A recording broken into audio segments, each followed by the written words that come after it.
He's bowling nice and straight, and this is clipped by Libby, Jake Libby, who has connected with it beautifully for 4. And he takes it on. He doesn't seem to mind at all. Oh, well, he'll mind that one because he's left that alone, and it's hit middle stump, so that's a real excellent breakthrough for Jamie Porter.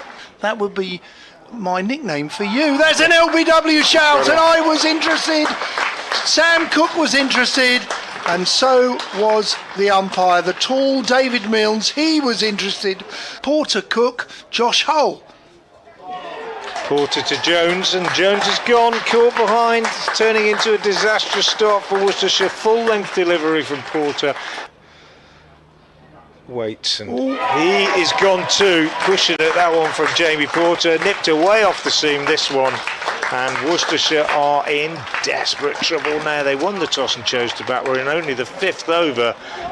Cook on his way in, 3 slips and a leg slip in, driven powerfully by Kashif Ali, who has driven a half volley back past Cook all the way up to the long off boundary. Is much appreciated, I think. Cook at the crease, bowls. Ali gets an edge, he plays it down.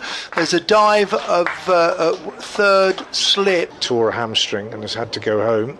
This next one is over pitched from Jamie Porter and driven, not quite a full half volley. He's an attractive player to watch. That was a lovely shot. And Porter is in again, and that's 4 more, albeit inadvertently this time, because he's completely done by this one. D'Oliveira is facing at the moment, 4 slips waiting. This is driven into the gap. That's going to run away quickly across this lightning fast outfield. After choosing to bat. This is a glorious shot, probably the best shot of the day from Kashif Ali. Represents something of a recovery. Porter into Ali and bowls him. It looks like Ali wanted to cut off the back foot, and it's gone straight through him. Porter in again to Brooks, like I say, he's got an extra there, extra 1. Well, this time it's a genuine outside edge, but I mean, it's well past the slips fielders. Even with 4 or 5 slips there, they wouldn't have had a chance. Porter once more, and this is a genuine edge, and it just flies past 3rd slip. That was a genuine edge and a genuine chance. Porter again, shot. This time driven down the ground, and this should be 4 runs. For an off spinner to bowl. Bit of air, it's a reverse lap, it's gone out. There is a man at deep point, but he can't stop it as the ball cannons into the advertising hoardings. Really is. Ground, yeah. Harmer in again, little quicker, plays a reverse lap, and that's gone for 4. I don't know it. I don't know either, but I'm sure he had a good time. There's your quicker ball, and that's an edge, I believe. I don't think it's hit him on the pads. Well, the reverse sweep. Yeah, well, I don't anymore. Snater bowls. That is a magnificent cricket shot from D'Oliveira. A bit of width from Snater, just short of a length. As Cook bowls again, and he's got 4 this time. So he's played for that. To be honest, I think it's a pretty good shot. Yeah. He's going to bowl from the Graham Gooch end, and he comes in now. And immediately Brett D'Oliveira is on the back foot and cuts down to a vacant 3rd man region, and that's 4 runs. I caught up with Jason Holder recently. I'll get back to that. Harmer bowled, Brooks reverses, and he does it beautifully again. It was in the air, but it landed well short of the fielder at backward point. It was his last game. Harmer bowls. Given room, Brooks accepts the opportunity to drive. That's a really good shot, a big gap on the offside. Thrown it up again, and Brooks hammers it through the covers for 4, goes to 42. Porter back in again to Brooks, and Brooks is on the back foot, stands tall, drives it in front of point. It's Snaitner chasing it, and it does indeed reach the boundary first. Porter back to Brooks, and this one catches the outside edge, and Ethan Brooks has to go. Michael Pepper takes the catch behind the stumps. That one managed to just rise slightly on Ethan Brooks. It was a tentative prod. Slip, short leg slip. Harmer in again, bowl slow again. He's off the mark now. Floated up outside the off stump. He accepts the invitation, and he square drives it for 4. When I sat down in this seat after lunch, it was in my face. You were right. Yeah, look at it now, yeah. Oh, And God. he's got himself a wicket there. And I'm going to have a little look to see whether that Caught and bowled. was... So Harmer bowls, and this time it's driven into the offside. It's going to beat Walter at extra cover. It's gone for 1, 2. We look, and it's gone for beaten Walter for 4. He is fine and okay as Harmer comes in for the end of the over, and Harmer's bowled a ball which has been tickled round into the leg side where they take a single, and that applause is for the applause and rightly and richly rewarded to Brett D'Oliveira, who raises his bat for his 50. All around those Vale of Evesham. This time it's lapped by Taylor, who's going to get 4. Harmer in again, field stays the same. This time I think it may have turned and it may have just missed off stump. Keeper's missed it, and I think it's gone for 4 byes, or No, it's an edge. By Simon Harmer for 6. Well, D'Oliveira's had enough of Critchley, and he's come down the pitch to this one, and he's whacked it. Present in Test match cricket, this is for 4. That's been pulled. That's a fantastic shot. Be another one, Kim for Barnett? example. Yep. And this is hammered away by Taylor. Slog sweep on the onside. Harmer again in. Ooh, taken on the pad. D'Oliveira's got him. LBW. D'Oliveira went back to that one, and it turned. And there's a big shout, and Steve O'Shaughnessy, the umpire, says yes. In comes Harmer. Harmer bowls. This is driven into the offside. That could be a boundary for the first ball. That's a good looking shot, and Walter can't stop it, and it's driven out. Tom Taylor is on strike, and he's on the walk, and that's 4 runs as he's climbed into that one from Sam Cook. Particularly, those are the ones that they particularly follow. Simon Harmer back in, and he thinks he's trapped him in front, and it's another wicket. It is another wicket, and Joe Leach is going to have to walk. Robin Duss has gone much straighter at short leg. Critchley bowls, and Verdi decides he's had enough and goes for a big hit over the leg side and gets an edge, flies over second slip. You'll get your awards. Amar Verdi decides to take Harmer on, and I think it has. It's a straight 6. Well, An accident on the beach on an England tour. Taylor cuts this away on the offside and brings up his 50. 6 fours in it, 70 deliveries, and an excellent innings from Tom Taylor, who has been a superb acquisition for Worcestershire this year. Hope you're enjoying it, Dale, and I hope you're like me, you're a Canaries fan.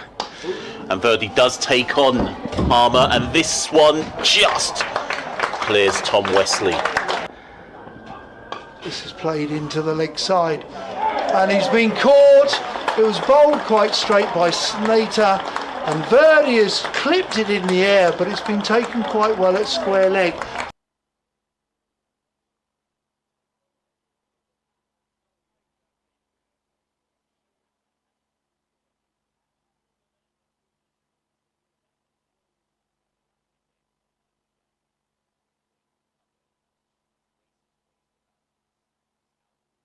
Yeah, I can't personally. Leach, and that is off the back foot, cuts that in front or behind point, and that's 4 runs. For Essex, it's not about runs, and there are some runs just to break that stranglehold as Taylor over pitches and Elgar drives through extra cover for 4. Chunky left-hander, knows exactly what he can and can't do. Edges this one though, past slip, but it's 4 more. A moral victory for the bowler. Yep. Lovely scene. Shot cut, and that's going to go for 4. That had genuine width all over it, and Neil Foster would prefer the Hayes close end. This is cut beautifully. Typical Elgar shot. He picks up the width and he just caresses it, times it. The league at Old Hill, and Verdi bowls, and this is cut by Dash for 4. Good shot. Gives himself room. Down to the boundary for 4. He's on 29 and he's facing Taylor, and there's an LBW shout, and he's been given. Taylor deserves that. That's he looks at his pads, does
Wherever you're listening, maybe in the car, maybe in the garden, because hopefully wherever you're listening it's gorgeous, the weather is gorgeous here at Chelmsford, so a very warm welcome to you all. The bell has been rung, the umpires, David Milnes and Steve O'Shaughnessy, come out from their umpires dressing room. They're moving away from us, and I look to my right and there is the Worcestershire team being led out by Brett D'Olivero. So here we are, we're all set up for day two, and joining us for day two is going to be Frank Watson of BBC Hereford and Worcester, and we have Mash joining us. Mash is on his debut 4 days in here at Chelmsford. Mash St Patrick, who is our third voice, and a very warm welcome again to him. And we hope you're going to be entertained here royally as Essex are going to commence on 50 for 1. Last night we had an incomplete of an over, in effect that Dean Elgar was given LBW last night for 29, and then we all walked off the pitch to complete day one. An entertaining day one, Frank? Yeah, good morning John, good morning everybody. It was an entertaining day one. I thought it was a fascinating day one. I think Worcestershire were pleased to have recovered from 10 for 4 to that first innings score of 266, but I have to say that within the Worcestershire camp there's no doubt that they know that that was probably short of what they really wanted when they won the toss yesterday, and probably around about 100 runs short if they're really honest. They're hoping, I think, that having picked up that wicket last night, as you were describing, Don, that they could possibly follow that up with a quick 1 or 2 this morning, which might get them right back into the game. But I think the feeling was at the end of day one that Essex had the better of it. But of course, all that can change. Would you like to start with the remaining 3 balls? Absolutely. I mean, very happy to do that. Tom Taylor. They were so pleased to get that wicket late last night. They were. Tom Taylor starting then with the first ball of the day to the new batsman, and it is pushed out into the offside by Tom Westley, the Essex skipper. 2 balls left then in this over. Lovely day, as Don was saying, bright sunshine, and Taylor operating from the Graham Gooch end. He had a bowl from both ends yesterday. He's bowled pretty well. He's in his 6th over, 1 for 17 so far. 2 slips in place, the only close catches, as he comes in again past umpire Milnes and bowls to Westley, who is off the mark, edging this one down to third man, where Verdi is the fielder. They pick up a single. Nicely played, soft hands. It was an edge, but he kept it down. He was in complete control of that. And it brings Robin Das onto strike, who's on 21. He played very nicely last night. Interesting again, talking to 1 or 2 of the Worcestershire players about Das last night, a player they haven't seen a lot of, obviously, and they start to make assessments, don't they? And well, I won't say too much about what they said, but I think it'll be reflected in the way that Brett D'Olivero sets up his field. With 1 ball left in this first half over of the day, 2 slips in place, 3 in a ring serving, 1 on the offside. And here comes Taylor. Bowls, and Das is beaten by a good one outside the off stump. Good delivery from Taylor to finish the over. So 1 run from it, and the wicket of Dean Elgar last night. Essex 51 for 1.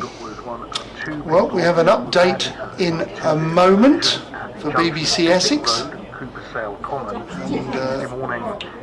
So you had a great day talking cricket during the day, but, and the evening. Talk cricket all evening. Did you And really? then all morning at breakfast. You just do, don't you? Fantastic. Yeah, absolutely. Can I ask if your wife likes cricket?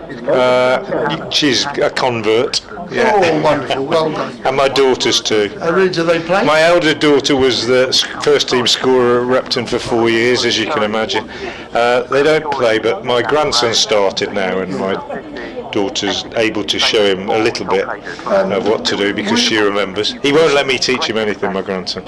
So yeah, he's only 5. He will eventually, but not yet. But yeah, it becomes. Well, it's been part of my life for so long. I think that they've just had to cope with it, really. People like us, I think we do genuinely feel very honoured. Lucky. We absolutely. Right, second over of the morning is about to start. Van Beek comes in, and this is played by Wesley. His first ball, really, as it's played into the leg side for a couple of runs, 3 runs in fact, as the ball is driven, timed towards the pavilion and the brick wall that is in front of the pavilion. So good looking shot, a typical Wesley shot to get him off the mark there. 54 for 1. So Van Beek shining the ball. BBC Essex Sport, 20 overs old. Essex's county championship match against Worcestershire in Chelmsford. BBC Essex's Don Topley is watching at the county ground. Yes, good morning, Nick, and I'm pleased to report that Essex have moved from 50 for 1 overnight to 55 now for 1. So there are no alarms in the sort of first over or 2, which is good news. It's going to be set up beautifully here. Worcester need to work hard and get results with a new ball. Meanwhile, Essex just need to try and get a lead later today. All will be resumed in due course, but Essex have made it to 55 for 1.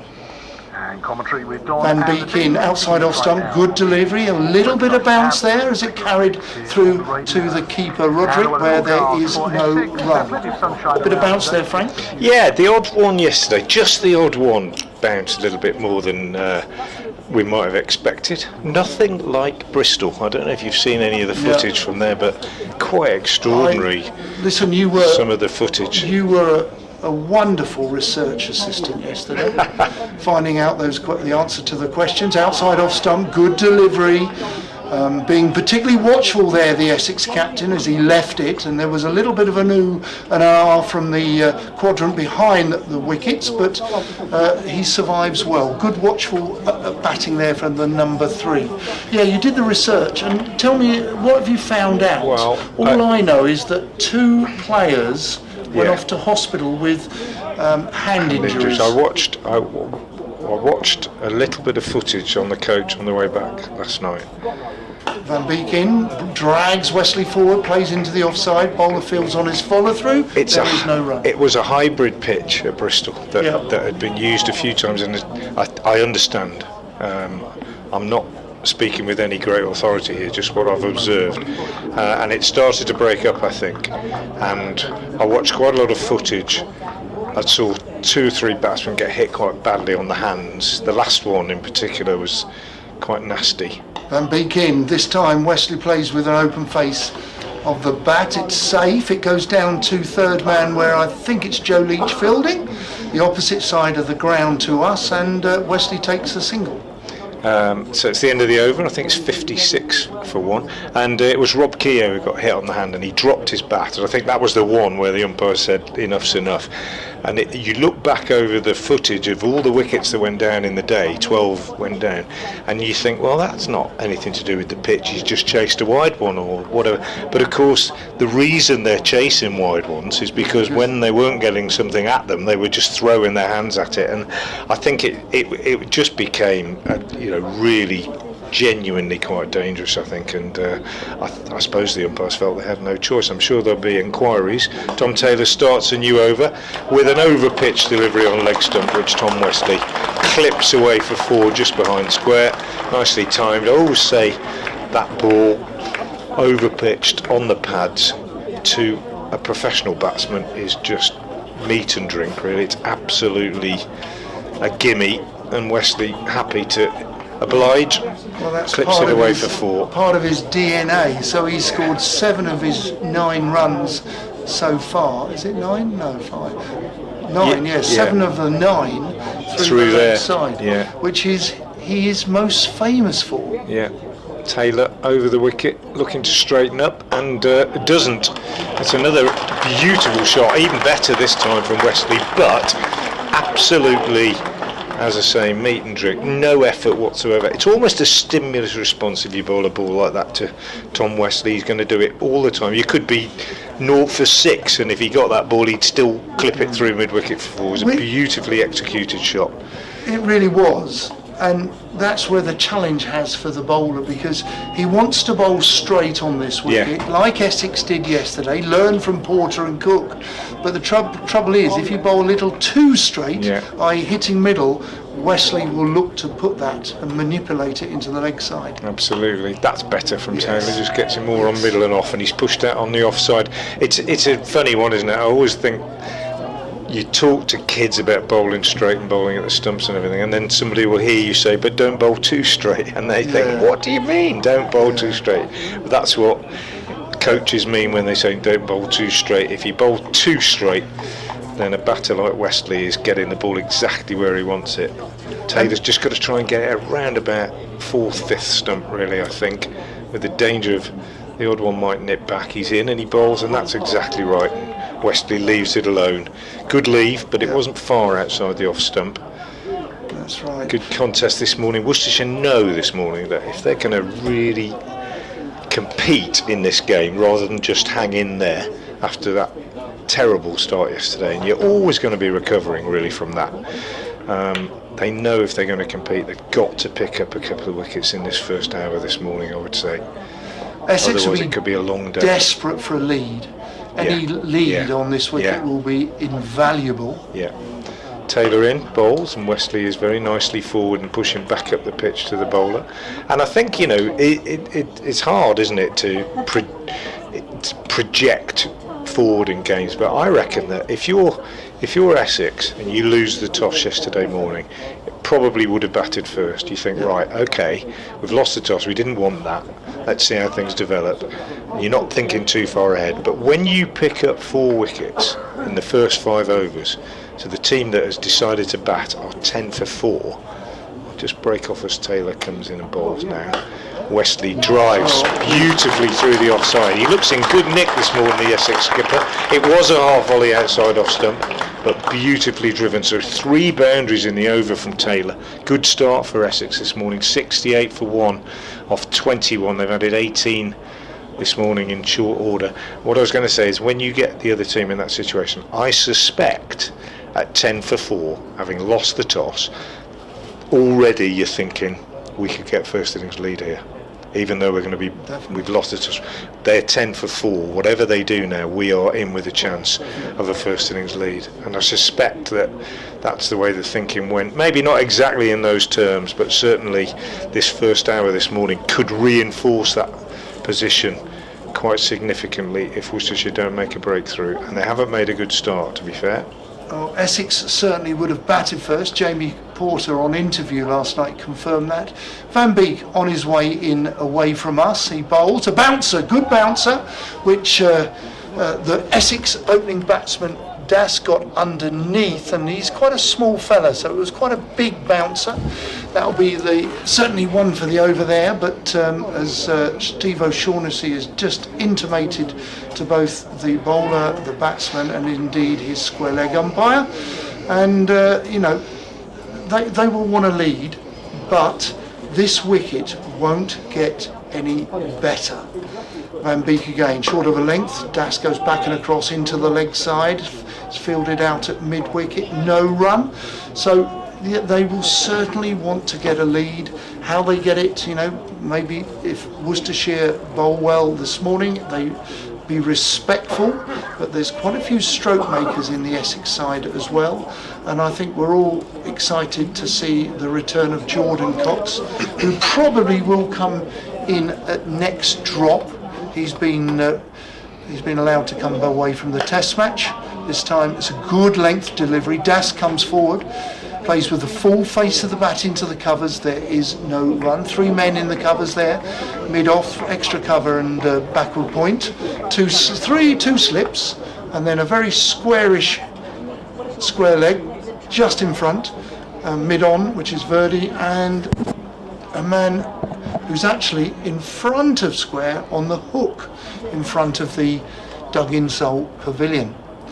In comes Van Beek. Van Beek bowls a decent delivery, drags Das forward, plays it with a slightly moving feet as if he didn't move enough with his initial footwork. Walks his shot, but it's safe. It goes out to Brett D'Oliveira, the captain, who played Frank so well. Yeah. He led the side. He was disciplined, responsible, even tenacious. Yeah, very good innings yesterday, I think. Van Beek in, outside off stump. There's oohs and ahs, maybe a little bit of kidology there from the keeper and slips, but well left by the watchful Das. Yeah, and speaking to Ethan Brooks, we did our interview with him last night, and he was saying that he was terribly nervous before he went out to bat. I didn't know that his only game for Warwickshire in red ball cricket was against Essex, and Simon Harmer dismissed him, so he was quite tense. But he said as soon as he got out there, Brett D'Oliveira settled him down quite nicely. So there's different ways to contribute. Van Beek in, drags Das forward, plays up to mid-on, D'Oliveira fields. There is no run. I thought Brooks actually, he played one poor reverse sweep where he got himself in a mess. But other than that, his knock yesterday, what did he make? 46. He played really well. He edged Harmer through the slips. He said he didn't even see it. He was really taken by surprise by the quicker one. Van Beek in, bowls. Forced off the back foot, good looking shot. He pierces the gap, does Das to the shorter boundary, and he collects 4 on the offside square of the wicket. That was a very good, I would say a very excellently timed shot on the up off the back foot. So well played, 70 for 1. Brooks played a couple like that yesterday, didn't he, coincidentally, that we're talking about. He played a couple of shots very similar to that yesterday, but no, he did play really well. He was part of an excellent recovery, if people weren't with us yesterday, that Worcestershire put together with Brooks and D'Oliveira, the glue holding it all together, and then a bonus, really, that last wicket partnership of 64 between Verdi and Taylor. Yeah. But it still, as we emphasised, only got Worcestershire up to 266, and even though that was great after being 10 for 4 and 133 for 7, it was still, the sages think, at least 100 short of what really they should have got, having won the toss on this pitch. But so they're playing catch up a little bit, and that idea has been emphasised this morning by what's happened so far as Taylor starts a new over, bowling to Westley, and he's clipped away on the leg side. He's got the insurance now of a man at backward square leg hose having come out from slip, and they only get 1, whereas they might have got 4 had that happened in the previous over. So Westley moves on to 18. Robin Das has 26, and Worcestershire still await a breakthrough this morning, with Essex on 75 for 1 now. So they've added 25 in pretty short time this morning, 15 minutes, not the start that Worcestershire wanted. Taylor strides in again and bowls a Yorker, which Das digs out, and the ball runs up to mid-off, where D'Oliveira does the fielding. Good weather again. The crowd perhaps not as big as yesterday, with just over 2,000 in yesterday, but nonetheless it's well populated, particularly the stands at this end of the ground, and a perfect day for watching cricket. Not too hot, bright and sunny. You need a bit of sun cream, you need a hat on, but you're probably not going to swelter too much.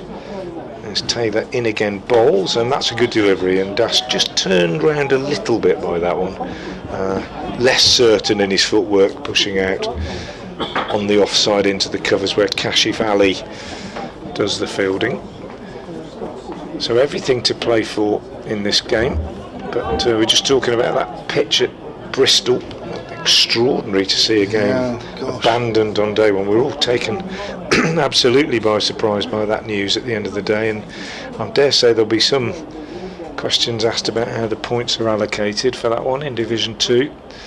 As Taylor bowls, and Das is more solidly forward this time. He doesn't get very far forward. Nice bend of the front knee. Gets quite low in that forward defensive shot, pushes it out into the covers.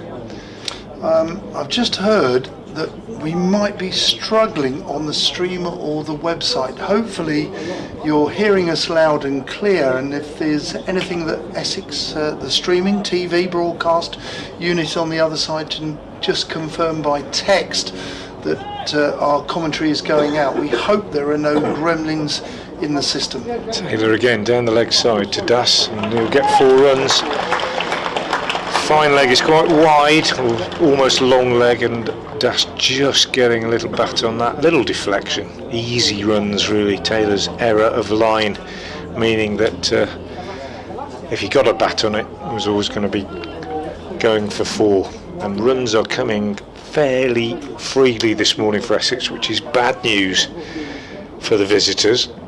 79 for 1 now, so 29 runs added this morning, and they've almost done it without having to work very hard really. Haven't been tested too much this morning. Taylor strides in again and bowls, and Das is forward, pushing this one to mid-wicket. A bit more of a nod and a bit of applause from behind the stumps from wicketkeeper Roderick and first slip Rob Jones, suggesting that they like that last one a little bit more, but it's inconsistent from Taylor and Van Beek this morning, and Worcestershire need to just tighten things up a bit. They need a wicket early on, or 2 really in this first hour. I suspect it's going to be a long day or 2, day and a half perhaps for Worcestershire, unless they can make inroads. A lot of batting still to come, a lot of harm still to come in this game as well. It's going to be a tough one for Worcestershire to stay in, I think.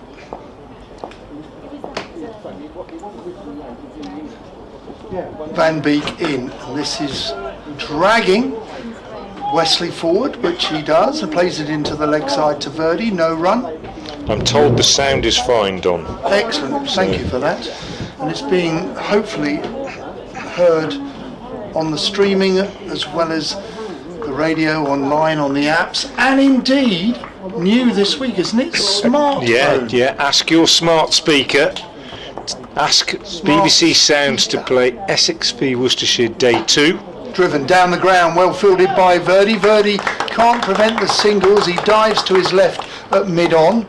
Good delivery, good shot, but 1 run to Wesley. Yeah, don't forget to say Day 2. So if you have a smart speaker, I mean, you might already know this, you might already be doing it, but if you're not listening on a smart speaker and you want to, if you have a smart speaker, apparently, we are told, most smart speakers, if you say, ask BBC Sounds to play Essex v Worcestershire Day 2, it will behave appropriately. Van Beek in, bowls, right arm over. This is a good delivery, top of off, I would suggest, as Das comes forward and plays it back to the bowler, who collects on his follow through. There is no run. 80 for 1. Wesley has 19, Das 30. Das, one of the many fine young Essex batsmen coming through the pathway, the system. Very proud of their system that Essex have put into place here. And this time he plays off the back foot back to the bowler. Plays with a straight bat, there is no run. Nice to see both umpires last night. I was heading for my car. One crept up onto me and gave me a huge cuddle. I don't need to suggest who that might have been. And you listen, full of the joys of spring. They had plenty of energy. The sun hadn't zapped them of their energy last evening. As Van Beek bowls a bouncer, and simply he goes down, breaks his knees and ducks under the board as Das goes through to the keeper. There's just the 1 slip now at the moment, and that gentleman, Steve O'Shaughnessy, signals to everyone that that was 1 for the over, as in 1 bouncer for the over. Well, he popped in here this morning, Steve O'Shaughnessy, before you were here, Don. Had a chat with all three of us, and he was on his way to see the scorers. Always good to see him. This time, flirty shot outside off stump. Maybe a little bit more width on that delivery. We're not right behind the arm, but I suspect because there was a little bit of width, he's thrown his hands at it, and he's got an outside edge that had gone through probably third slip.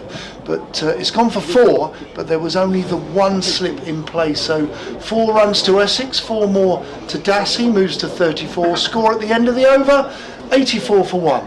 Now, what did Mr. O'Shaughnessy have to say? Nothing much. It was just a social call. He was looking for the scorers, so I can't say that he told us any secrets.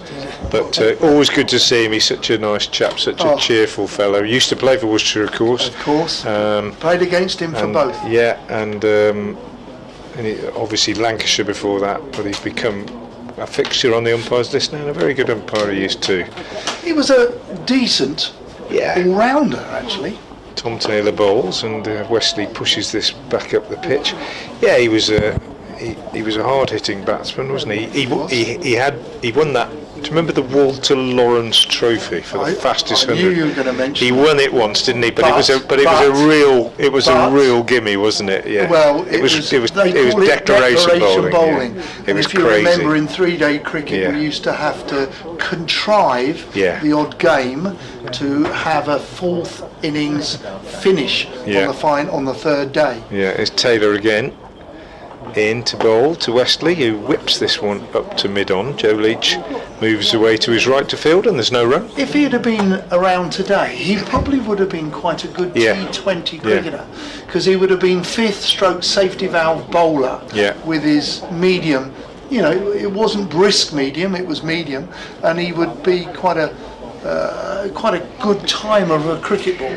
So he would have been effective in T20 today. It's funny that he's an umpire, and especially that he's standing at square leg, as I say when I'm about to say. He was a brisk medium, but he had a very, very quicker ball, and there were always suggestions that there might just be a little kink in his arm when he bowled it, and it earned him a nickname at one time. As Taylor bowls outside the off stump, and Roderick takes it, earned him a nickname in the dressing room at one time of Fatima, because of Fatima Whitbread, who threw the javelin for Essex girl at the time, and it was a bit of a standing joke that Steve O'Shaughnessy's quicker ball was considerably quicker than everything else that he purveyed. But and there've been a few over the years like that, Don, as you would know, who had a quicker ball that seemed to come from nowhere. One or two off spinners, notably. Well, can I give you two bowlers in particular, either ends of the spectrum? Either ends of the spectrum. Taylor again bowls, and this one is clipped away on the onside by Wesley, and he'll pick up a couple of runs as fielder on the leg side boundary has to run around to his left to do the fielding. Now, before I come on to Fatima Whitbread again, this is going to be sensational news, because this gentleman, young man, has had a phenomenal summer, and he's had a phenomenal 6 months. Gus Atkinson, who happens to be Rhys Topley's one of his best mates, has just completed his maiden 100 at Lords in a test match. In no time. God, he loves Lords playing there. Taylor bowls, dashes forward, pushes out on the offside, and that's a spectacular innings, I think, by all accounts. There were some great shots on the highlights, which... and he hasn't hung around this morning, I wouldn't have thought. Unbelievable. Yeah. To think that he got all those wickets in his debut at Lords not that long ago, and let me tell you, he's a man of few words. He doesn't like to give his emotions away, but I can't wait tonight to watch him celebrate at the wicket his century for England. Unbelievable. Taylor to Das, pushes forward, and bowler does his own fielding. There's no run. Yeah, brilliant effort. What a start to his Test career. It's just extraordinary, isn't it? I know his sister, I know his dad. His dad will be immensely proud. Very social creature, his dad, and he'll be enjoying himself at Lords. But to get 100, he'll be on the honours board. Yeah. But it wasn't that long ago. It was the first Test match against the West Indies where he got the wickets, where his name's on the board. for the wickets he got against the West Indies. And now he's Blimey, on both boards. Do you know, cricket must be such an easy game for Gus Atkinson just at this moment. Yeah. We send our congratulations to a really talented and a lovely young man. So well played, Gus Atkinson. Meanwhile, back at the mecca of cricket, which is Chelmsford, Wesley is facing Van Beek, and Wesley plays back to Van Beek, who collects on his follow-through. Wesley's enjoying quite a good season, actually, to be fair. He's played some white ball. He didn't play in the T20, but he played the Royal London, not the Royal London, Metro Bank One Day Cup, and he's enjoyed a reasonable season. Essex do rely on him for a lot of runs. They always think that if Elgar doesn't get you, Wesley will. In comes Van Beek. Bouncer, ducks. This time's probably the first bouncer we've seen to Wesley. He ducks, and again, the bouncers seem to be coming from this end in particular. As I said, there's possibly a little bit more bounce bowling up the hill here at Chelmsford. Again, we were talking about slopes, and I'm definitely going to introduce Smash St Patrick into the slopes here at Chelmsford. People don't realise how they can affect a bowler's rhythm. Van Beek in, and again, good model forward defence, good delivery, good cricket, good 4-day cricket, testing, challenging cricket. And Steve O'Shaughnessy goes to look at the front line just to check that, kick a little bit of the rubbish or the loose soil that's around. Has a little wander back to where the umpire stands. David Milnes at square leg. He was a quicker bowler, big man, strong man. Nottinghamshire and Leicestershire, this time clipped off his hips, which is enjoyed by Wesley. Wesley will only get a single. It was a good bit of field fielding. Is that Kashif Ali? Yeah. Who's fielding under the sun hat, deep square leg. Fields well, gets rid of the ball, prevent Essex from taking the double, the 2 runs. So only 1 run, 34 runs to Das, 20 now to Wesley. Das facing 86 for 1, and Essex are playing nicely.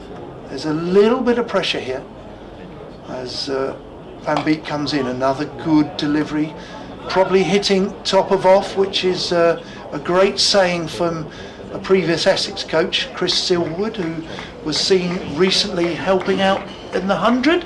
He was Tom Moody's assistant. A lot of speculation that Silverwood maybe returning to Yorkshire, and I think Otis Gibson is definitely finishing at the end of the summer.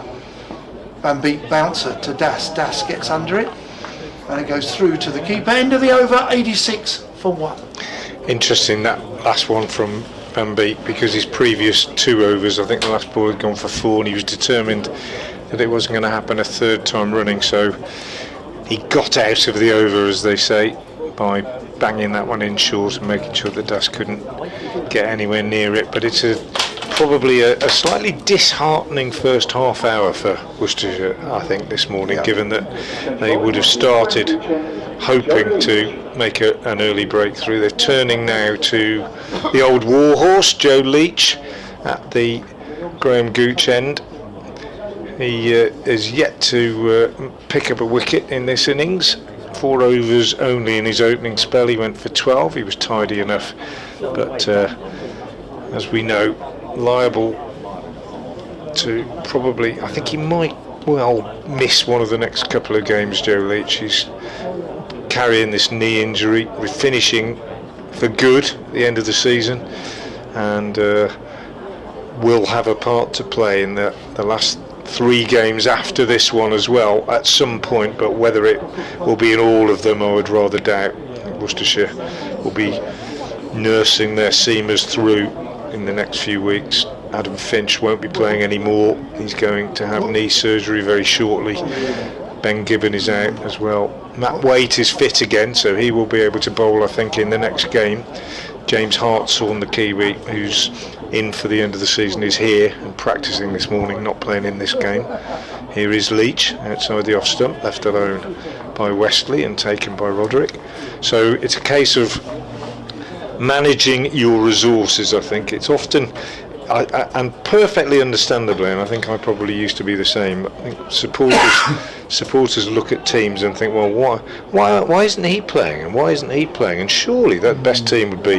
What they don't recognise is that you've got a whole season to manage, or a month of cricket as it is at the moment, and you've got to bear in mind who you're playing against and where you're playing. Leach is in again and bowls, and this is pushed by Westley up to mid-off, and the coaches have got to think about managing and making sure that over a period of 4 games they've got a seam attack which can be competitive in all of those games. And it's no good just playing your best team and then flogging all your seamers and finding that they're all in need of a break at the same time. That would be counterproductive if you then find that you're playing on a pitch where you need your best seam attack. So you've really got to bear in mind that they're managing a whole season and not just one game at a time, as it were. As Leach is in and bowls, and that's a little bit short, driven by Westley out into the covers, nicely fielded by Kashif Ali in the covers. Kashif, who has only been on the scene for a couple of years. I think you saw a little bit yesterday of how attractive a stroke player he can be. The one thing that he has improved on hugely since he came into the side is his fielding. Joining the county game late, it was quite a shock to him, I think, how demanding it was out there, but he's worked really, really hard on it. Leach in bowls, and Westley just plays this one a little bit later, just allows it to come onto the bat and steers it out square on the offside. Kashif is again the fielder, but they do pick up a single this time. So Westley goes to 23. He's made all those runs today, and he's looked in very, very decent touch this morning. Total goes to 87 for 137 added this morning without much trouble. And Worcestershire already having to be a bit creative, really. They're not getting any lateral movement, they're not finding the edge of the bat very often, so we've only got 1 slip, but we've now got a man on the drive, very straight at mid-on. It's a prep school position, I always think, that one, isn't it? You have one on either side, don't you, in the under 10s or something, for the one that's popped up in the air. They have to stay 11 metres back. They do now, yeah. But you know what I mean, don't you? You often see it in junior cricket. In fact, he's changing it now, Leach, and he's sending Libby into the backward point position, and Verdi's going up to mid-off, and Brett D'Oliveira is going to go into that position in that straightish mid-on, so just off the cut strip, just almost alongside the non-striker, and Hose is in at mid-wicket in a similarly short position as Leach bowls, and Das is pushing out on the onside. And Hose does the fielding. You talked earlier about, will they be disappointed they haven't picked up a wicket in the first half an hour? Maybe, but from, it's a war of attrition in many respects. Essex don't want to give any wickets away. Worcester need some wickets, and probably the best way of them doing it is drying the runs up and trying to turn the tap off. I agree. A war of attrition. Leach bowls, Das is forward, playing up to mid-off, Verdi fields. I couldn't agree more, and when I said they were disappointed, I thought one of the main factors, apart from the fact that they hadn't got a breakthrough, was that they conceded 35 runs or 37 runs this morning at a run a minute, and that's exactly what they didn't want, so you're quite right. And I think they've taken steps to try and do that with that field change there, but they're going to bring a short leg in now. I think Kashif is putting on the armour to go in under the helmet at short leg, and we're going to see the first spin of the day, and he's going to have a lot of bowling to do, Amal Verdi, I think, in this game, and he is coming on now at the Alistair Cook while end. we're seeing this, and we had a conversation off air earlier, you spoke to a few of your players about Simon Harmer, and I don't want to suggest, because you had the conversation. Tell me what the players said back to you. It was interesting. I mentioned to them what we talked about yesterday about how old-fashioned he is. Because when you say to a 28-year-old or even a 30-year-old county cricketer, oh, he's an old-fashioned bowler like Ray Illingworth, they haven't seen Ray Illingworth. They might have seen some grainy footage, but I was suggesting that 20, 30 years ago, I mean, Peter Such is the match referee here, he's another old-fashioned off-spinner that at most counties would have had somebody who bowled a little bit like that, not with Harmer's great skill and quality, and it prompted a conversation which was fascinating.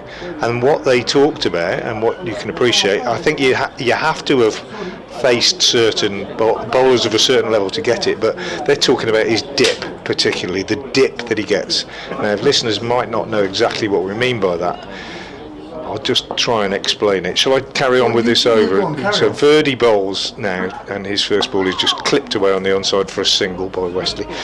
Dip is when a spinner, and it could be a left arm spinner as well, faced quite a few of them who have the same quality, and the ball is thrown up and you think it's full and you think I can drive this, and then it dips really quite sharply on you, so that when you go out to drive it isn't there.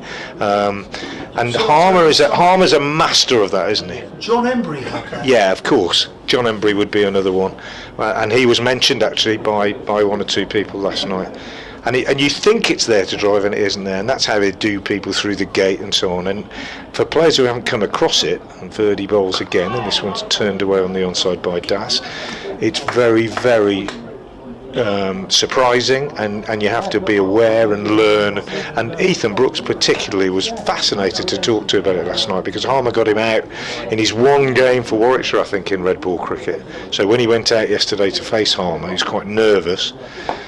Das plays this from Verdi up to long on for a single, and he did really well. And we talked about how well he used the reverse against Harmer, which was executed well and wasn't high risk.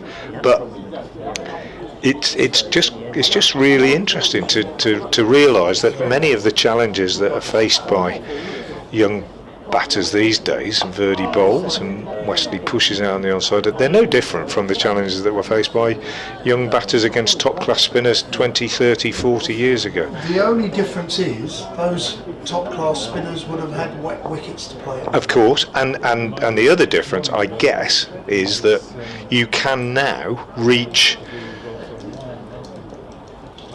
Verdi bowls pushed down the onside. You can reach a position of some maturity and experience in the game and not regularly have come across that kind of thing because there aren't many Simon Harmers around now. So when you do play against him, it's an extra challenge because you don't get the chance to practice against it very often. Fascinating stuff, really interesting.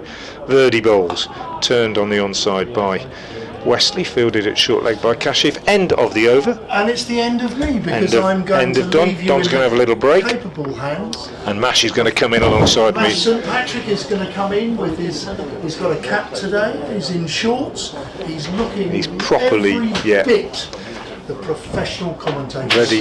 Ready for the Chelmsford weather today, because it was hot yesterday and it's going to be hot again today. Not quite glaring into our commentary box yet, just beginning to come over. Gets quite serious in the afternoon. Thanks to Don Topley and Mash coming alongside me, and a good morning for Essex so far. That over from Verdi ended with Essex on 89 for 1. Verdi's figure 6 overs, 1 made and no wicket for 12. Tidy, but not carrying the threat that we saw from Simon Harmer yesterday. Here's Joe Leach bowling, and Das on the back foot pushes out into the covers, and no run is taken as Kashif does the fielding with those short leg pads tucked in underneath his trousers. Leach, as I said yesterday, not a fan of this ground generally, from what I gather. Hasn't got a good record here, and bowlers inevitably rate opposition grounds in popularity on how well they've done on them in the past. Leach bowls. Das heaves this one away on the leg side in the air, but safe. Bounces in front of Van Beek coming around from long leg, and they take a single. Good morning, Mash. How are you? I'm very, very good, thank you. And yeah, glad to be back for a second day. An intriguing second day, which, as you've seen in the first kind of, half hour plus, Essex looking to, I think the game plan is clear from them, just trying to establish as big a lead. Well, first and foremost, get into the lead and then establish as big a one as they possibly can. Worcestershire probably need a wicket in the next hour or so. Here's Leach again. Keeper standing up now. Wesley whips this on the onside. Good diving stop by Hose at mid-wicket, but they still take a single. Easy progress for Essex this morning so far, it must be said. Ball hasn't really passed the bat. Maybe once I think Das played and missed early on, but generally ominous the way that the Essex batsmen have coped out there. Leach trying to change that. Moves in and bowls, and Das is turning this on the onside, and Hosefields at mid-wicket. And there's no run. 50 for 1 overnight then. Elgar out last night. Third ball of the 19th over. But since then, no further breakthroughs for Worcestershire. And a calm settled over Chelmsford this morning, with a good crowd in, enjoying what they're watching. Leach bowls Das on the back foot, steers this one out on the offside. Initially set up as though he was going to hit that hard, and in the end decided to just settle for a single, pushed in front of the wicket on the offside. So I think, as I say, as Broderick goes up to the stumps, that we're going to see a lot of bowling from Verdi in this game. Tie one end up, rotate the seamers at the other end. That looks to be the plan. As Leach is in and bowls, and Wesley just helps this one away on the onside for a single, and keeps the strike at the end of that over. Wesley has moved on to 26, Essex 94 for 1, and they are actually, the scoreboard has already changed, so he's on 25 and then 93 for 1. It's a bit quicker than it was yesterday, but I'll just emphasise that Worcestershire began the day, no doubt, having had a little chat and said, let's go out and see if we can pick up a couple early on. It hasn't happened. What they've got to do, Nash, is be patient and make sure that if a chance does come along, they take it, because the really annoying thing in a game like this is if you're not ready for it when it comes and you wait so long and then drop a catch or something like that. Yeah, most definitely. It can be way too easy to just go through the motions. Verdi in to Wesley. Wesley is on the drive but cannot be extra cover. There'll be no run there. Yeah, and the thing is, we kind of make it sound easier than it actually is, but you've just got to be switched on. Yeah. That's a pro. Yes. Verdi again. That's turned off his legs by Wesley for 1 run to bring Robin Das back onto strike. Wesley moves on to 26, Robin Das 37. As Kevin says, both Wesley and Das have been relatively comfortable 45 minutes into day 2.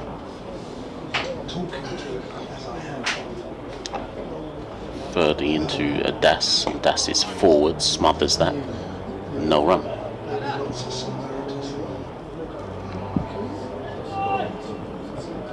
It's important that Worcestershire don't go, I mean, I'm looking at the field, I would say, I would argue it's a tad, I know they want to restrict and probably slow it all down, but Verdi in again to Das, Das forward on the drive, down to Joe Leach at mid-off, no run. The field is quite spread out already. You've got one, my head out the window here, 1, 2, 3, 4.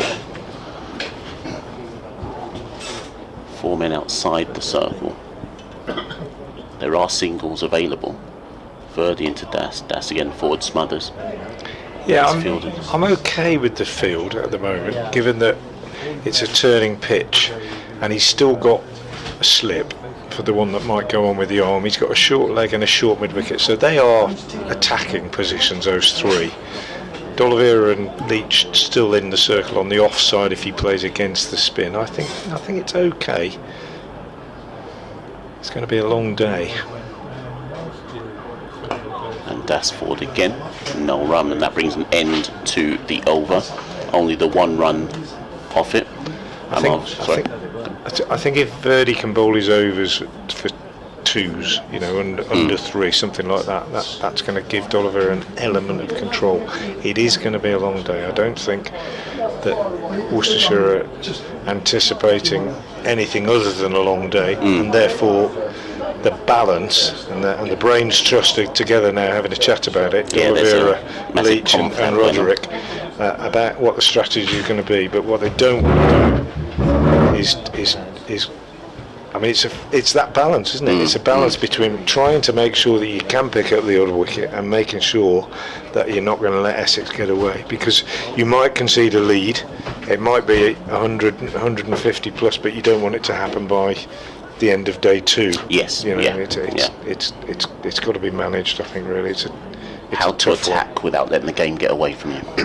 Yeah, in essence. Absolutely. It's a difficult balance, I think, on a pitch where the outfield's really quick and there's not a lot of sideways movement, and the Kookaburra is now however many overs old, 30 overs old. It won't be doing a great deal. Don just let us know that we've got the scoreboard on the monitor now in the room, which helps. Means we don't have to keep looking out of the window, leaning forward, endangering ourselves. I went out and sat outside yesterday for a couple of minutes and had a chat to some of the supporters, and I sat down on one of the seats and it literally fell off its mounting. Rusted through completely. We don't want to make you feel too welcome. Yeah. Leach starts a new over. Could have been nasty. And somebody had been sitting on it all morning, apparently. Obviously they weren't as fat as me. I went straight through. It fell off. That one left alone outside the off stump by Westley, who's been really untroubled so far for his 26, the Essex skipper. D'Oliveira goes into a short extra on the drive now. It's quite a ring on the offside now to penetrate.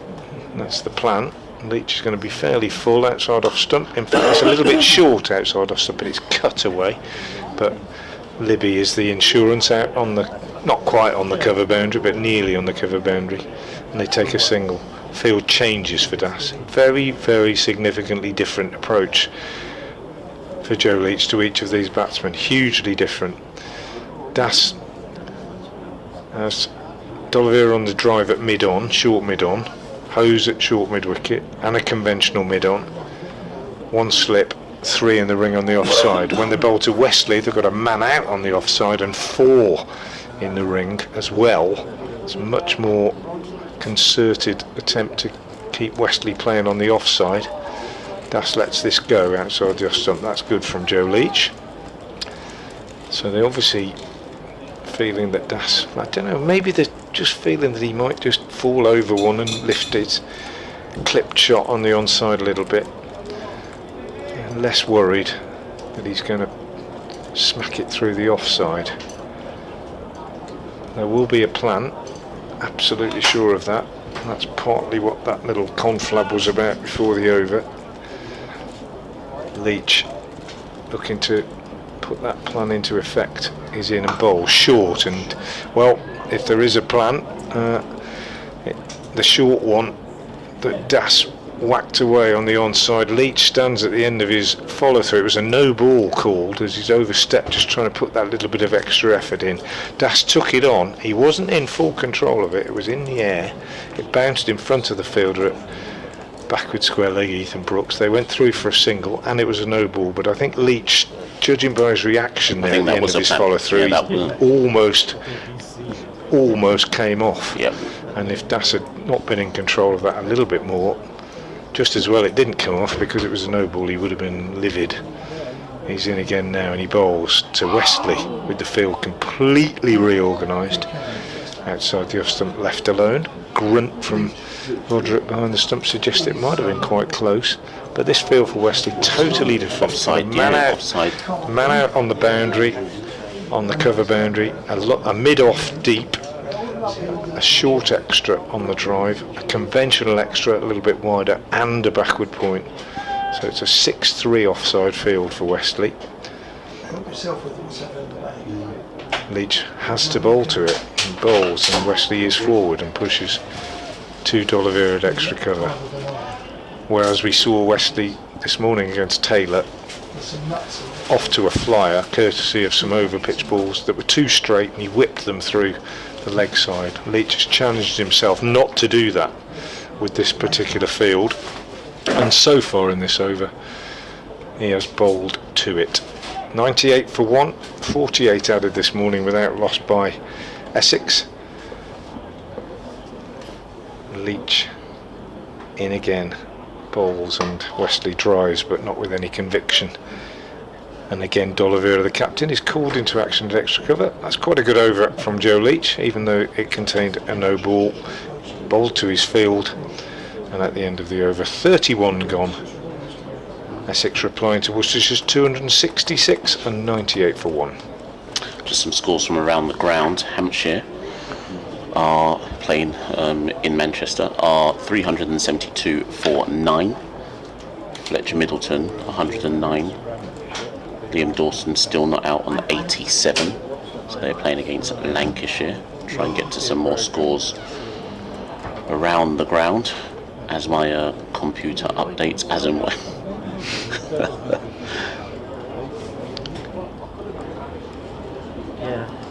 Also in Division 1, Surrey, the championship leaders, electing to bat first, 391 for 5 against Notts. Rory Burns, I believe, has scored another century. I'll give you his total, 161 for Rory Burns. Amir Verdi into Robin Das, start of a new over, and Das catches the inner half of his bat a bit, doesn't quite connect with the middle of the bat as he tries to drive, and is fielded by Amir Verdi off his own bowling. So Rory Burns 161, Ryan Patel 77, Will Jacks 59. Get back to that game in a minute. Verdi in again to Das. Das is forward in defence, no run. Sai Sudhasan is not out on 32, and Jordan Clark batting at number 8. Jordan Clark for me epitomises why Surrey are so strong. Bats at number 8, could probably bat in the top 6, could probably be a frontline bowler. Absurd. Amir Verdi in again to Das, and Das skews that one out to deep point for 1 to bring Tom Wesley up to strike. So Jordan Clark is on 44, and as I said, Surrey are 391 for 5. Farhan Ahmed has taken 4 wickets for 93 for Notts. Tom Wesley on strike to Amir Verdi, and Wesley drives that one down to mid-on for 1, and that applause is because the 100 is up for Essex after 31.4 overs. They've got on with it today. That's 50 runs added since we began the day. So it's also, well, whether they were applauding for the 100 or the 50-run partnership, I'm not sure, but a double applause all the same. Amir Verdi into Das, and oohs and ahs there as Das looked like he wanted to drive it on the offside, but skews into the onside past the short leg. No run though. So Tom Wesley is on 28, Robin Das on 39, partnership of 50. Final ball of the over to Robin Das. Das reaches for that one, again doesn't middle it. It's fielded at extra cover by D'Oliveira. There's no run there. That brings an end to another over. Essex 100 for 1 in reply to Worcestershire's 266 after 32 overs. Tom Wesley 28, Robin Das 39. I thought that was a good over from Verdi. I think he's just settling now. That's his third over of the day, and a couple there that he just held back a little bit, and one turned, and Das turned it safely through short legs legs, and then that last one he had the confidence to just throw it up a little bit wider, and Das was drawn into the drive, hit it okay, but had it turned a little bit more, might just have gone through the gate. Here's Leach from the Gooch end, a bit wider to Westley with this heavily offside dominant field, allowed through to Gareth Roderick. I'll just see if I can continue where Mash left off with the scores elsewhere in County Championship cricket. Somerset playing Durham at Taunton. Somerset 463 for 7 in that one. Leach bowls again, Westley leaves and there's no run, so they won the toss and chose to bat. Another 100 for Tom Abel, fantastic cricketer, and another 100 for the exciting wicketkeeper batsman left-hander James Rue. 103 not out, really interesting and exciting young cricketer. Saw him play for the Lions at New Road a couple of weeks ago against Sri Lanka. And Casey Aldridge, who also played in that game, 42 not out, 30 there for Michael Vaughan's son Archie as well. So Somerset in good shape there. Leach bowls outside the off stump, left iron by Westley. Kent, Warwickshire very much on top, leading by 105 runs with 6 wickets remaining in their second innings. So 156 all out. Kent, and Warwickshire in very good shape. 261 for 4. Will Rhodes on 120 not out. Ed Barnard has joined him, he's on 13, so good position for Warwickshire in that one. So Leach again is in and bowls. Westley on the walk, and there you go, that's what he's looking for. He's upset Leach's length. He's got this offside field, and Tom Westley just walked into that one and whipped it through mid-wicket for 4. That was a shot of real authority from Westley. Had enough of being tied down by Leach's line and just walked down and clipped that one nicely away through mid-wicket. Leicestershire Glamorgan at Sophia Gardens. Glamorgan 100 behind with 8 wickets left, so Leicester 251, Glamorgan 151 for 2. Another run for Westley here as he's on his toes, punching this one out through the offside. In fact, he gets 2 as Libby has to come round to do the fielding, just out of my sight, so the shackle's broken a little bit. I think that's brought you up to date with all the other scores. Westley's clip through mid-wicket being shown again on the big screen. Must be annoying. I've always thought never anything I could possibly say I've experienced, but I would imagine when they do a replay on the big screen, Leach bowls outside the off stump, left alone. If you're the bowler walking back to your mark and you look up and see it, it's quite annoying because you see yourself get punished. If you're the batter, it must be quite affirming to look up and see how well you've played, provided it's showing you playing a good shot. But maybe the answer is not to look at all. Yes. And then you just get on with your game. End of the over from Leach, well bowled, but did take 6 runs off it. Westley, he's 34 now, Das is 39, and Worcestershire failing to make a breakthrough this morning. Essex have added 56 runs, and they are 106 for 1 off 33 overs. I would say the Kookaburra is entering its least threatening phase now, yeah, most definitely so, and our verdict will continue, and I suspect will be continuing for quite a while today. Into Das's forward defend, no run. Just looking at the field now, slightly, no, is it the same field? It's the same, yeah. Field, yes, yeah. Right.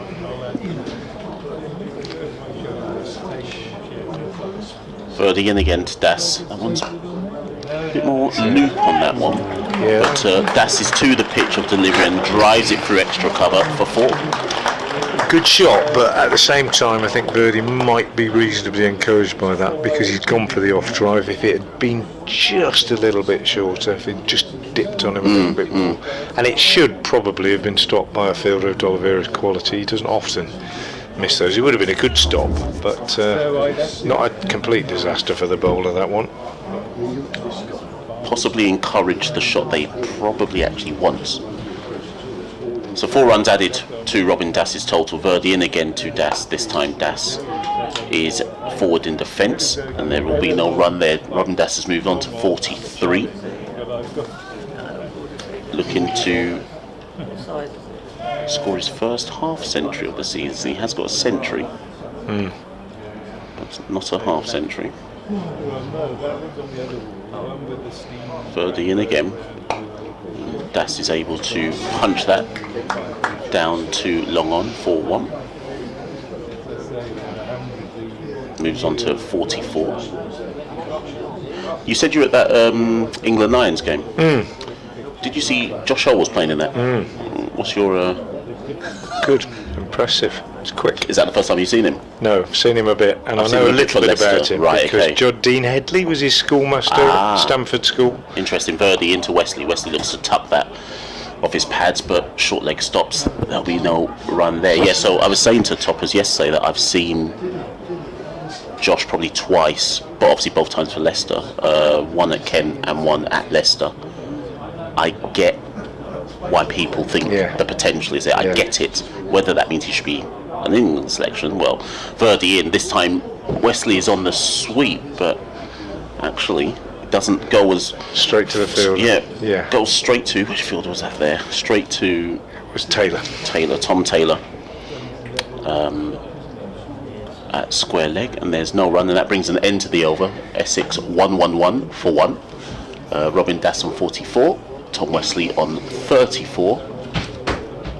And they are in reply, of course, to Worcestershire's 266. Yes, do you want to elaborate on that? He's quick, Josh Hull, and that Lions game was interesting in that you had a Lions team which had some good young batters in it, who may well go on to play Test cricket. Certainly going to be in the conversation. Rob Yates was one, James Rue was one, quite a few, but all eyes were on the seamers.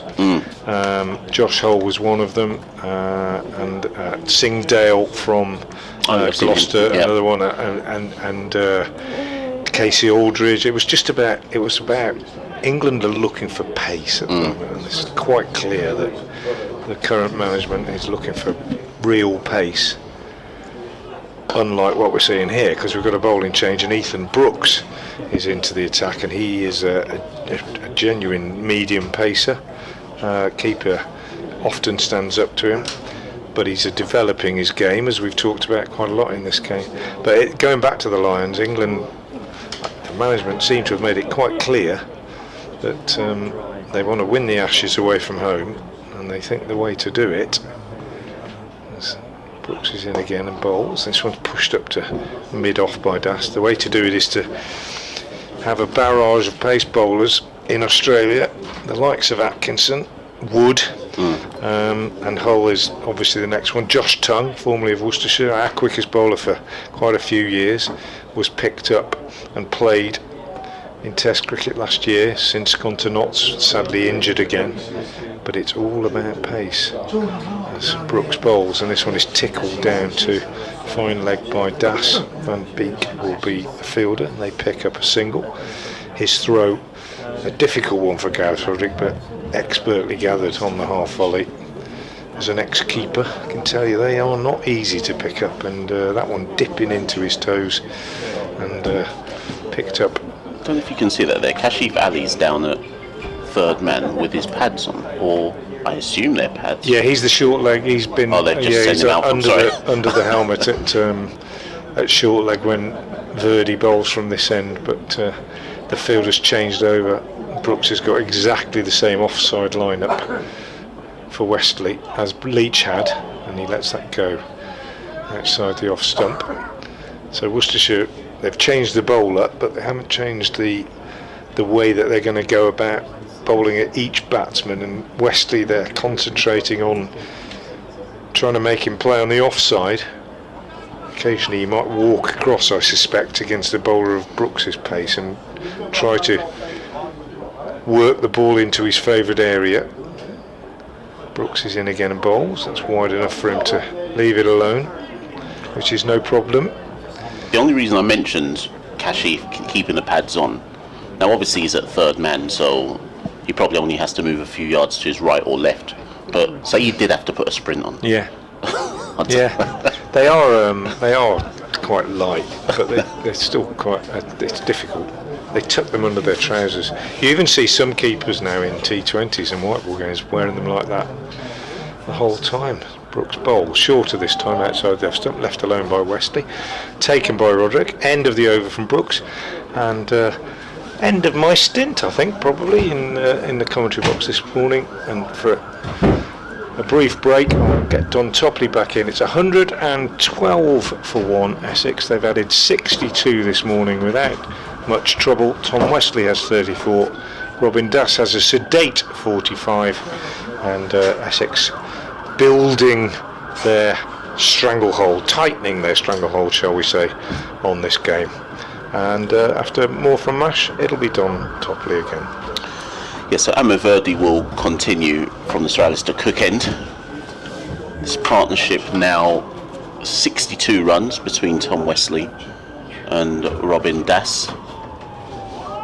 Robin Dass will be on strike to Amir Verdi. Continue to have a mid-on. Logan Van Beek kind of between mid-on and long-on. Verdi in to Robin Dass, and Robin Dass is forward in defence, no run. So we've got a short leg. Kind of shortish mid-wicket, backward square leg. A man out on the pull, on the onside. Oh, and this time Robin Dass goes back and tries to cut Verdi, and that one goes through. Genuinely beaten there, Robin Dass, outside his off stump. Or false shot, possibly.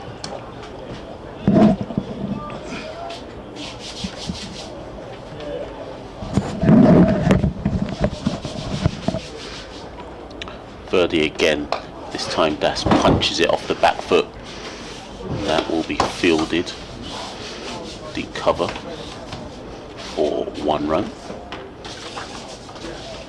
That brings Tom Wesley back onto stride. 3 balls remain still of this over. Das moves on to 46, 4 shy. Tom Wesley himself is on 34. And Verdi is into said Wesley. Wesley is forward and plays that down to Logan Van Beek, who is at long on for 1 run. And I'm joined by Don Topley. Morning, Mash. Morning. Great to see you return to Chelmsford. Yes, I'm prepared. Trains good last night? Trains are all fine. Excellent. I've got my shorts on, I've got my hat on, I'm all prepared for today. For the blazing sun in the afternoon here at the commentary box. Verdi back into Das and fielded off his own bowling by Amir Verdi, no run there. 1 ball remaining of this over. May I say it's always sunny in Essex? Allegedly so. Yes. It certainly has been in the 2 days or day and a half that I've been here. Final ball of the over, Verdi, a bit more loop on that one, and Das plays that out into the covers for Brett de Oliveira to field, and there is no run at the end of the 36th over. Essex 114 for 1 in reply to Worcestershire's 266. Tom Wesley on 35, Robin Dass on 46. Don, Robin Dass. Yes. I don't know too much about Robin Dass.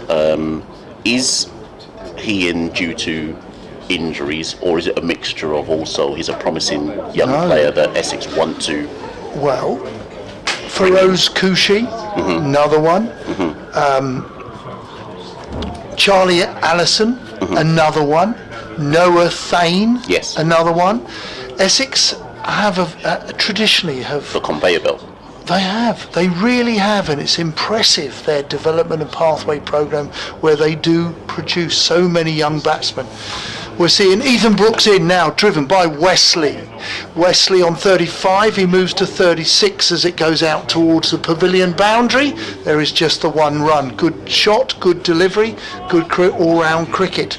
But he's playing on merit. Feroz Kushi has just got, I think, I stand corrected, but I think he got 100 this week and a 200 in the twos. Feroz Kushi was let out on loan to Kent and did okay there. Yes, I've seen him in action there. Yes. Look, the problem is they can't feed them all. They cannot give them cricket, first team cricket to all four of them. Brooks in a game, one slip waiting. He's bowled him. He's walked his shot as Das. He'll be desperately disappointed. He's made 46 not out and he's been bowled by Brooks. He did, if we get an opportunity, he walked his shot there, because how to describe you walking his shot? He's taken a smaller stride and then walked because he's been overbalanced, and unfortunately that is going to cause the dismissal, and he was bowled by Brooks. Well done to Worcestershire, who needed that second wicket. It was 50 for 1 overnight and it's moved to 115 for 2. Yeah, I like that description you've given there, because as you said it, I watched on the replay and I totally hear it is, in fact, totally get what you mean. He's kind of still playing the shot as he's walking. As he's bowled it, but walking, that's not a phrase I would have used to describe it, but yeah. Funny, in my coaching career, back in my day, I'm a little older than you, but the players, we talk about it in coaching, and the reason we call it walking, because you do physically walk. You look to come forward, you plant your feet, and then you look to play the shot, and the bat is way in front of you, but you overbalance, which means you bring or in Das's situation, he brings his right leg forward because he hasn't moved enough in the first initial movement. So we call it walking your shot, and I think that was what caused his dismissal. Had he used a longer stride, and he's not facing Marshall or Holding, he's facing a medium pacer, so he's not going to be challenged for pace. That he hasn't been able to move his feet. You know, he should have had a greater stride initially, and he probably would have negotiated that. But sadly for Das, he's back in the pavilion. He made it was a patient. He played nicely for his 46, but he'll be desperately disappointed that he hasn't got himself a half century. But it does bring to the crease Jordan Cox, who was in the England squad for this game at Lords, in which Gus Atkinson made 114. I saw the 100. Is he out now? I think he's out, and I think we're England all out for something like 428. 427, our able research assistant has told us. So 118, I think. Not many. How easy is the game? Yeah, I was going to say, not many players get a century and 12 wickets. Brooks into Cox. Cox plays on the front foot. He also just politely walks his shot. Probably needs, when you're facing a medium pacer, and for a lot of cricketers it will be like throwdowns, and you must make sure your technique and everything associated with your specific technique is correct to survive. So here we go, Jordan Cox coming back from England. He's facing Brooks. Cox just clips it into the leg side, a ball that was fairly straight, probably hitting top of middle, and it was manipulated into the leg side for no run. So you mentioned medium pacers and throwdowns. Darren Stevens used to take tons of wickets with medium pacing throwdowns. He must have lulled the batsman into a false sense of security, medium pacers, traditional county cricket, of which Brooks will be one really. In he comes, bowls, and this is played into the offside, and there is no run. Backward point, looking electric there. That is Kasif Ali, who is preventing any singles. You want to starve your batsman. Don't give him. Be miserly.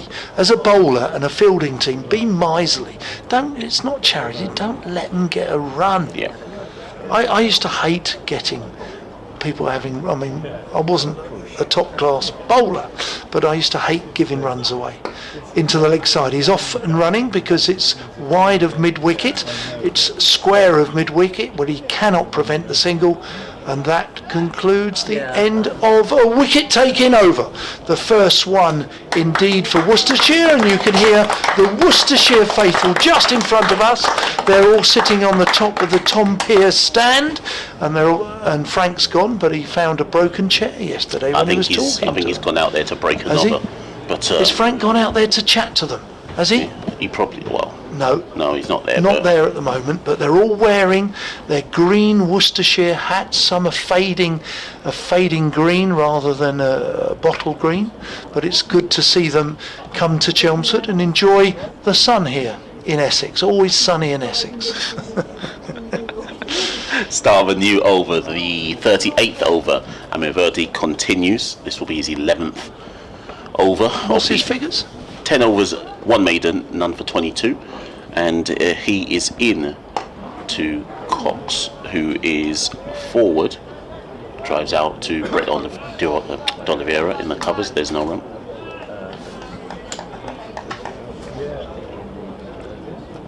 Jordan Cox, of course, who was released yesterday to rejoin with Essex. Verdi in to Cox. He's back and stands tall in defence. No run. Released by England yesterday, once he realised he would not be involved or needed for the test against Sri Lanka. And here he is batting now at number 4. I think he arrived shortly after lunch yesterday, is what we believe. Verdi into Cox. Cox is back, wants to cut that. Doesn't beat the point fielder, no run. Modern day cricketer, batsman, where he won't allow Verdi just to bowl at him. He will go after him at some point once he's had a decent look.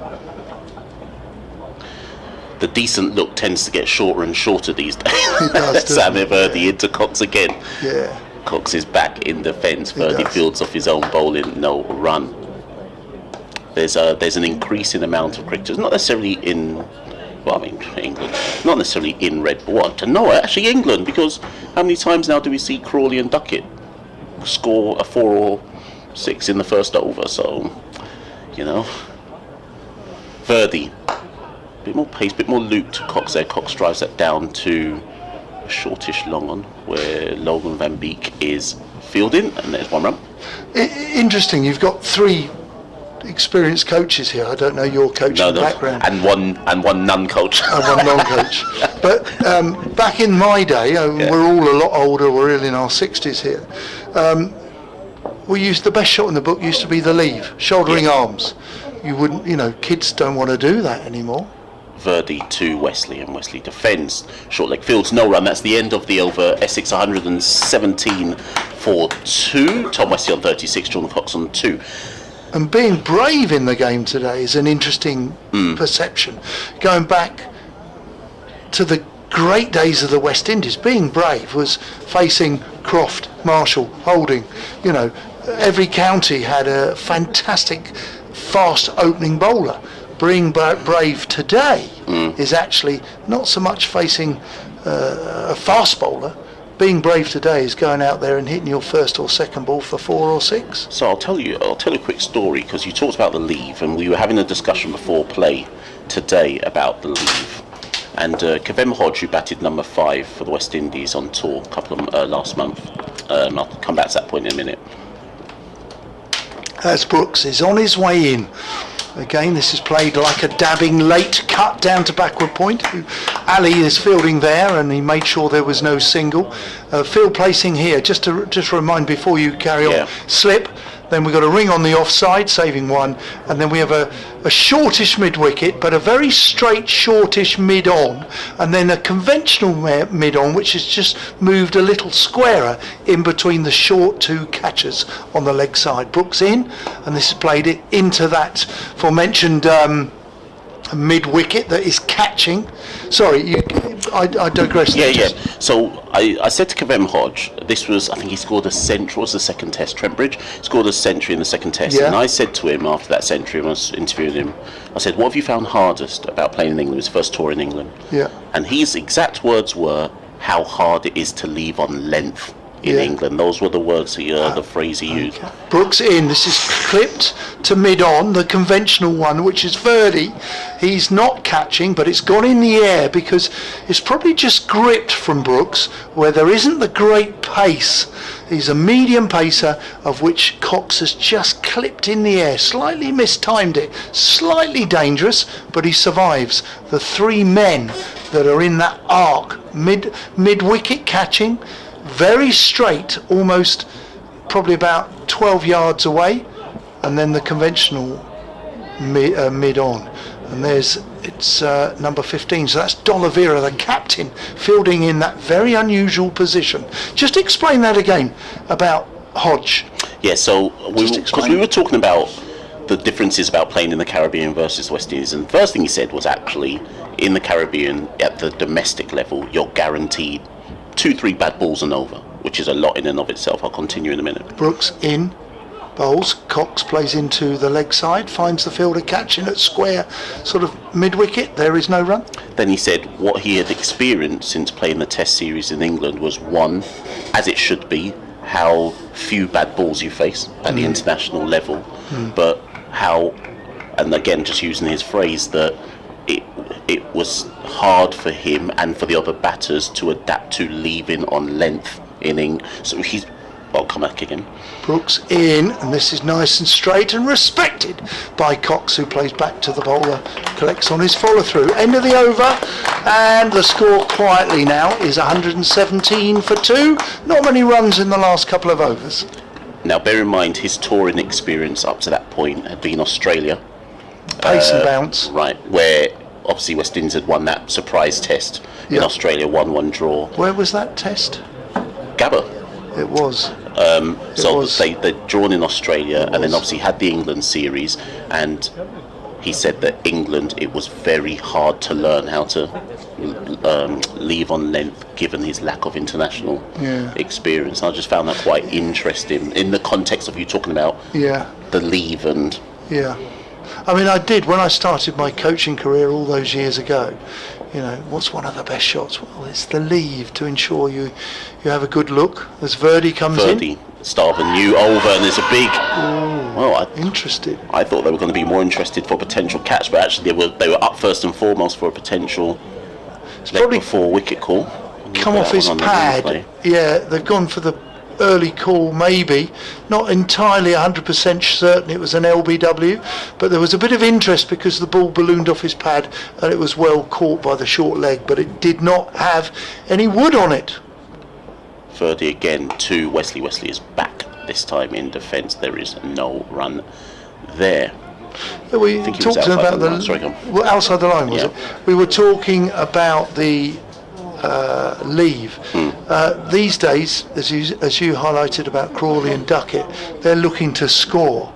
You know, you used to have to look to survive against the opening bowler. Wesley forward, smothers it, pushed out into the short mid-wicket region, no run. An entirely different mindset. And, you know, I was talking to you about having 3 coaches, schoolboy coaches, you know, how the mindset of batting has changed even at school. Quicker ball. Yes, quicker from Verdi, and Wesley tucks that off his pads for 1 to bring Jordan Cox back onto strike. And I'm going to come off the back of your coaching point there. I don't know if all 3 coaches are here, just 2 so far. But as you coach a youngster, let's say schoolboy level, let's just say up to under 16s, and you're coaching them about the leave, who's coaching it out of them? Yeah, well, Verdi into Jordan Cox. Cox is back in defence, no run. Or are they coaching it out of themselves? Like that's what I'm finding intriguing about the modern game. It's not in vogue. Learned behaviour. Say, learned behaviour. Behaviour, my esteemed colleague Mr. Hawkley suggests. Verdi back into Cox. Cox is forward, pushes that through the covers, 4-1. Quick run, 1, wanted 2, but never going to be 2 there, and that brings an end to another Amir Verdi over. Essex 119 for 2. Jordan Cox on 3, Tom Wesley on 37. I think it's also to do with your personality trait as well. You know, if you're an exuberant and your batting is, you having been encouraged to hit the ball, then perhaps. But there will still be some young batsmen who, okay, they might play T20, but they would like the opportunity to play 30 over, 40 over, where you are facing good bowlers. And sometimes, it's all about ability level as well. Local score, you might find a young lad, as Brooke comes in, there's a slip waiting, this is driven into out by Cox, up to mid-off, there is no run.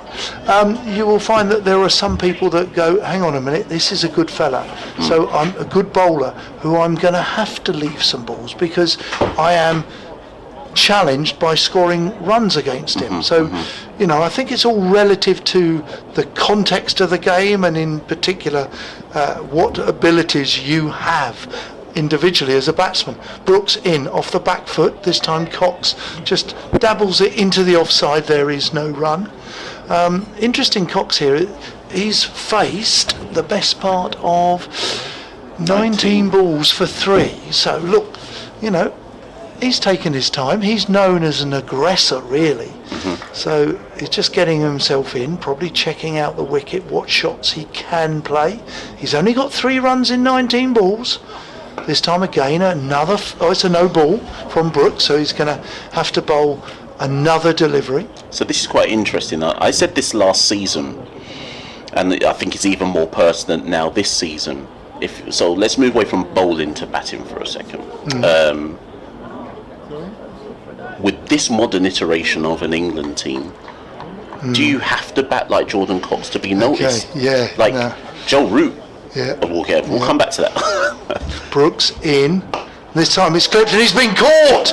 There we go. Brooks has got another wicket. It's that man at short mid-wicket where he's taken a very good reaction catch with 2 hands, very close to the bread basket, his stomach, but Cox is going to have to go. It hasn't been a productive day. 20 balls he's faced. He's been caught at mid-wicket, bowled by Brooks for 3. Essex have lost the 3rd wicket, 2nd of the morning, and the score is 121. Well bowled. Well, they've bored Essex into submission there in a way. He probably regrets playing that shot where he probably could have gone higher. He could have gone over the infield or the catcher there, but unfortunately he's gone, and Cox, whilst he might have enjoyed a marvellous Lord's lunch yesterday, he's not going to enjoy his Chelmsford lunch of today. No, yes, he's clipped that. I mean, his art seemed to be played on the onside, to be fair, but he's clipped it through, straight to Adam Holmes, who's at that kind of short mid-wicket. But, I mean, did it have to go airily? That is the question ultimately that Jordan Cox will have to ask himself, and it brings Matt Critchley to the crease. And to be fair to Worcestershire, 121 for 3. So since this morning, 71 runs have been added. They've taken 2 wickets. I think Worcestershire will be. I'll tell you what. These 2 wickets. What did you say those stats were? You just. 71 runs for the 2 wickets. If we broke that down, I reckon the last 5 overs. And yeah. In fact, I can tell you. I'll come back to you. Last 5 overs, they've claimed 2 wickets, but I reckon there's been. They've turned the tap off. Yes. Massively, which is good cricket. Probably not the most exciting cricket, but it's what's needed as Brooks bowls his first ball to Matt Critchley. Brooks in, played with a full straight bat on the front foot, played into the offside, there is no run. So we're not attacking, we haven't seen too many slips. What they've done is turn the tap off, strangled a couple of batsmen, as in just tied the noose and got tighter and tighter, and suddenly the pressure's formed, they've got out. I'll give you the stats: 5 runs in 4 overs, 2 wickets. There you go. That Brooks in again, outside off stump through to the keeper, dot ball. It's quite. If you're talking to somebody from Mars who's never seen cricket, they'll go, God, this is dull. But actually, it's what's needed just right now. Of course, yeah. You can't really look at cricket in the form of days or even sessions. You've got to break it down to sort of 10 over passages, or as we've just highlighted, or you have, 5 overs. Brooks in again. And this is played nice and straight into the leg side. There is no run, no ball again. Well, hey, I wonder what Frank would be saying of his beloved Worcestershire bowlers, medium pacers bowling no balls.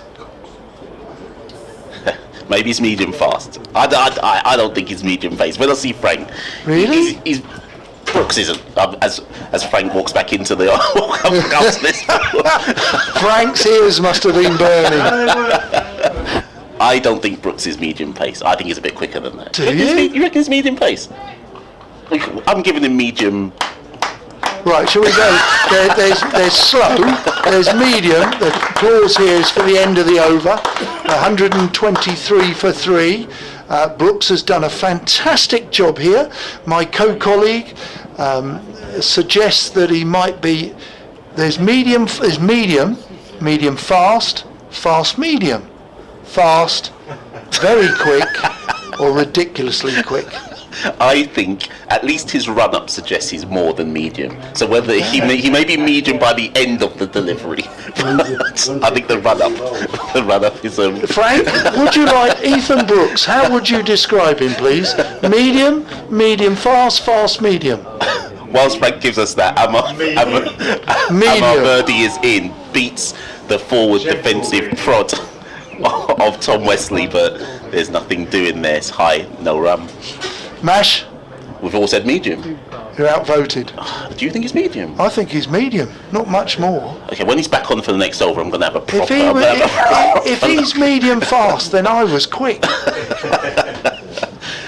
Amar Verdi in again to Tom Wesley. Wesley defends that, tucks it into the onside for no run. I think he's probably very similar pace to...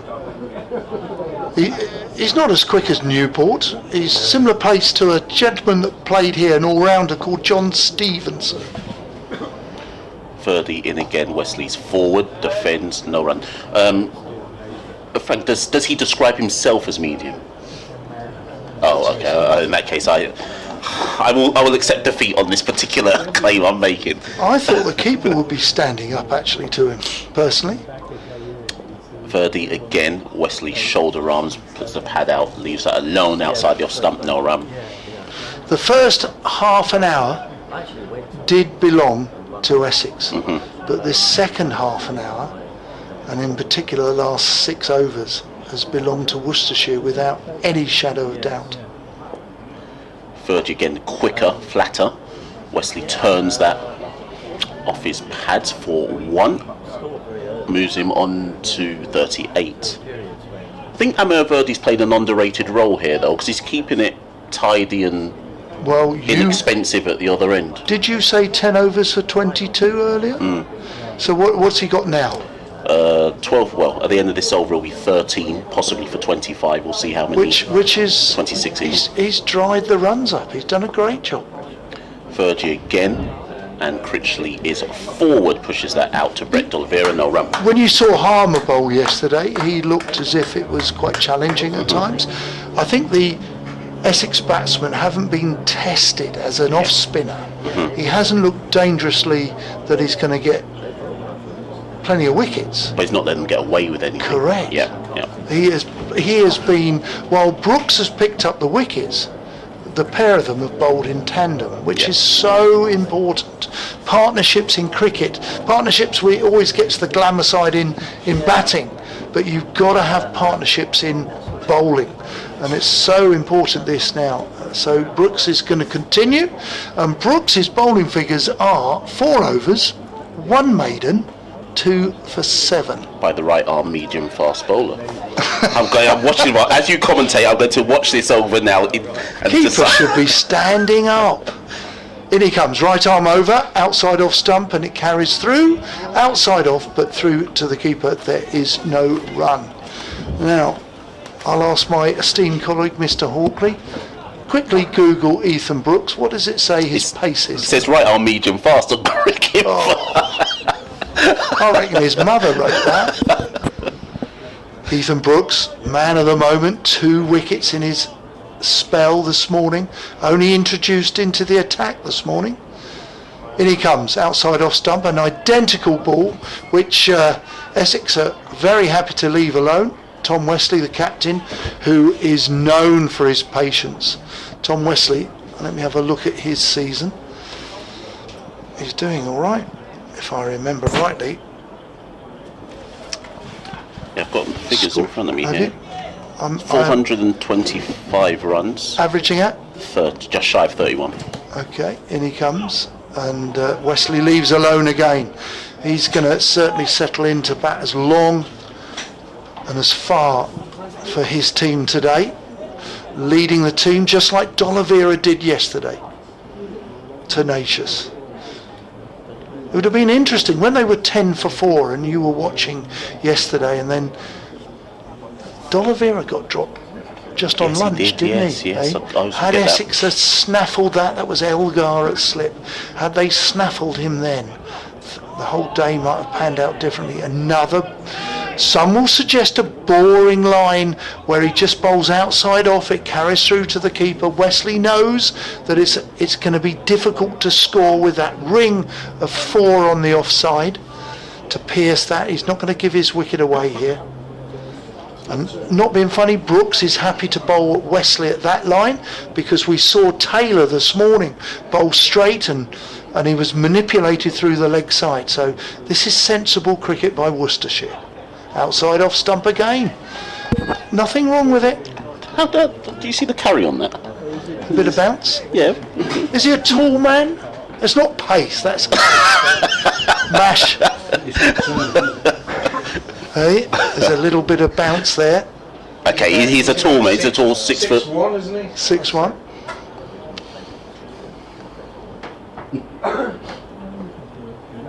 In he comes, running down the slope towards us, and this time Wesley plays off the back foot, but he finds D'Oliveira, probably the closest of the offside fielders, but there is no run. So listen, it's been an amazing. Can we go back any longer? Can we go back in the last 10 overs? Yes, I will look for you. I'll give you the last 10 overs. 124 for 3, and Critchley's to face, he's still hasn't scored yet, and 38 runs to Wesley.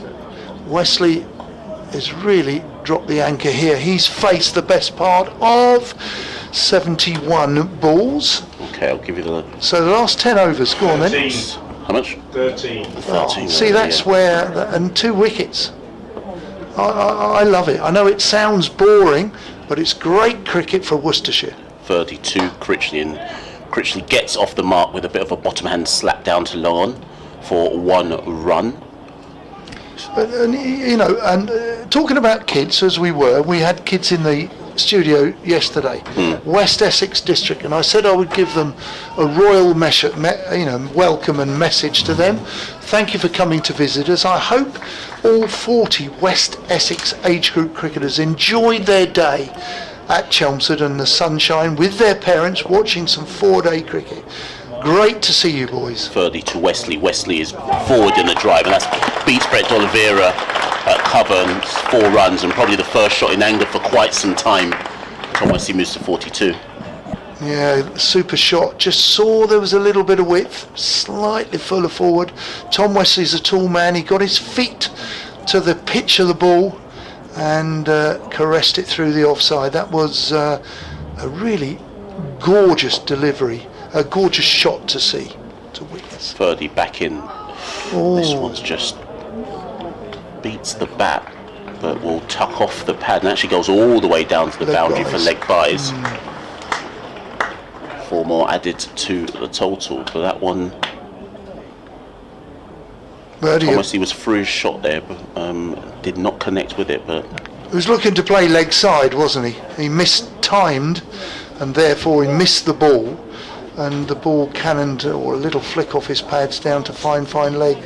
That's 2 boundaries this over. Okay, it hasn't affected Verdi's bowling figures, but nonetheless, Essex will be chuffed about the 2 boundaries. 30 back to Wesley. This time it's smothered and dabbed, so to speak, into the onside for no run.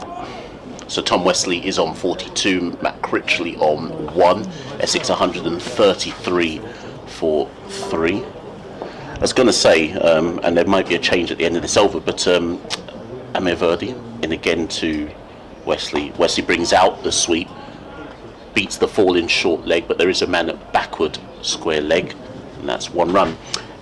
For me, I mean, cricket doesn't change. I mean, yeah, okay, yes, the paddles and the laps and the this and the that, but when push comes to shove, dry up the runs, a wicket's going to follow. It doesn't really matter what format of cricket you play, that's still going to be the metric. Trying to get that message to kids is quite interesting, isn't it? Birdie to Critchley. Critchley dries down to mid-on. There is no run, and that brings an end to the over. Essex 134 for 3, Tom Wesley 43, Matt Critchley 1, and I may be departing from Thanks, the Mash. comms booth. And Frank Watson will be back.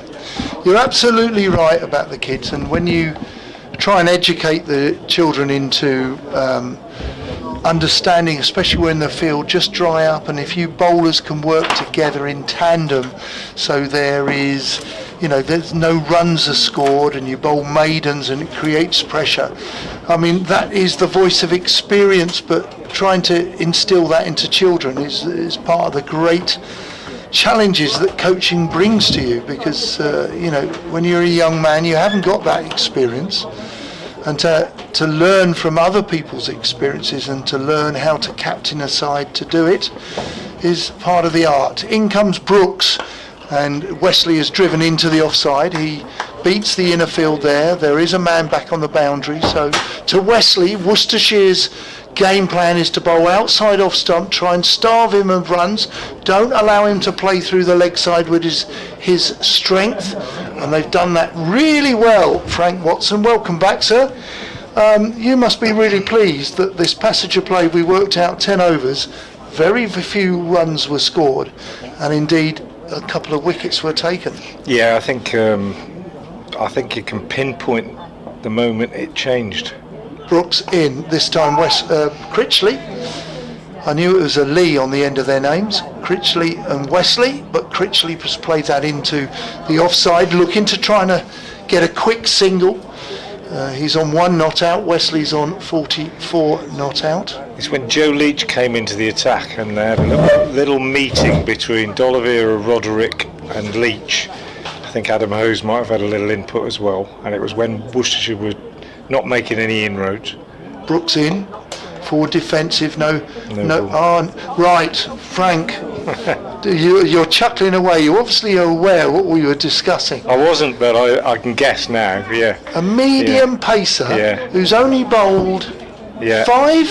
Hang on, Brooks 5.2 overs, 2 maidens, 2 for 10, and how many of those 10 are no balls? Yeah, I know. I don't think I've ever seen him bowl a no ball before. But do you know why? And I'm going to take Mash down the hill. Yeah. And I always talk about it. Yeah. When you bowl at the Hayes close end or the Graham Gooch end, you run away with yourself. Brooks in again, driven up to mid-off. There is no run. Going back to that meeting that they had, I call them the brains trust, the sort of senior men, and they decided there and then that when Das was on strike, they were going to have a leg side field and they were going to all pretty straight, and when Wesley was on strike, they were going to have this offside field with a sweeper back and a ring of 3 or 4, and they were going to bowl outside the off stump, and that was what allowed them to get a little bit of control, and Brooks it brought the wickets. in again, driven quite straight. D'Oliveira fields in that funny position, which is just off the cut strip, about 12 yards away, where he is catching at a very straight mid-on. Conventional mid-on has moved squarer, Verdi. He is in sort of back on the 30-metre circle, what would be there. And then we have Hose who caught the catch off Cox. He's about 10-12 metres back at very short mid-wicket. This time Brooks finds Hose. Hose dives over it. He can't quite stop the single, can Verdi? And Critchley gets a single there. And the field changing now, and we're seeing exactly that plan being implemented. Now, that's not to say there wasn't a plan in the first hour, but it wasn't working, and they weren't bowling to it. And I just think you said I'm happy to be, but I'm happy to see that they're playing and they've got a plan and they're bowling to it, and it's to some extent paid off. And it, well, as you said, good cricket. It's what you've got to do as a captain, manage the game. In comes Brooks. Brooks bowls outside off stump. We've seen Brooks be instructed to bowl that line to Wesley, and that's a good line. People will say, "Oh, it's a bit boring." No, it's not. It's effective for the context we're currently in, and it's a passage of play where when Tom Wesley's facing Brooks, he's not bowling at the stumps, he's bowling just outside. He has a ringed offside where there are fielders, and Wesley can't pierce it. So it's a battle of boredom, really. Will the bowler get bored first, or will the batsman get bored and do something daft?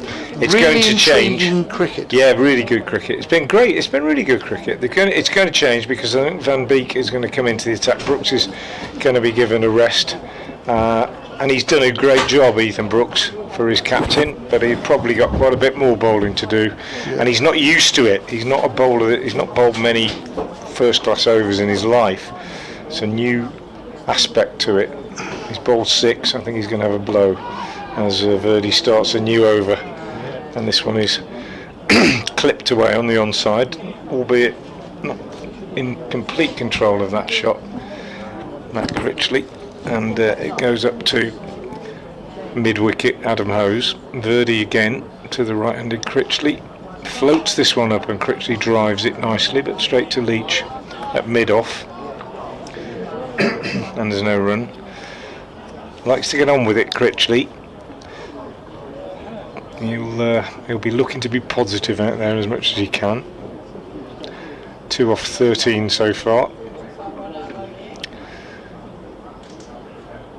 He waits, bat raised as Birdie is into him, and he pushes this one through, and Critchley just works it to mid wicket where Hose fields, and there's no run. And I also heard you talking about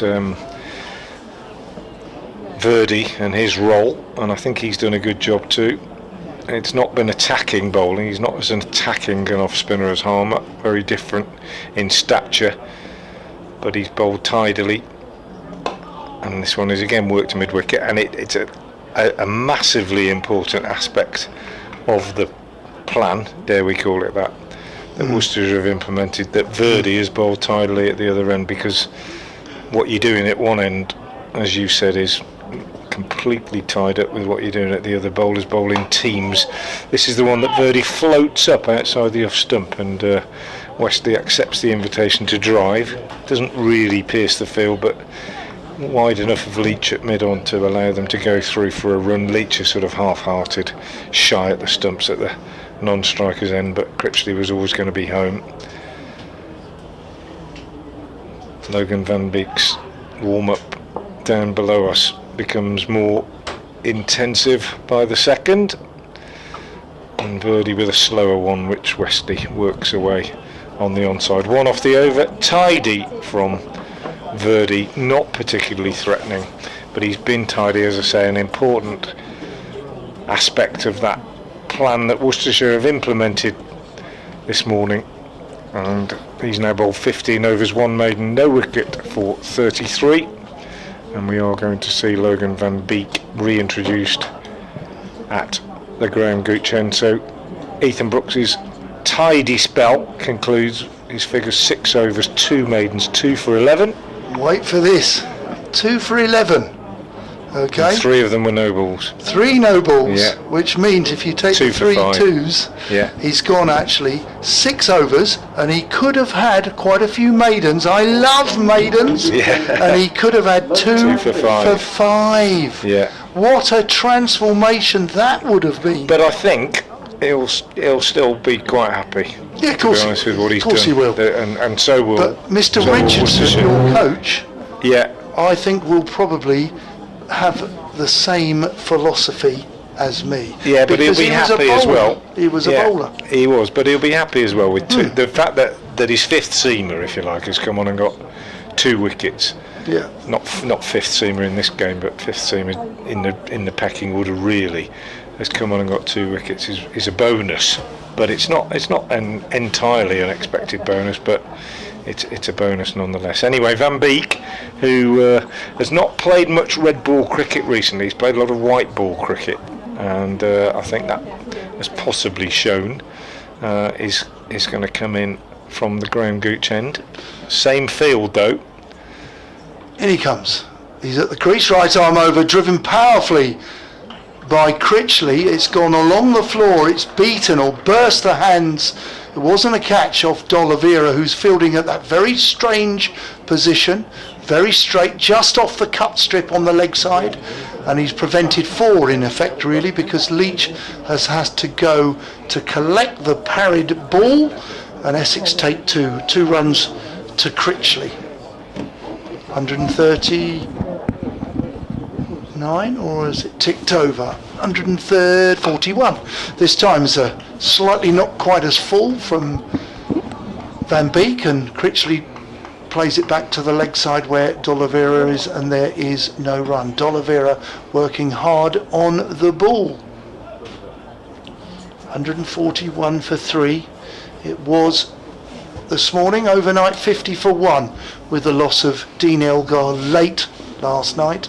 Das was the first to go, bowled by Brooks for 46, and this time it's a decent ball by Van Beek, which brings Critchley eventually forward and plays it with soft hands, and there is no run.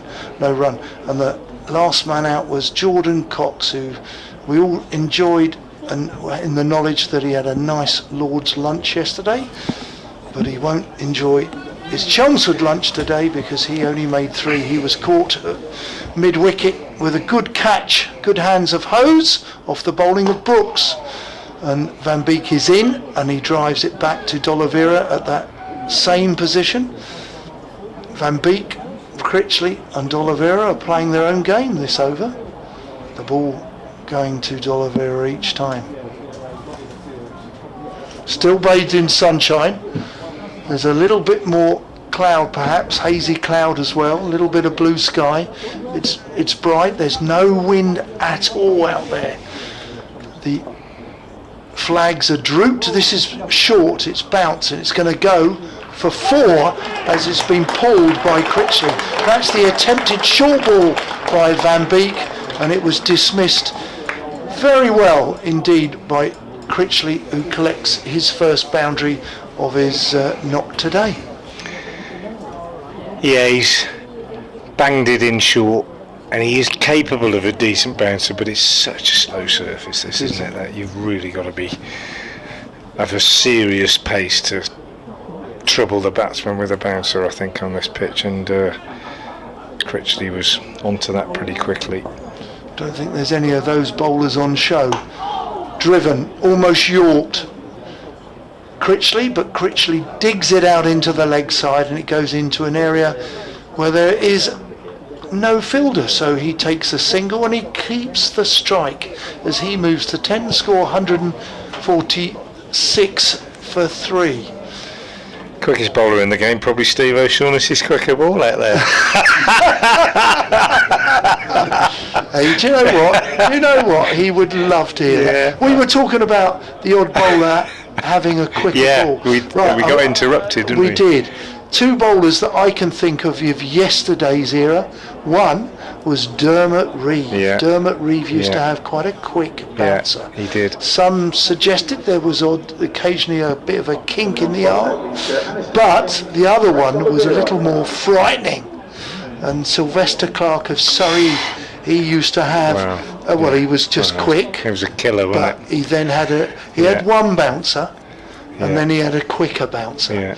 And I remember nicking him at the Oval once, where I nicked it to the wicketkeeper Jack Richards, and it took an eternity to reach Jack Richards. He was a long way back. Brett D'Oliveira has introduced himself into the attack just to give Amar Verdi a little bit of a break, and that might sound a bit strange, but even spinners need a break, and finger spinners particularly.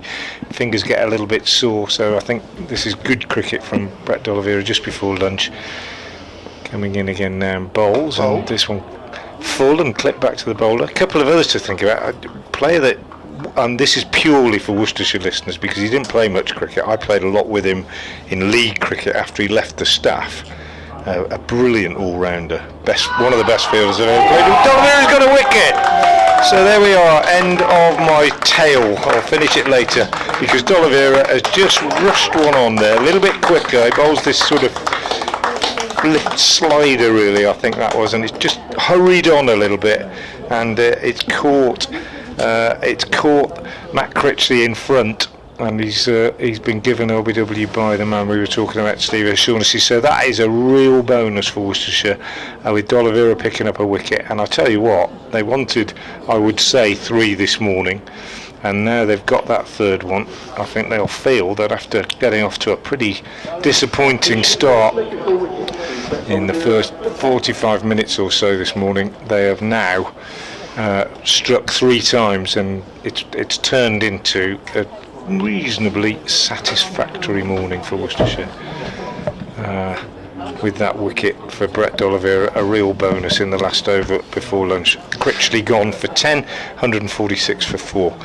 Different type of bowler again. Yeah. All right, we were talking about Harmer or Embry or whatever. It was Critchley and D'Oliveira, 2 very different types of leg spinners. D'Oliveira is not a big spinner of the ball. Well, one, he's not a big spinner of the ball. 2, he has a lower trajectory. Yeah, much lower. All right, and doesn't get the bounce. Yeah. And that someone just like Critchley, slid on, and didn't it did. Yeah. You know, if you're facing Brett D'Oliveira and Verdi, if I was batting against them, I'll be worried about the ball that perhaps dies a little bit. Yeah. Because they aren't tall, they don't extract bounce, so the ball's always dying a little bit. And I think that delivery went on, and I've got to be honest, the way, we're not behind the arm, but it looked fairly adjacent. Yeah, it did. And I wasn't surprised by the umpire's finger. Likewise. Anyway, Paul Walters come out, the tall left-hander. D'Oliveira will go round the wicket. The man I was going to talk about, going back to my Worcestershire listeners, people who've played Birmingham League cricket of a certain age, Cedric Boynes. Don't know if you remember him. All-rounder. One of the few cricketers I've ever known with the name Cedric, as Walter defends this. Brilliant fielder. Short time on the staff. Became a school teacher. Unbelievably quicker bouncer, really good. Number of times, well, he got me with it a couple of times. I remember the name, funny enough. Really quick bouncer. D'Oliveira bowls again. Walter is forward, pushing out on the onside. Fielded it short leg by Kashif Ali. Bonus wicket, I would say, for Worcestershire in this over. But I'll go back to what I said before. A morning that began in disappointing fashion. The second half of it certainly has been encouraging, shall we say, for Worcestershire, as D'Oliveira finishes that over. 1 over before lunch, which is going to be rolled by Logan Van Beek, who's just taken the ball and is walking up to the Graham Gooch end. You can hear that applause, I expect, on our effects mic, because we've got a little posse of Worcestershire faithful sitting outside the box. But that was a bonus for D'Oliveira. 3 men out this morning then. Das for 46 and Cox for 3, both falling to Ethan Brooks. And Brett D'Oliveira just trapping Matt Critchley, LBW for 10. Wesley's been there since the start. He started very, very fluently this morning. He's been tied down a little bit soon. Why did he start fluently? Because they bowled, as we said, Tom Taylor bowled 2 straight at him. And he was allowed to get away, and Brett D'Oliveira decided, along with his lieutenant, to put an end to that. And since then, the bowlers have bowled to the plan, and Wesley's found it more difficult. 44 to the Essex skipper off 78 deliveries, 5 fours, 3 of which were hit in the first couple of overs that he faced this morning. Well, here we go. Wesley, will they change the bowling here now? Will they bowl a little straighter this final over before lunch? No, they have bowled a bit straighter. They've clipped it as Wesley out. He's bowled straight, so he's clipped it all the way out to deep square leg where there is a fielder. Wesley will come off strike. And I understand the captain probably said 1 over left, let's bowl at Wesley to try and get him out. But unfortunately, it's cost a single, which brings Walter onto strike. The left-handed, the tall man, you have to bowl differently at him. You've obviously got to change your lines, but you may want to look at the lengths. But you can certainly attack him in this 5 remaining balls. We may squeeze another over in, Frank. I think yesterday you were ahead of time. No, I don't. This time, I mean, I don't know. It depends if they're not using that clock on the pavilion, because that was it wasn't on the hour when they went off yesterday, so I'm not sure. Oh, they used to use the pavilion clock. I don't think they were yesterday. I'm not entirely sure. Van Beek around the wicket to Walter. Walter plays out to backward point. Doesn't really move his feet. He sort of plays on the move, but he survives and it goes to backward point. There is no run. Yeah, there's a clock on the scoreboard now which says 12:59. That must be the one that they're using. So it will be the last over, this one. It'll be David Milnes to call. He's at the top end, Hayes close end or the Graham Gooch end. And he turns. Van Beek is on his way in. Right arm round the wicket. Short, played by Walter into the offside. Good looking shot, good defensive shot, powerful, but it's been well fielded by the captain, Brett D'Oliveira. No run. What did you have for lunch here yesterday, Frank? I went round to your curry place and I had a chicken tikka. Did you? That you said. Did you enjoy it? Yeah, it was good. Yeah, very good. Not sure today. Not sure. The other place we can go is the stall down here behind the press which box, is it? fairly Burgers and standard burgers and maybe hot dogs. And in comes Van Beek. He bowls 2 slips awaiting, and this is driven into the offside, and it's powerfully hit, and I think it's going to go for 4 as Joe Leach couldn't stop it. It was a good shot, controlled. It was nicely timed by Paul Walter. He'll have enjoyed that, and the Essex faithful have enjoyed it. What did you have, Don, for lunch yesterday? What did you... Chicken tikka masala. Oh, you had it as well, did you? I did. Yep. Right. We're going to have an update in a minute. Shall I continue until we finish? Yeah, of course. In comes Van Beek to Walter. Walter has driven this up on the leg side to mid on, and there is no run.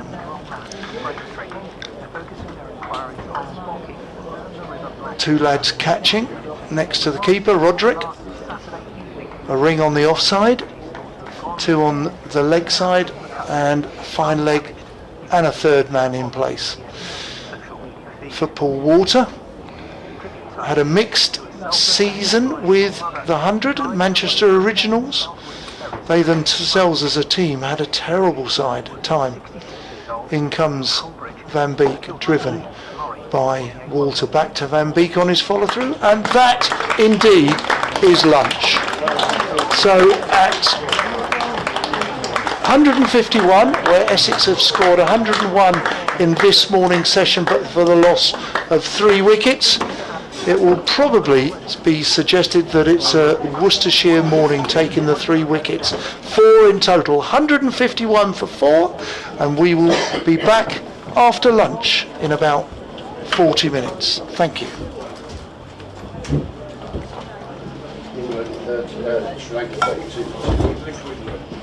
Two. Both identical wickets dragged on. Rose and Stone.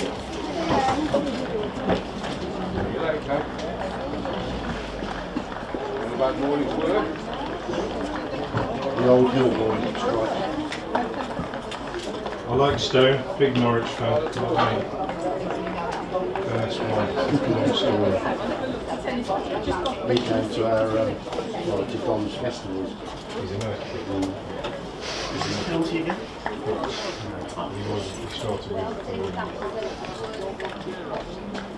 He started with Northampton, then he went to watch, and he's quick. He's just had 2 plates, but he's fine. He was there when he did his cruise ship. He did his cruise ship. He got mowing out in a T20. The bounce mowing hooked it, gloved it to the keeper. Stone ran through, leapt in the air, that landed with his cruise ship. He was out for a year, just like that. But he's a really nice kid.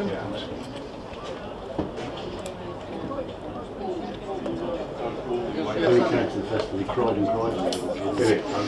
Did he? He's only from Norwich as well. He's from Norwich, isn't he? Yeah, played for Milford. Yeah.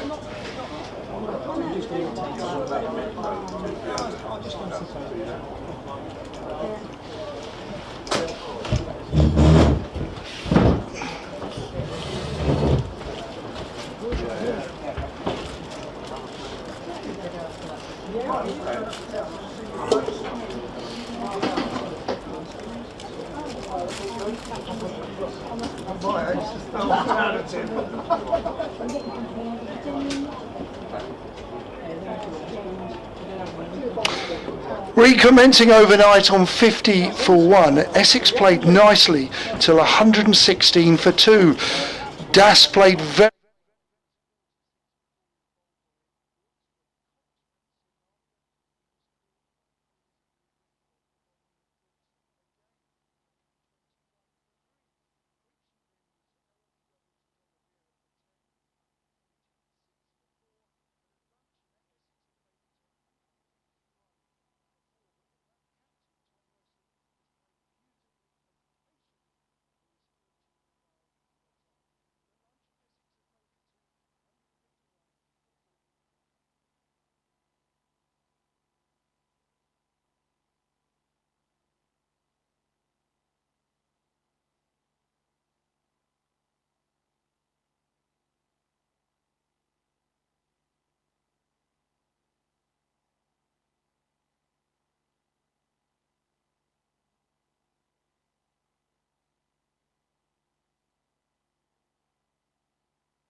Breakthrough picked the wicket of one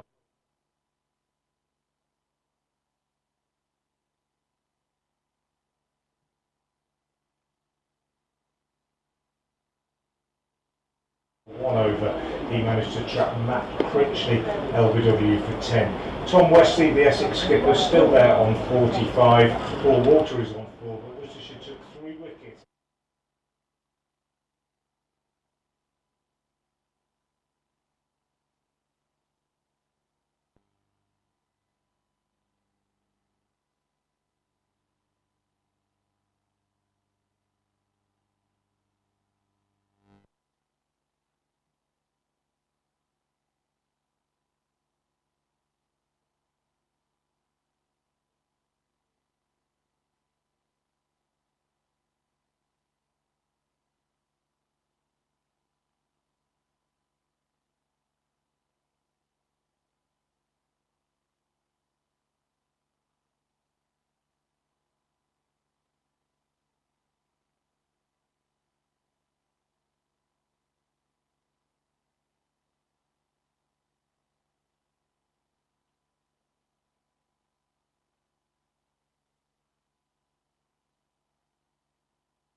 Good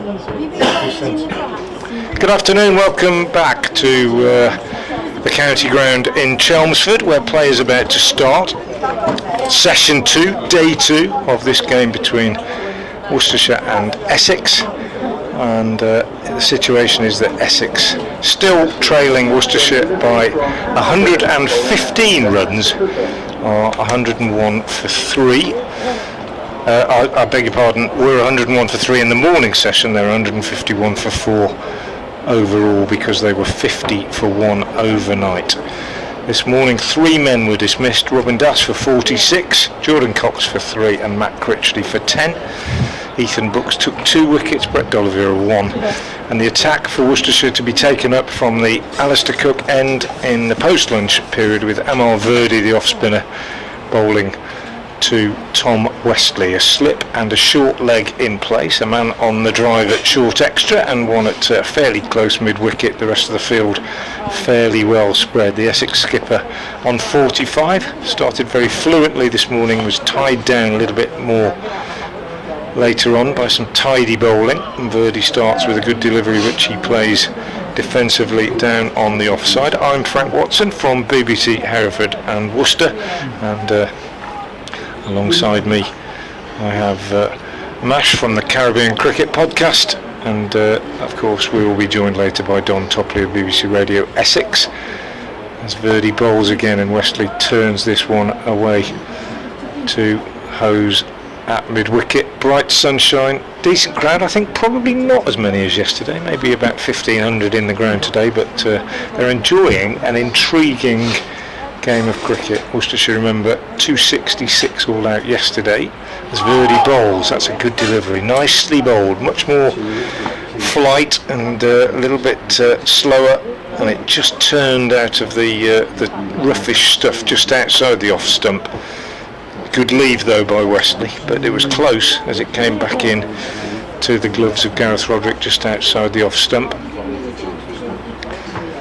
As Verdi is in again and bowls, and the first run of the afternoon as Westley just lets this one come onto him a little bit and just turns it with the spin behind square on the leg side. Neat deflection, no more, and Westley goes on to 46 and the total to 152 for 4, and Verdi will now enjoy the challenge of bowling around the wicket to Paul Walter because he's bowling a left-hander, and that means that he'll be turning the ball away from Tall Paul, as he's known. He's got a slip and he's got 2 men on the drive on the offside.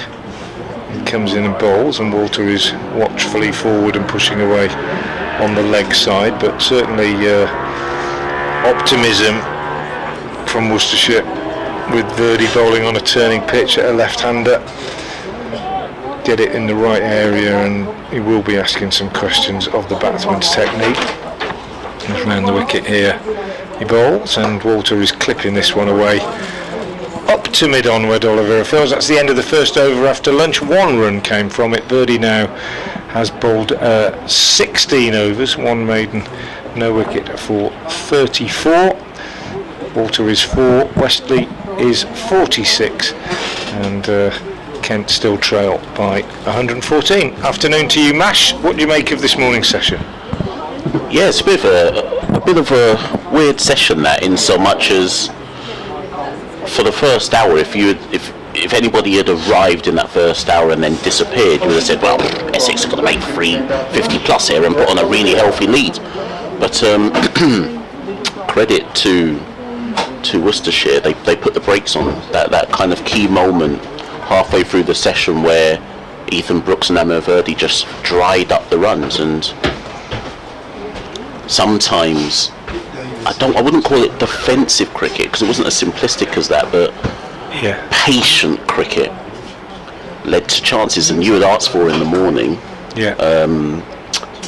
I'll come back after this because it's Brett D'Oliveira will continue from the Graham Gooch end. I think before lunch he was bowling from the Sir Alistair Cook end, but he bowled 1 over just before lunch and prized out the wicket of Matt Critchley for 10, and he'll continue after lunch but from the other end, the Graham Gooch end. And the first two balls have enticed Tom Wesley to defend on the front foot, no run. You surprised by this move, or just a speculative few overs after that? No, I'm quite surprised. De Oliveira again, Wesley forward. But I'll explain why I think it's happening in a minute. I'll wait till the end of the over, because he gets through his overs really quickly. Yep, 3 balls gone already in this over. And again, Wesley respecting each of the deliveries from Brett De Oliveira, just planting the front foot forward and defending pretty much each of those first 4 balls. Tom Wesley is of course 4 runs shy of a half century, and this one is defended again. 1 ball remaining of this Brett De Oliveira over. You said he gets through his overs quickly, actually, and that got me thinking, who is the quickest bowler in county cricket in terms of getting through their overs? Brett De Oliveira again, and this one is driven down to long on by Tom Wesley. He'll retain the strike at the start of the next over, and Essex move to 153 for 4 at the end of the 51st over. So you think there's a theory behind? Well, not necessarily a theory, but what you're looking at, if you look at this Worcestershire attack, you've got Joe Leach, who isn't really fully fit. They've got 3 games to play after this. They've got to get a seam attack out in each of those 3 games. Tom Taylor has carried a massive workload since he came into the side at the start of the white ball cricket. Logan Van Beek is just arrived, pretty much undercooked. Yeah, Ethan Brooks is new to it. It's a case of managing workloads, I think. Right. Matthew Waite is coming back in the next game. James Hartshorn, another Kiwi, will probably play in the next game. But you've got to be careful. You've really got to be careful. So that's why. And I think as for who bowls the quickest over, a sad addition to that conversation in many ways. I'll just break off as Verdi bowls, and this one's worked away for a single by Wesley. Josh Baker, who tragically died earlier this year, left arm spinner at Worcester, a youngster that we had great hopes for. I used to just for fun put the stopwatch on him last year, and honestly it was sometimes just over a minute. He could, if people are blocking it, he would just pick it up, walk back and bowl the next one. And there are a few. Simon Harmon bowled some quick overs yesterday, I thought. Verdi bowls, Wesley lets that go outside the off stump. Good judgment by the left-hander, but a spinner who doesn't run up much. Fateh Singh, who played in the white ball competition for Worcester, left-arm spinner, would fit into that category. If a batsman's defending and the field isn't changing, can get through an over really, really quickly. Verdi round the wicket again to Walter, and clipped away on the onside by Walter, but straight to mid-wicket. Ethan Brooks, who did such a good job with the ball this morning. 6 overs, 2 maidens, 2 for 11, and 6 of those came off no balls, so it would have been 2 for 5 otherwise. Bowled beautifully this morning to his field, to his plan. Oh, and that one from Walter. Oh, that's a really lucky escape for Paul Walter. It was quicker, dipped in. I think it was the arm ball from round the wicket, and Walter, well, he just really jabbed a bat at it and got the outside edge on it, and it squirted away behind square. But that was good bowling from Verdi, very nearly through the big left-hander with that one. He's in again. This one's a bit slower, and Wesley, stung, I think, really by that previous delivery, gets the one that's a bit fuller and thinks, I'm not going to let you impose yourself on me, I'm going to do it to you, and he whacks it straight down the ground for 4. He's a very good white ball player, of course, is Paul Walter, and he's capable of a long ball. Didn't go all the way, but it was aggression, and he is forcing this one again out on the offside, but straight to one of those 2 fielders on the drive at short extra cover, Kashi Valley on this occasion, and that is the end of the over. 158 for 4.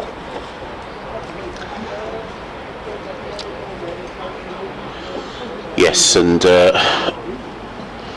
just see if Brett De Oliveira will continue. He will continue from the Graham Gooch end.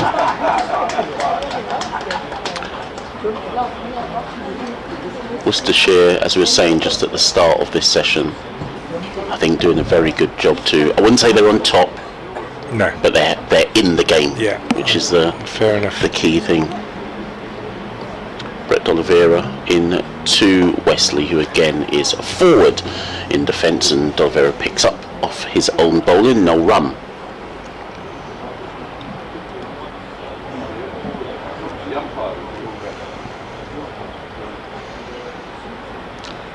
D'Oliveira again, and a repeat this time, although this time it's pushed out into the offside, and Jake Libby fields extra cover.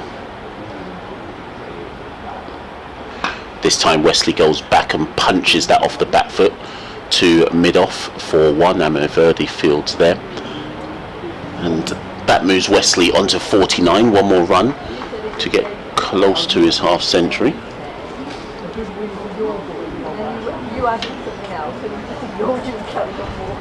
Just looking at the field for Brett D'Oliveira, and it does look like a bit of a split field here, rather than,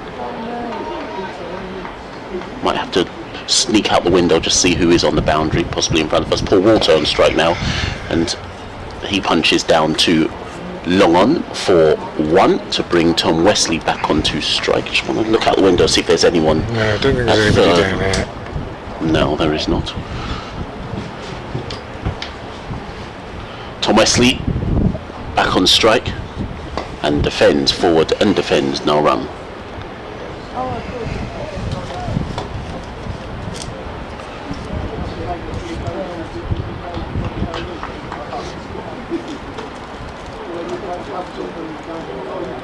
And this time he does push out 2 point, and the applause you hear is because Tom Wesley has recorded his 50.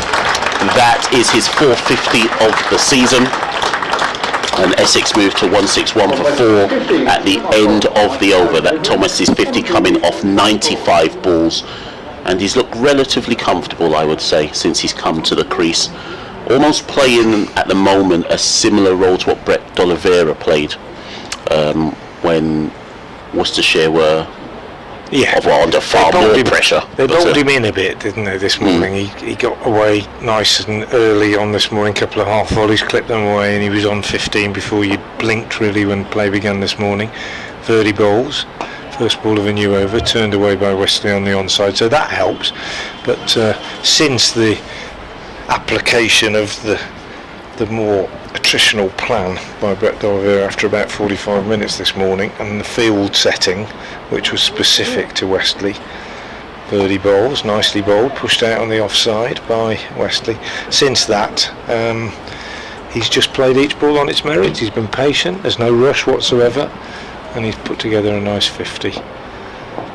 Verdi again, with Van Beek back at long on, about 10 yards inside the rope. He bowls, and Wesley sweeps along the ground out to Libby, to deep backward square. They pick up a single, and Verdi will come round the wicket again to bowl to the left-handed Walter, which is what he wants to do. And we'll have this field again. I'll try and describe it for you. A slip, conventional, and then on the drive on the offside, 2 short extra covers, one a bit wider and deeper than the other. As Verdi is into Walter, and he bowls, and he drives off the back foot past the left hand of one of those 2, Adam Hose, and Van Beek comes in off the long off boundary, and they take a single. Walter moves on to 10, and Wesley on strike again. The short leg goes in for the right hander, slip and a short leg, and the Hose stays where he is, so he's on the drive at mid wicket now. As Verdi is in again and bowls, a little bit flatter this one, and turned with the spin by Wesley for another single. Tom Taylor comes off the boundary at mid-wicket to do the field, and the field will change round again for the left-hander. Singles coming with pretty frequent regularity at the moment as Verdi seeks a breakthrough. Surrey spinner on loan at Worcestershire. He's round the wicket, he bowls, and Wesley clips this one up to mid-on for another single. So it's help yourself to singles out there at the moment, and there were 4 of them off that over, and at its end the total is 165 for 4. Walter is 11, Wesley is 52. The men out today, if you're just joining us: Das for 46, Cox for 3, and Critchley for 10, 2 wickets for Ethan Brooks and 1 for Brett D'Oliveira, who's about to continue from the Graham Gooch end. It's warm now, there's no breeze as there was yesterday. It's pretty hot out there, I would imagine. It's not we're not talking tropical, but it's hot, and sun is quite strong and actually shining into our commentary box with enough strength to make it quite clear that if you were sat out there with your shirt off, Mash, you'd be feeling it, I think. I'm feeling it already, but round the wicket by Brett D'Oliveira, and Paul Walter drives that down to mid-off for no run. Something I wasn't on comms with you, so I missed the chance to answer you, but because you obviously know Ethan Brooks very well, come back to that point in a second. D'Oliveira again, and Wesley rocks on the back foot and will push for 2, and in fact will get 4. It's gone all the way through the covers, and it can't be cut off by, just checking who was that running around the boundary. It's Brooks. It's Brooks. It is Brooks, said Brooks, running around the boundary, can't cut it off at deep cover. That's 4 runs for Paul Walter. Just a tad short there from Brett Oliveira, giving Paul Walter time to punch that down to the boundary. D'Oliveira again, this time Walter is forward, and actually Brett D'Oliveira tried to field off his own bowling, wasn't able to. It goes down to a long on for 1, and that will bring Tom Wesley on strike. Ethan Brooks obviously took 2 wickets today. Has he got all-round potential, or do you see those as bonus wickets? Yeah, he's definitely got all-round potential, I think. Back over the wicket by D'Oliveira, and Wesley punches that past D'Oliveira down to Laugh for 1 run. Yeah, I mean they didn't bring him. They didn't bring him on to bowl, just in hope, really. I mean, he's in this game as part of a seam attack, and quite an important part of it. He's just very inexperienced in that role, really. Walter back on strike, forward, defends, and that. Nope, there's 1 more ball left of this over. But certainly got all-round potential. And when they signed him from Warwickshire, it was because he wasn't getting red ball opportunities at Edgbaston. They knew he was more of a white ball player. Final ball of the over, and Walter defends that 6 off the over. Essex 171 for 4. Tom Wesley on 53. Paul Walter on 16 at the end of the 55th over. But they knew that there was, the whole idea was, if you come and play at Worcestershire, you might get more opportunities. It's a big staff at Warwickshire. There's a lot of young players coming through, and the difficulty they have, and it's a nice problem to have, is to give all those players opportunity to develop, and I think Brooks felt that he would have more opportunity with Worcestershire, and so it has proved. He has perhaps been accelerated a little bit in developing his all-rounder role by the injuries that we've had, but he came into the white ball side and did exceptionally well, so he's earned his chance, really.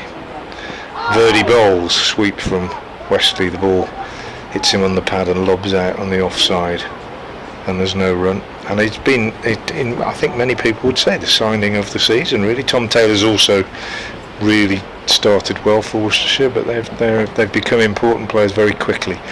Verdi in, again, bowls slower, and Wesley just lets it come and turns it with the spin behind square on the leg side. Jake Libby in to do the fielding. 1 more run onto the total.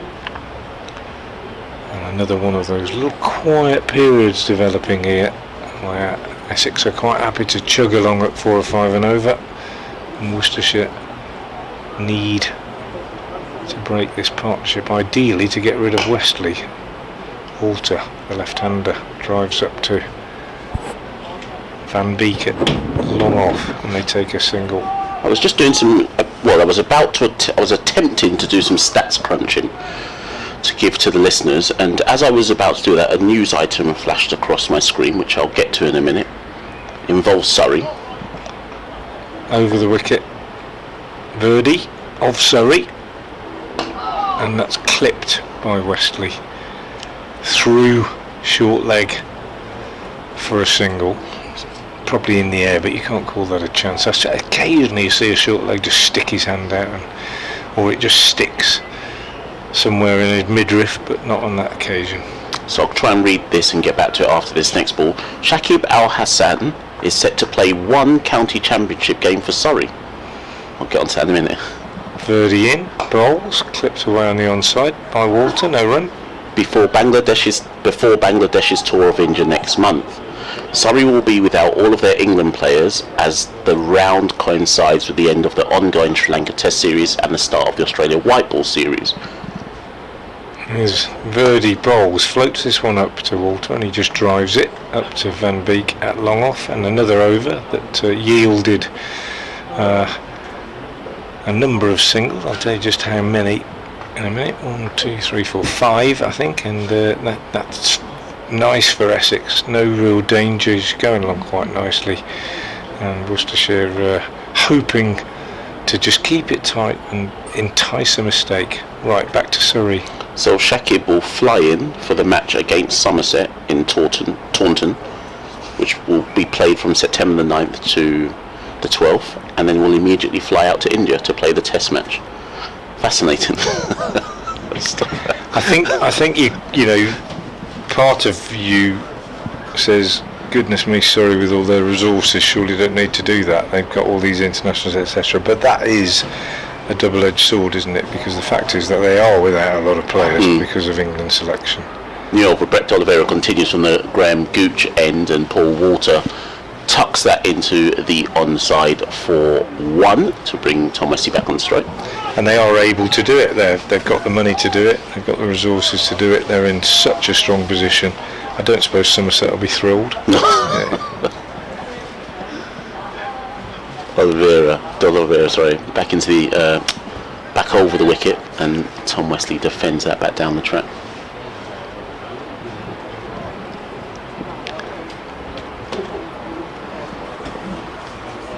I need to check if Shakib's played for them before. Tom Wesley this time driving, but will not beat cover. Jake Libby fields extra cover, shortish extra cover. No run.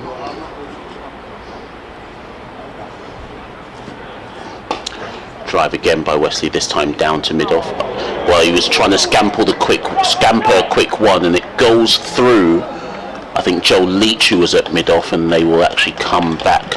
Was that 3 they ran in the end? Yeah, they ran 3 in the end. It was a quick 1, which turned into 3. Wesley benefiting off the misfield. So around the wicket, Brett Oliveira to Paul Walter, who is on strike. He clips that down to long on for 1. Joe Leach getting some ironic cheers after fielding that one. It's an astute bit of business by Surrey, isn't it? Signing Shakib out and to play at Taunton. At Taunton, yeah.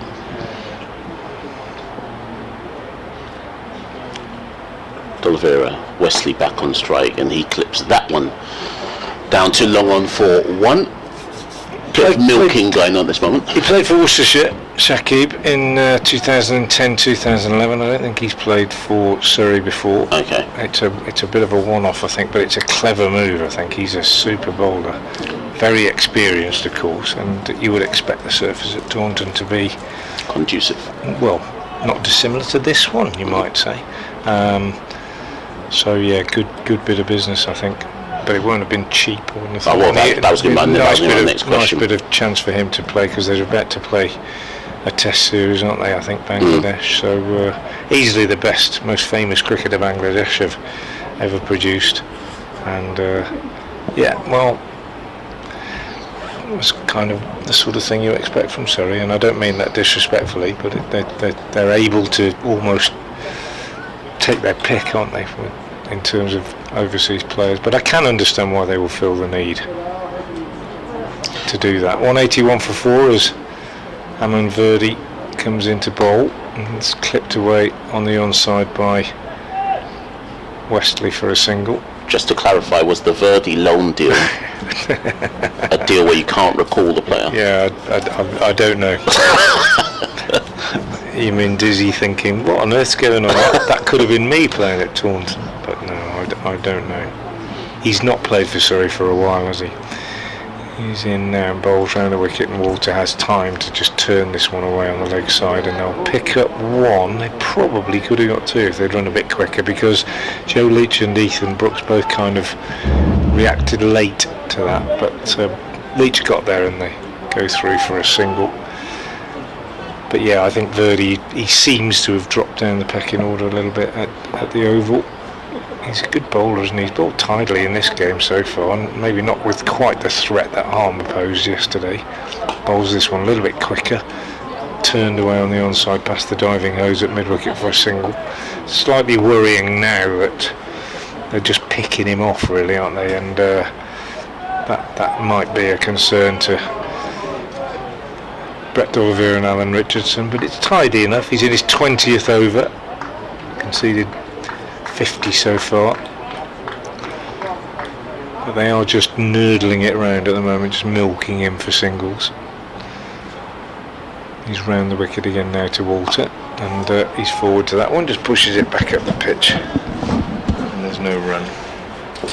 Sun's disappeared briefly, makes it a little bit more comfortable in here, just gone behind the clouds, a bit more cloud around, but no danger of any interruption. Verdi again is in and bowls, and Walter plays a stylish looking drive off the back foot, but straight to Kashif, one of those two close extra cover fielders. And there's no run, just 3 men out today then. Elgar out last night for 29, and then today Das 46, Cox 3 and Critchley 10. Round the wicket again comes Verdi, pushed out on the offside by Paul Walter, and they take a single. So that's the end of the over from Verdi again. No real threat. Batsmen just helping themselves to singles. 185 for 4 off 58 overs. Walter has 22, and the captain Westley has 61.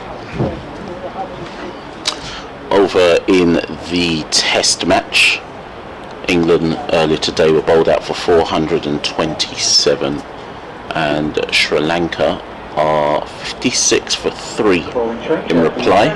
Ollie Stone picking up 2 for 24 in his 4 overs. You will have heard, possibly on the effects mic, that there will be a bowling change at the Graham Gooch end. Brett D'Oliveira has had enough of his own bowling, and Tom Taylor will resume as we go into the 59th over. Taylor's figures, which I'll just get up in a second. So 9 overs, 1 maiden, 1 for 36. there you go. Yeah, got that one last night, didn't he? Struggled a bit this morning, but Bowled well last night. yeah, bowled well. He's bowled well, bowled pretty well most of the season, to be fair to him.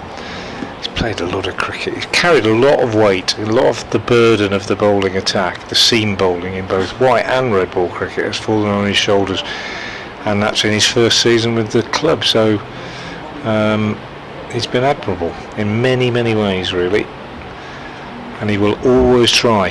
He runs in with real purpose, as he is now. Taylor around the wicket to Walter. Walter on the back foot punches, but no run fielded. Extra cover by Adam Hose.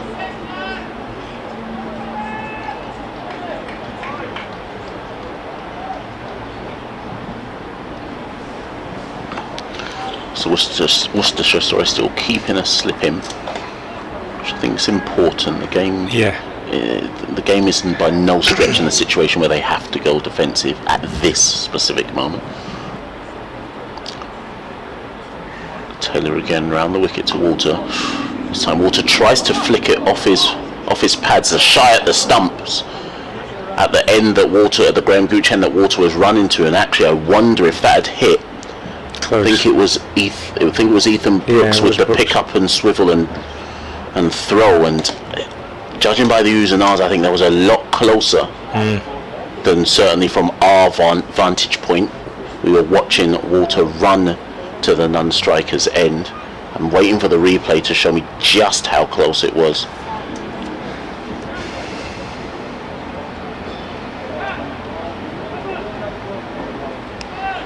It was definitely a risky run because Walter didn't really get anything on that.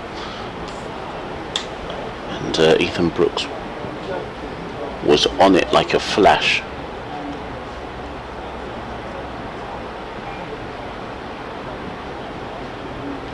Just a bit of a lull in play here as Worcestershire tried to get their field right. Lots of players moving to and fro. Who's that moving into that? That's D'Oliveira's gone into. Libby's gone into short mid wicket, I think. Taylor over the wicket to Tom Wesley, who tucks that into the onside for 1. That brings Paul Walter back on the strike. Yeah, Libby had gone in there. Green cap, cuffs buttoned down, walking across now to mid wicket.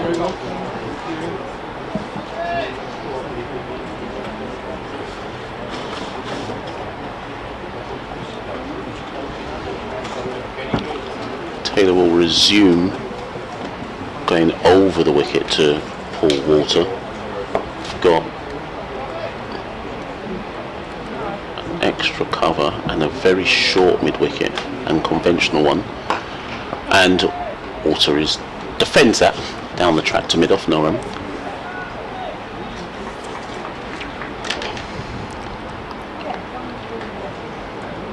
Interesting. Double mid-wicket there. Yeah, they're hoping they can clip just it trying, maybe. Yeah, they just. I mean, they got that wicket for Brooks earlier. They're just trying things, aren't they? Not getting lateral movement, slowish pitch. Probably more likely to get caught in front of the wicket than behind the wicket. Taylor once more to Walter. An attractive drive, but well fielded. I think that's Brett D'Oliveira at mid-off. But he hasn't got up after fielding that. May well be holding his wrist. Looks like, well, he is up now. They could have run then, you know. Whilst he was still on the stopped floor. it, and the fielder nearby has gone up to comfort him, but they haven't thrown the ball in. The ball's not dead. I think it's still paining D'Oliveira. Yeah, it is. He walked it off initially, but is now on his haunches, still thinking about whatever it is that bothered him in that dive. Taylor back over the wicket to Walter, and again driven down to D'Oliveira at mid-off. We'll see. I think Brett will be fine with that. Doesn't look like he's in too much discomfort. Maybe it was just a momentary blow and sharp pain. He will still remain on the field of play. He's carrying a more serious injury than that to his left shoulder, which he's had for almost 8 or 9 months now, and it's kept him out of quite a bit of cricket. He didn't play in the One Day Cup, and he dived at mid-off against Kent last week and landed on it, and was in severe pain afterwards. You could tell. He didn't let anybody know, but just seeing the way that he reacted for about 20 minutes thereafter. But that's his left shoulder. It doesn't affect him too much. He can bowl. It affects him more when he's batting. But as you can see now, he's directing proceedings, but he won't. You see, only if you watch closely, he carry his left arm in a certain way that suggests that he's got a problem with it, and he'll have to put up with it till the end of the year. Playing through the pain barrier a little bit. Amar Verdi from the Alistair Cook end does Westley out on the offside. Good diving stop by Brooks at short extra cover. The other thing about Ethan Brooks, and we've talked about his bowling, we've talked about his batting, we've talked about his white ball game. One thing that you will notice over this next 2 or 3 days, Verdi bowls again, and this one turned away by Westley, is how involved he gets in the field. And obviously you put your best fielders where the ball's going to go, but he is just on it all the time. Nearly affected that run out a couple of overs ago, and he did affect a brilliant run out at Edgbaston in a White Ball Cup game earlier this year. He's just a busy, young, enthusiastic cricketer looking to make his mark in any way that he can. And he scampers around, he's quick over the ground, good catcher, good arm.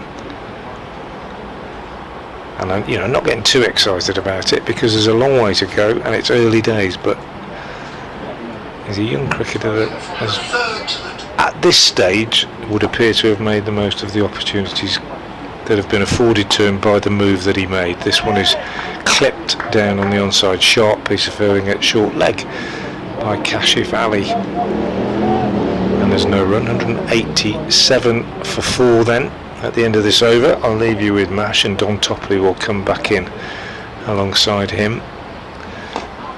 And this one is again clipped to short leg in the air, but it hits Kashif Ali rather than anything else as he attempted evasive action.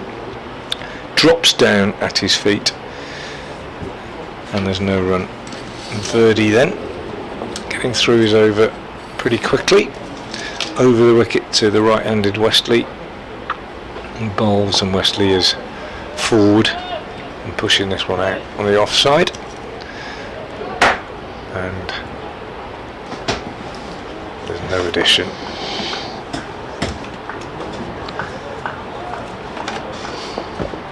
Don gets ready to come in. Birdie bowls again. Westley sweeps. Shout for LBW as the ball goes away on the offside, but Steve O'Shaughnessy very quick to indicate with a sort of inclination of his head that he's not interested in that as a shout, and it goes away for a leg by. Westley keeps the strike. That is the end of the over. 188 for 4. This in reply to Worcestershire's 266. Westley has 62, Walter has 22, and after some more words from Mash, it will be Don Topley who joins him. Just around the ground before Tom Taylor takes over again at the Graham Gooch end. Also in Division 1, Hampshire, playing at Old Trafford, made 389 in their first innings. Lancashire are 27 for 1 in reply. In Nottingham, Surrey are still batting 484 for 8 against Notts. At Taunton, Somerset all out for 492, Durham 80 for 1 in reply. And at Edgbaston, Kent bowled out for 156, Warwickshire 364 for 4. Tom Taylor into the attack, and Westley plays that into short mid-wicket for no run. I haven't mentioned at all in my commentary stints on day 1 or 2 that my county is Kent. I mean, we appear to have given up on this season, so I've got nothing to add to proceedings. You just mentioned it. Sorry, I wasn't listening. I was moving into place. After the ball, how are Kent doing today? Taylor into Wesley, and juices a bit of an outside edge there, or turns Wesley around, and Amir Verdi runs in at a wideish third man to field. 1 run there for Tom Wesley. Moves on to 64. Essex 63. Essex 189 for 4. That brings Paul Walter on strike. Kent, bowled out for 156 in their first innings, and Warwickshire are 364 for 4. Oh my word. Yeah. And there isn't rain coming. No. There's no way of getting out of that, is there? Apart from batting stoically. Taylor around the wicket to Walter. Walter drives that down to mid-on, no run. Yep, Ken have had a bad time of it. It has. And they look as if they're, 99% going down. But I'm from Kent and played for youth cricket. I thought you grew up in Kent. What? Yeah, I did. To the age of 11, 12. I will claim you. That's enough. Yeah. My brother was on the staff. Right, okay. He was understudy to Derek Underwood. Taylor in again to Walter down the leg side. Walter can't connect with that, and as well taken down said leg sides by Gareth Roderick. No run. He played a little bit of cricket when Underwood was away, but he was such a staunch Kent supporter that I don't think he ever thought about moving, and you didn't in those days. He should have left because he was never going to oust Derek Underwood, Yeah. But we were talking about we're just seeing a move here from slip or second slip. There's only one slip at second slip, and he's now moved to leg slip, which suggests he may bowl a bit straighter at water. Indeed, and Taylor, well, water this time flicks it down to fine leg for 1. And that will bring Tom Wesley back on strike. Do you know what? I'd completely forgotten, as Essex fans listening in, about to crucify me, I'd forgotten that Wesley played for England. I'd actually forgotten. But as I was looking up his highest score for this season, what did he play? 5, 6 tests? 5 test matches, yeah. I was going to give it out as a trivia question. Really? Yeah, to see if people remember when he played for England. Tom Taylor to said Wesley, who's able to turn that round the corner, he'll only get 2 for it. Good fielding out on the boundary, all round good cricket, good shot from Wesley, and good fielding as well. Most Essex fans will remember why and who, because the why bit was he played and he struggled with Morny Morkel. Yes, so South Africa would have been his debut, yeah. Many have. Yeah. And he played most of those tests against South Africa. But he got I think his highest test score was something like a 60. I think it was 57, 58, if I remember rightly. And we were all so proud that he got selected. And, as a player, and I never got close to England. I have a son that's played. But you can never take it away. And do you know what? The other day, Tom Wesley kindly came out to my old school where I did the minor counters cricket festivals, and he was our guest to present the prizes. And there were many children who collected something off Tom. And Tom was brilliant. He went around all 5, 6 pitches. He spent time with the tents, and he was a magnificent ambassador as Verdi comes in, and this is slog swept by the tall Paul Water, and it's gone for 4 into deep mid wicket. That's a pretty healthy strike, that. He hasn't gone right low, he's just seen the length and it's gone in his arc. It's not probably a slog sweep, it's more of a cultured slog. Yeah. I'm just looking at the replay of it, and we've just lost it because the replay or the television has got too hot. This time Water plays with a straight bat. He comes forward, he's got amazingly long legs, and I have a son that's 6'8", but let me tell you, he's much bigger than 6'8". He really is. Who, Water? Water, he's about 6'9". Right, okay. He really is. He's a giant of a man. Verdi bowls, and this is played into the offside, soft hands. I mean, the bat in his hands, I haven't got a clue if it's a long handle or a normal, conventional short handle, but it looks like a toothpick. Hey? Now you've pointed that out, I have looking, and yeah. Verdi in again, little shorter, played into the leg side. He bowls it quite straight and he just tickles it into the leg side against the spin, but safely with no worries. Another run there, 197 for 4. Partnership is worth 51. Yeah, should just add there was some applause a couple of balls ago as they reached their 50-run partnership. Tom Wesley and Port, and they've basically done it by milking singles and the odd 2 boundary here and there. Really. Verdi in again, clip through the leg side as Wesley does, and he'll pick up a single, sensible shot as it goes out to deep mid wicket, just the 1 run. We were talking with, I was just doing a little video, but I was talking with the family Walters, and they were reminiscing of the days gone by. And then next door, in one of the executive boxes, as Verdi comes in around the wicket to Walter, who looks for a single and eventually calls his partner and says no, and that was the right call for the end of the over. 198 for 4, Walter on 28 and Wesley on 66. But next door, many Essex club cricketers and the older fraternity will remember, I've just forgotten his name.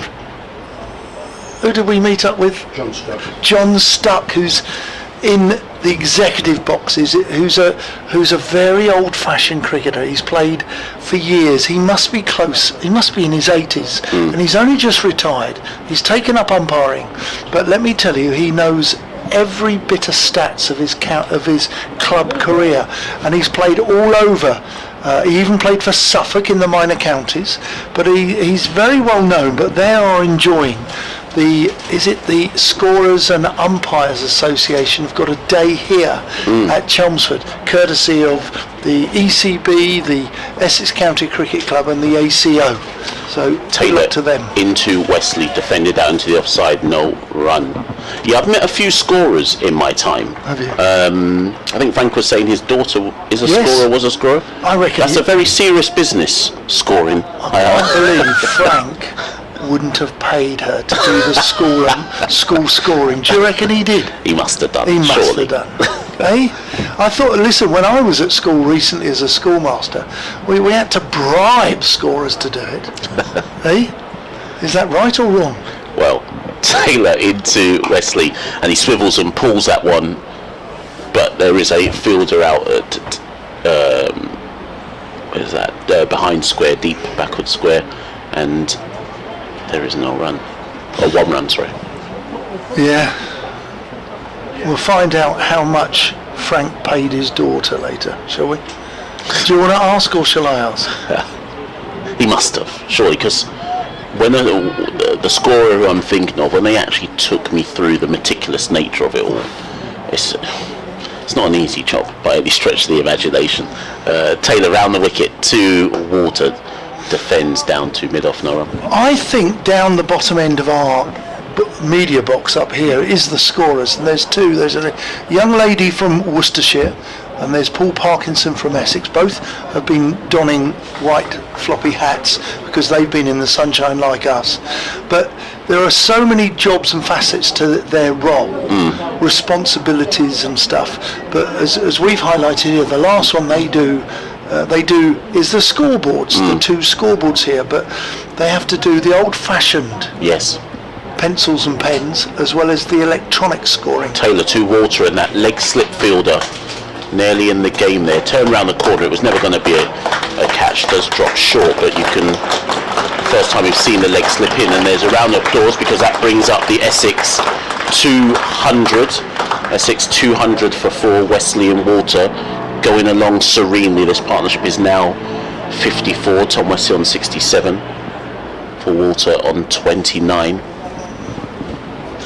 67 off 122 balls, that tells you something.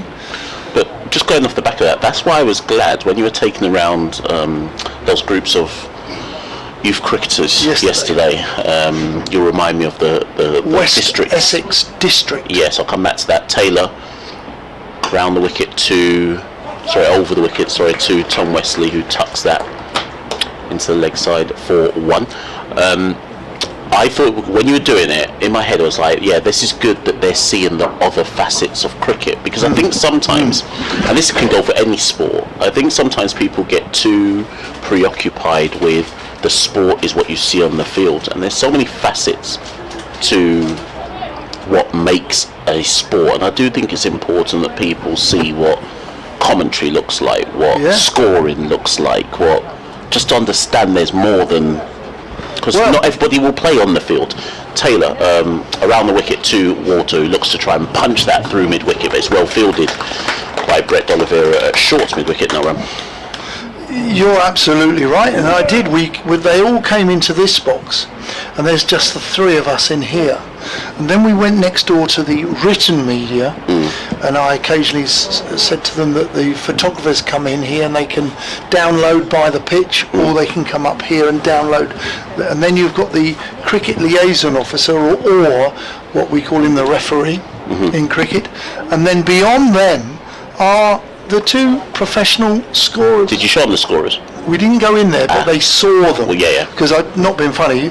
It's like a library. You don't want to disturb them or any amount of noise. Yeah. So we left them, but they could see that they were working, and I went through the jobs and responsibilities that they have when they look on BBC online on the scores or Cricinfo or wherever, and we worked out that there were 12 people that are paid to be here, and they contribute in the fabric of professional county cricket. Now you can magnify that. You're not missing any action. The umpires are inspecting the ball.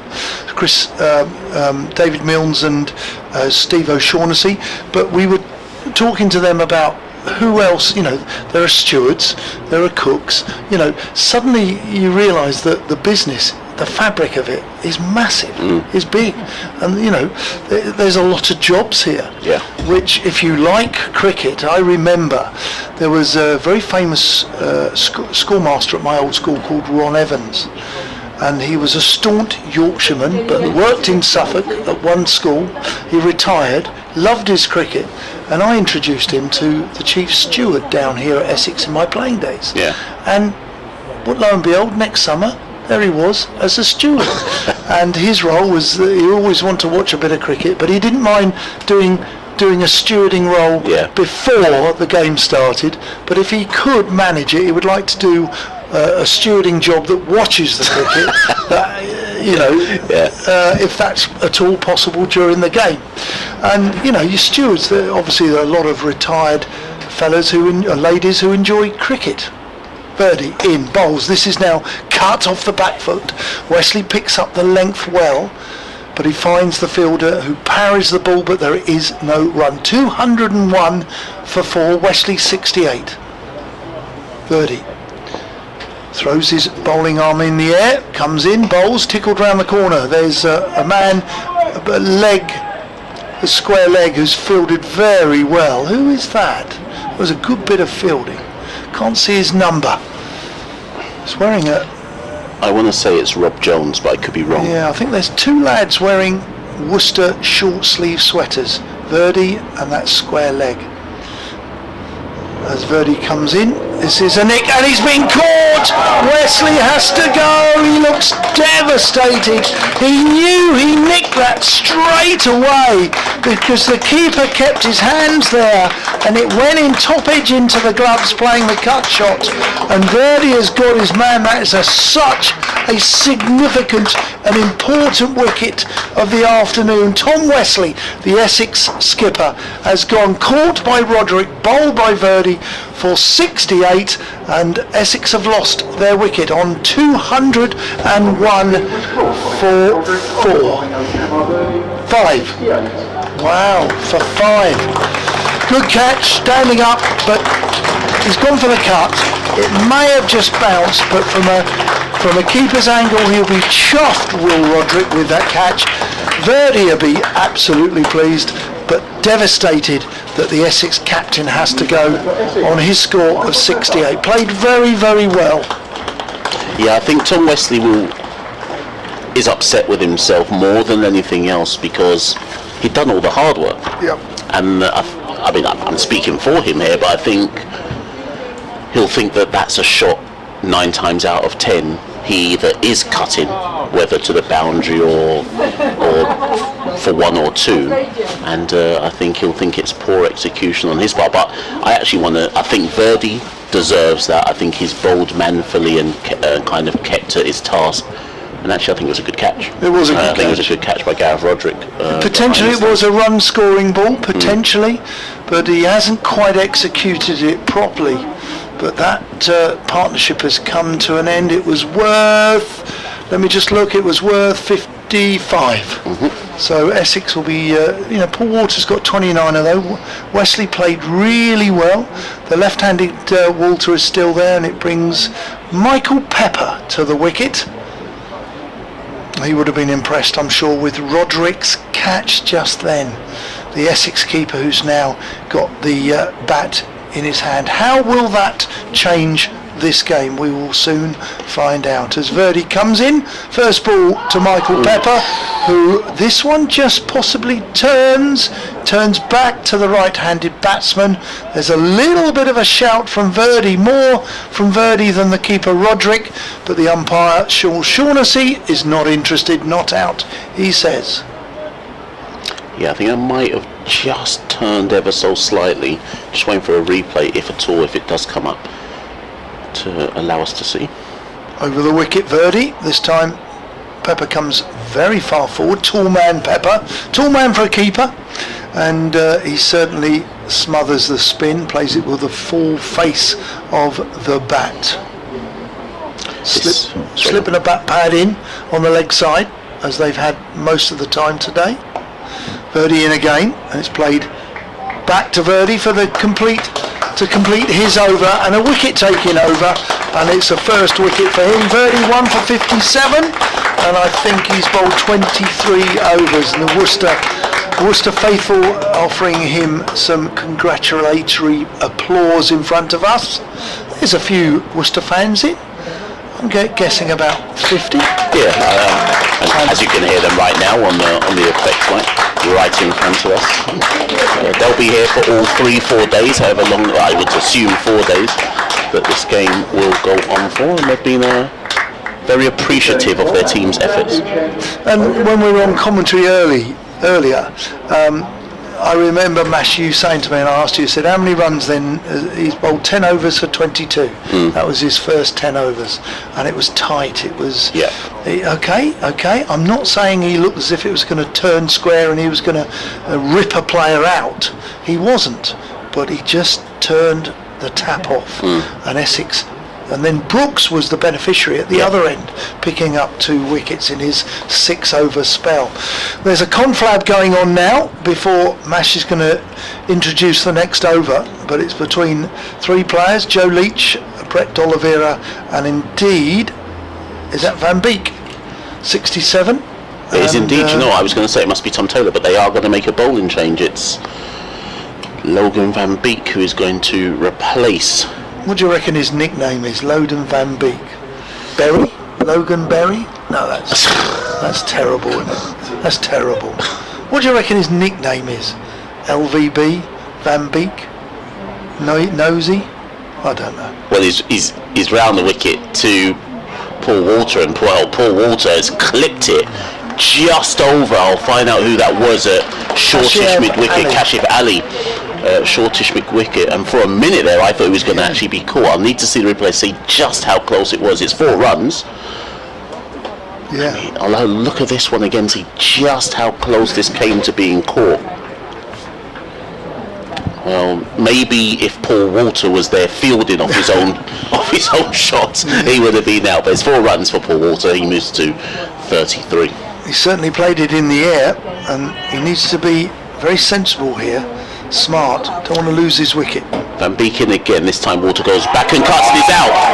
Tries to, I think he was trying to cut it backward. Well, backward a point, or in the backward point region, and all he's done is he's nicked off. I think it's Rob Jones at first slip that he's nicked off to, and just as Toppers was saying to me, he's got to be careful here. Commentator's curse, eh? He nicks off. Well, he broke away from the shot. It was bowled over the wicket, and it was, how can I say, he was looking to cut, he was seeing a little bit of width, and he just broke away. He just went to the leg side a fraction, took his body that side to try and give himself more room, but unfortunately he's hit it into the air, and it's snaffled up quite well. And you think it's Rob Jones, was it? That's why I'm assuming it. Yes, it is Rob Jones, yes. And he's made 33, but look, we've got to be honest here.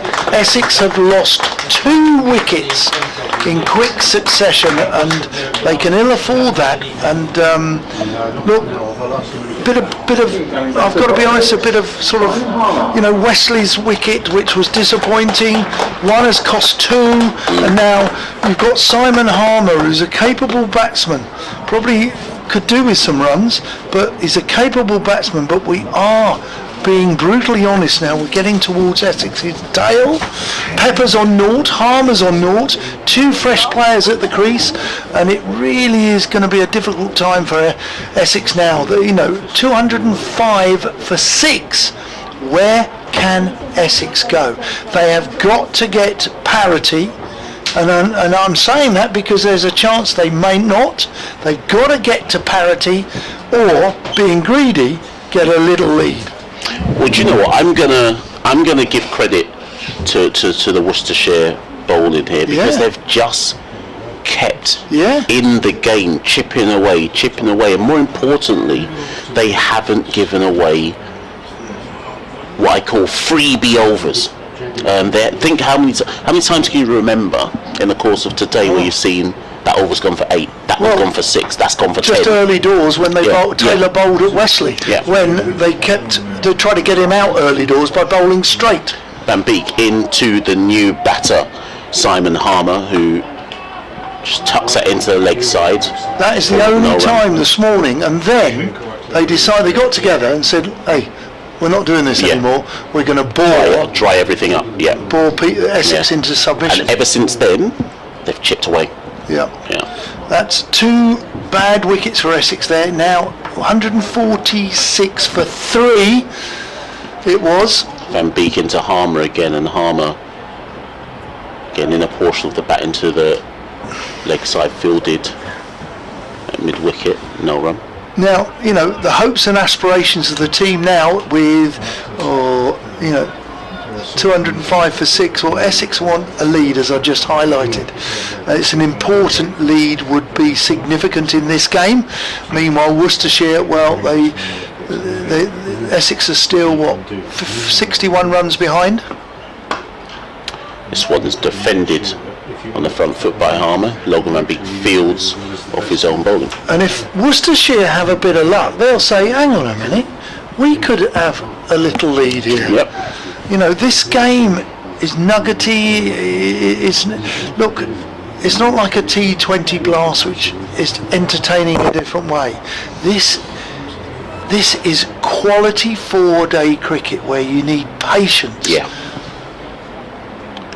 Van Beek, final ball of the over, and Harmer is forward and with the outside edge of the bat guides that down to third man for 1, and that brings an end to the over. Simon Harmer's off the mark. Michael Pepper yet to get off the mark. Pepper's faced 3 balls, Harmer's faced 4. Essex are 206 for 6. There are 60 runs behind the Worcestershire total of 266, and 65 overs have been bowled. Thanks, Mash. Interesting. Verdi's going to continue. It's worthy probably to go through the bowling figure. I've got them right here, so I'll just go through. Give us the whole list of bowling figures. The Worcestershire bowling figures. So we have as follows: Joe Leach, 8 overs, 1 maiden, none for 27. Tom Taylor, 12 overs, 1 maiden, 1 for 44. Logan Van Beek, 11 overs, no maidens, 1 for 45. Amir Verdi, 23 overs, 3 maidens, 1 for 57. Ethan Brooks, 6 overs, 2 maidens, 2 for 11. Brett D'Oliveira, 5 overs, 1 maiden, 1 for 16. So those last, everyone's gone under 4s, or nearly 3.5. Verdi to commence a new over. Bowls quite slowly as the off spinner comes down, and it's respected by Harmer. Off spinner to off spinner. There, look, a little bit of romance. Harmer's an LBW candidate. You might find the seamers bowl straight at Harmer. As Verdi bowls, this is clipped through the vacant mid-on, goes all the way out to Joe Leach, who is fielding in front of the Worcestershire faithful beneath us, and Harmer takes a single. He's on 2. Pepper's on no runs at the moment, 207 for 6. So it was 143 for 3, 146 for 3, 146 for 4, 205 for 5, 201 for 5, 205 for 6. Verdi is in. Bowls slightly quicker, slightly shorter, which he fields well, dives across the non-striker to prevent a single. Well fielded dot ball. Yes, well fielded there by Verdi. I'm trying to think how many consecutive overs he's bowled. I don't believe he's been changed since he came on. Bit of breaking news here. There's no blue sky for the first time for a few days in East Anglia. No blue sky. Verdi bowls, and this is he hasn't come very far forward there, Michael Pepper. He is a tall man. He's a very fine one-day player. He really is. Essex have numerous options with wicket keepers: Rossington, Cox, There's 3 pretty good wicket keepers there actually. Verdi bowls, and this time he does come forward. Verdi bowls a decent delivery, but he plays it off the splice of the bat. He smothers the spin and plays it into the leg side, no run. Yeah, no blue sky, no chance of any rain. I watered the tomatoes this morning, and this time he's left that as it goes outside off stump, comes back, and that concludes the end of the over. Keeper takes the ball, 207 for 6. Yeah, the tomatoes have done well. We have to water them down here. Okay. Massively. I don't think it's quite the same for me from where I am, but. What do you mean? It's dry where you are, or you don't grow tomatoes? Just no tomatoes in general. I don't think tomatoes would go well. I have to say there are 2 bits of veg I enjoy growing. Tomatoes, because they just taste so different to shop superstore. Okay, I give you totally that. different. They just do. And the other thing is sweet corn. I enjoy growing sweet corn. Logan Van Beek in for a new over, and Simon Harmer forces that off the back foot into the covers, no run. Harmer hasn't fired with the bat this season. He's Overly. I'll tell you what he's averaging, if you bear with me. I'll tell you.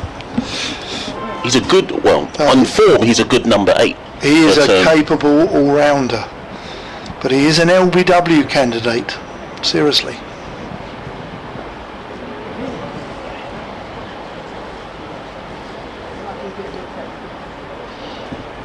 Logan Van Beek into Simon Harmer, and that's left alone outside the off stump, no run. He's played 10 matches, 14 innings, one of which has been not out.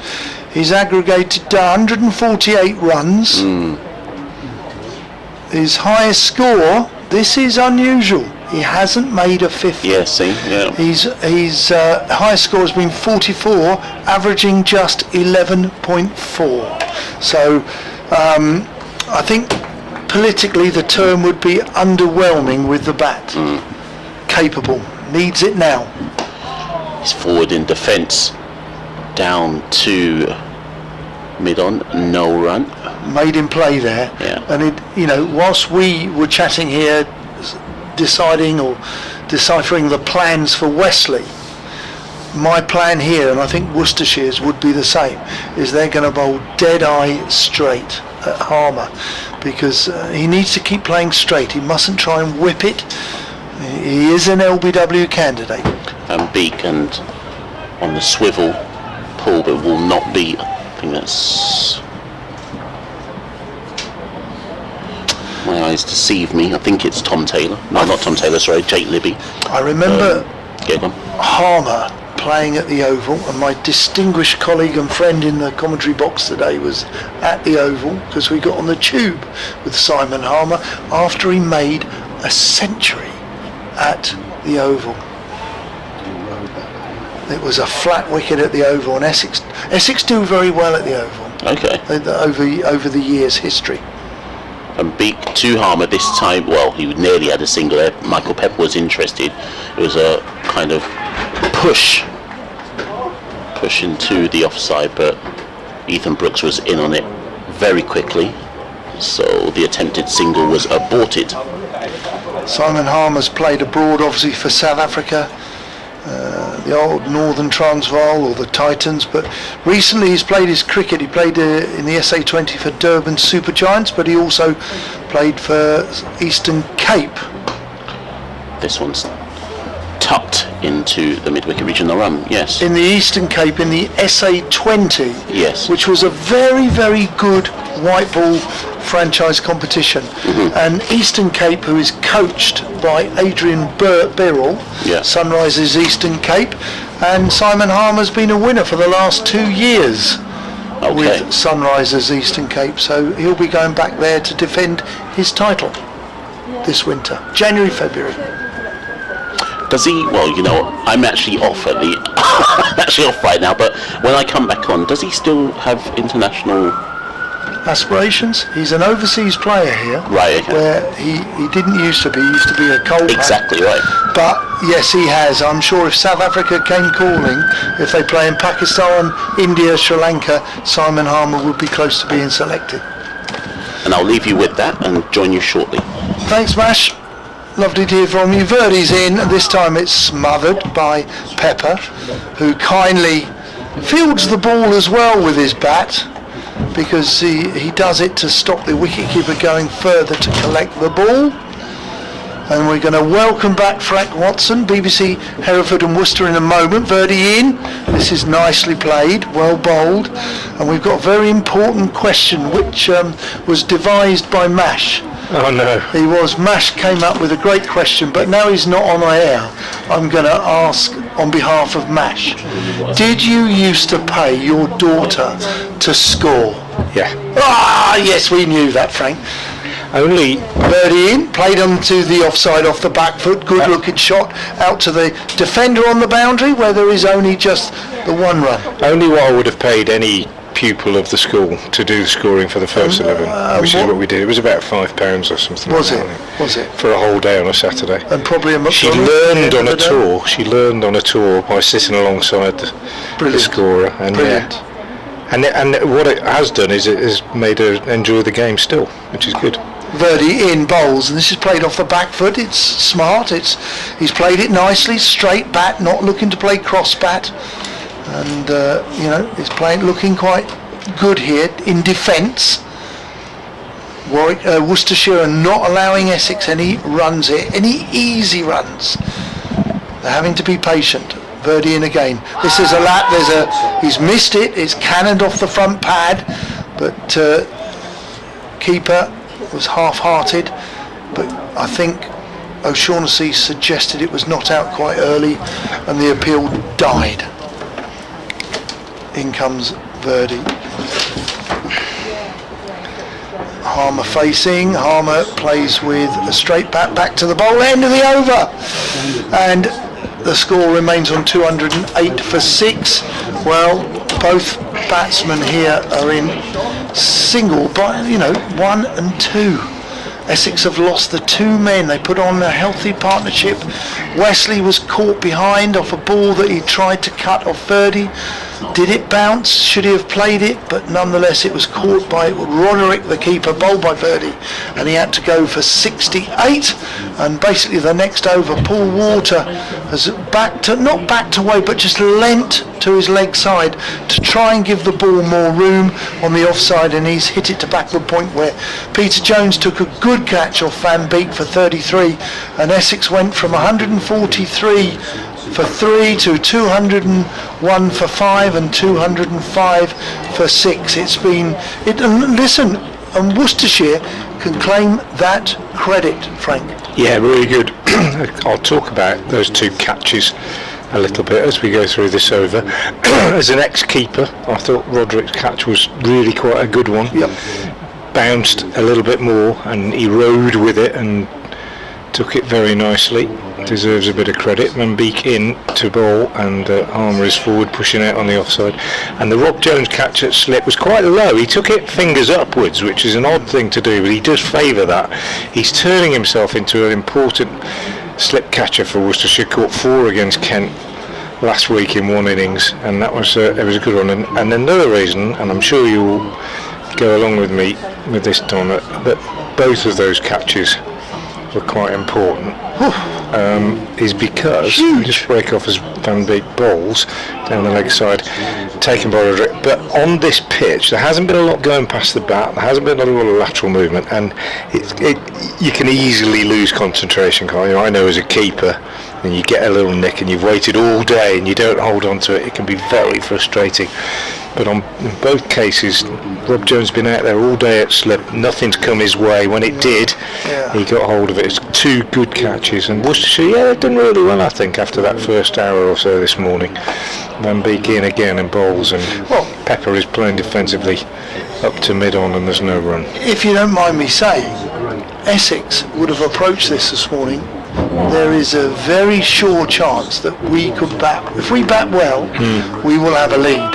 Yeah, absolutely. And any lead on this wicket would be significant. Yeah. And now, through those last 2 wickets, Walter and indeed the captain Wesley, blimey, Essex are saying we have to get parity. Yeah. And it was an advantage winning the toss and batting yesterday, but Essex are fighting here, and so are Worcestershire. Good cricket. Van Beek bowls turned by Pepper to mid-wicket, and there's no run. It was an advantage, absolutely, but it was an advantage which had gone within half an hour. It was. Because of those 4 early wickets, and I think from that point on, what's happened since would probably be more satisfactory to Worcestershire than Essex. But it's even Stevens game-wise. But yeah, it's just been great. It's just been really good cricket, really good, really competitive. And big bowls. That's a lovely drive from Pepper, but straight to Brooks at extra cover. Went like a rocket, but he got down and made the stop. Ethan Brooks. He's had a good day. Filling in really as an extra seamer, picked up 2 wickets, bowled really tidily, and they've just done what they had to do, Worcestershire, which is they've had a bit of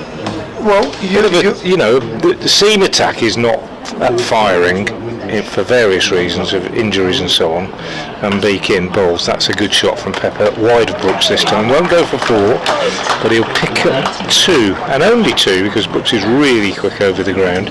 So good work. Last ball of the over goes for runs.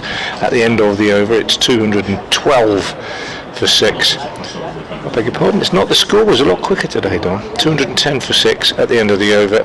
Pepper has 3, Harmer has 2. But they've made the most of what they've got available, that's what I would say. No, it's been good. It's been really good. They've been on point, as one way I'd describe it.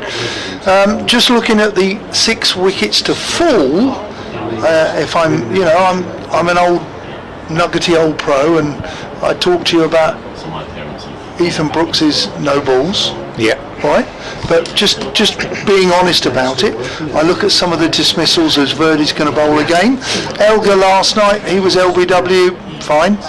Das, possibly, I think the way he got out was probably a bit disappointing, having done all the hard work. He walked his shot. Verdi is on the way in, bowling over the wicket. This is just turned into the leg side with a spin. There is no run. Cox, he gave his wicket away really, where he picked it up and found the fielder hose. Sorry, he wasn't bowled out. Sorry, that's not. So there's 2 that I feel Essex could have averted. And there's a lap now with Pepper. No, not Pepper, with Harmer actually. Sorry, Harmer's hit he slog swept it for 4 to where the bus shelter would be in a T20. It's not square leg. It's probably a straighter mid wicket, and that's a cracking shot by the off spinner against the off spinner. Verdi in again. Slip and a pad bat in, and this is clipped into the leg side with a straight bat. Then we look at Critchley, who was LBW to 1 that probably went on, and it skidded on from D'Oliveira. Wesley, maybe he could have done something different to the ball he tried to cut, as this time Verdi bowls and he plays it Harmer plays it back to Verdi. And then the last one, Walter, don't know, he broke away a little bit at playing that shot and was caught at slip. So I would say Essex will be disappointed with 4 of the 6 dismissals. That's the brutal reaction of how I believe a coach will look upon it in the dressing room. Yeah, fair enough.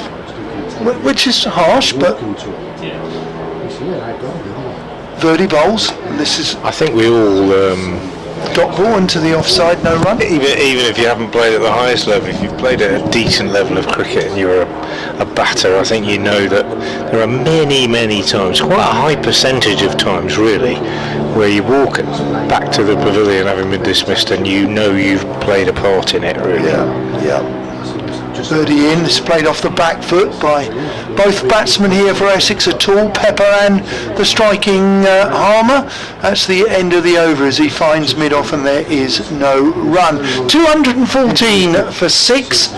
Essex are battling hard here to get parity, and my word, Worcestershire are still thinking that with a bit of luck they could even have a small lead themselves.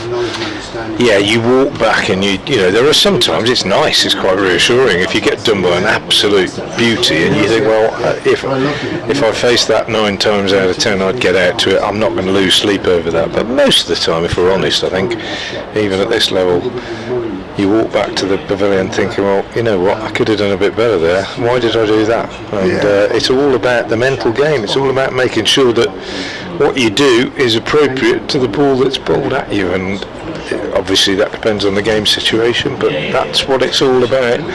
Appropriate response to the delivery bowled.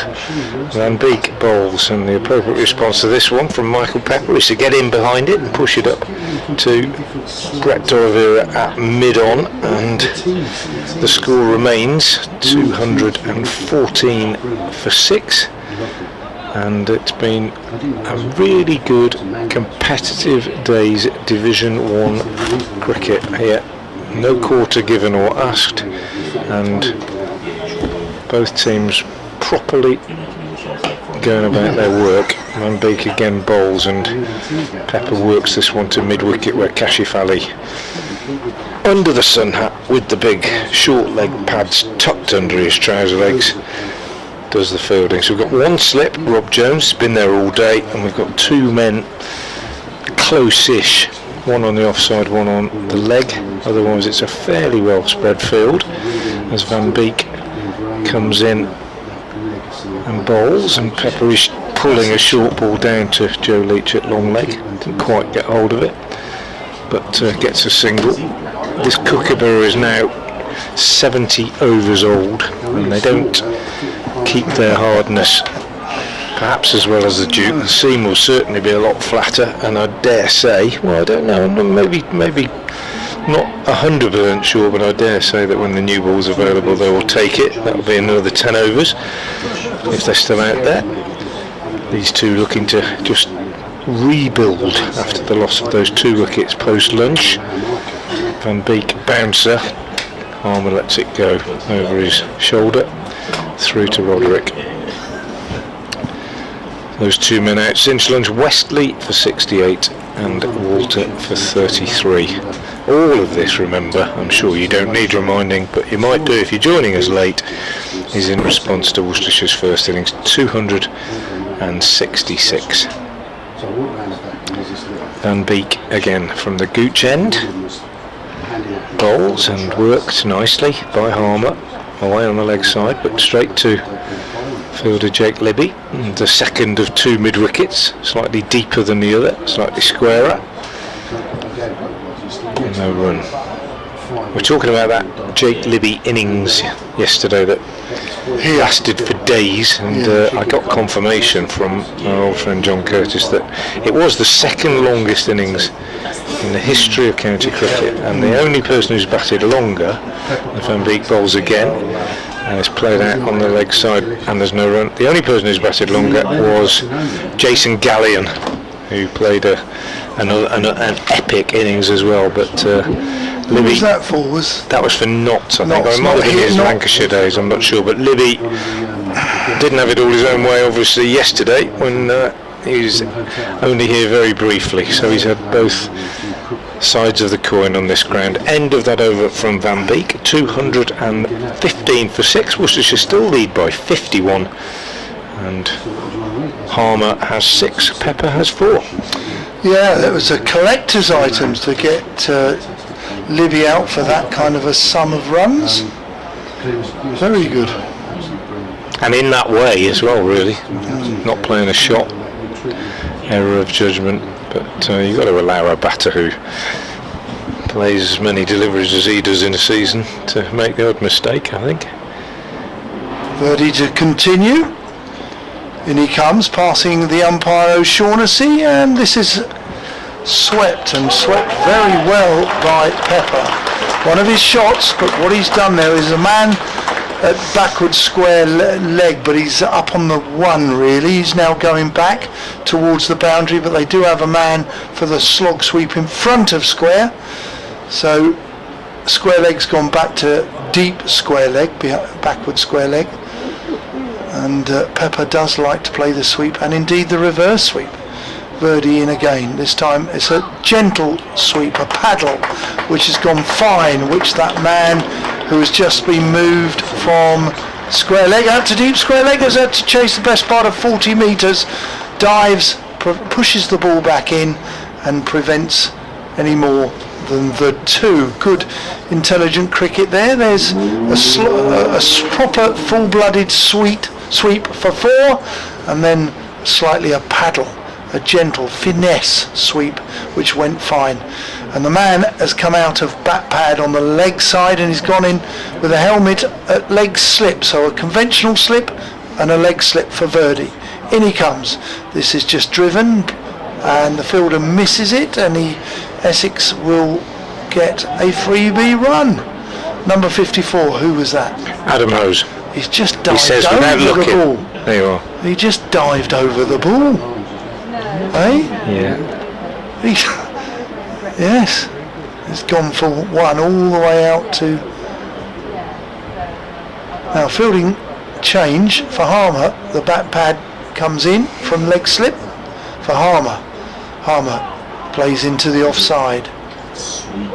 And it's from just about outside off, I reckon, where he's played it into the offside, looking for a single, but his partner Pepper turned it down. I thought they were down delicious because obviously it's literally comes straight. In comes Verdi from the Sir Alistair Cook end, and this is clipped a little too straight. Harmer manipulates it all the way out to deep mid-wicket, where he takes an easy single. He walks it through.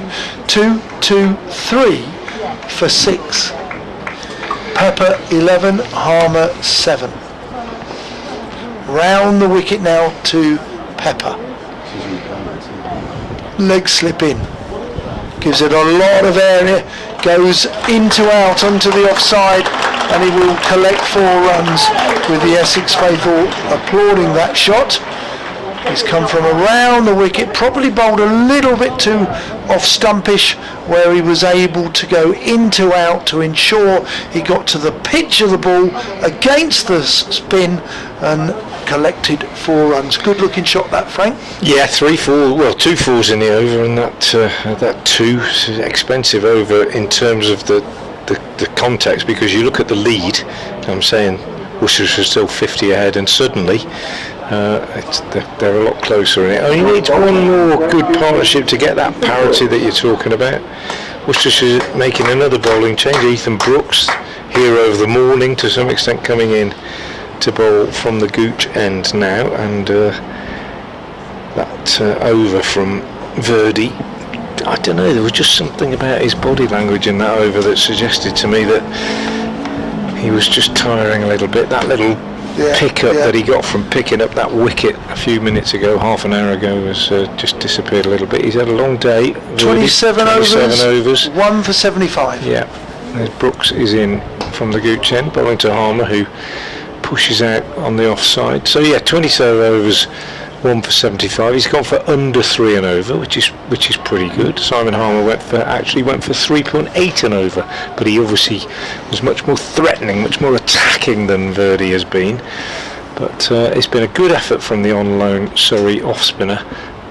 He's held an end up. He's given D'Oliveira a certain amount of control in the game. Brooks in again over the wicket bowls, and Harmer is playing defensively to Civil mid on, and we've got this field that Brooks operated to quite effectively this morning. I'll describe it to you now. He's got 1 slip on the offside, got a man down at 3rd man, very deep and wide on the rope. He's got an extra cover and a mid on, a mid off, and then on the leg side he's got this man on the drive, very straight, about 12-15 yards away from the bat. So Harmer defends just off the cut strip, and then he's got a conventional mid on, mid wicket, deep backward square, and long leg. So it's a 5-4 offside field. Sorry, it's a 5-4 leg side field. Brooks bowls and it's driven back by Harmer, fielded by the bowler himself, deflects it to extra cover, and the onus with this field on Brooks is to bowl straight. That's exactly what he's doing, and that's what he did this morning. And he induced Jordan Cox to clip one uppishly to that man at mid-wicket. And he also bowled Robin Dasu. I've looked at the replay. Just break off as Brooks bowls again down the leg side, and there's an appeal, and he's gone. It's what we call a strangle.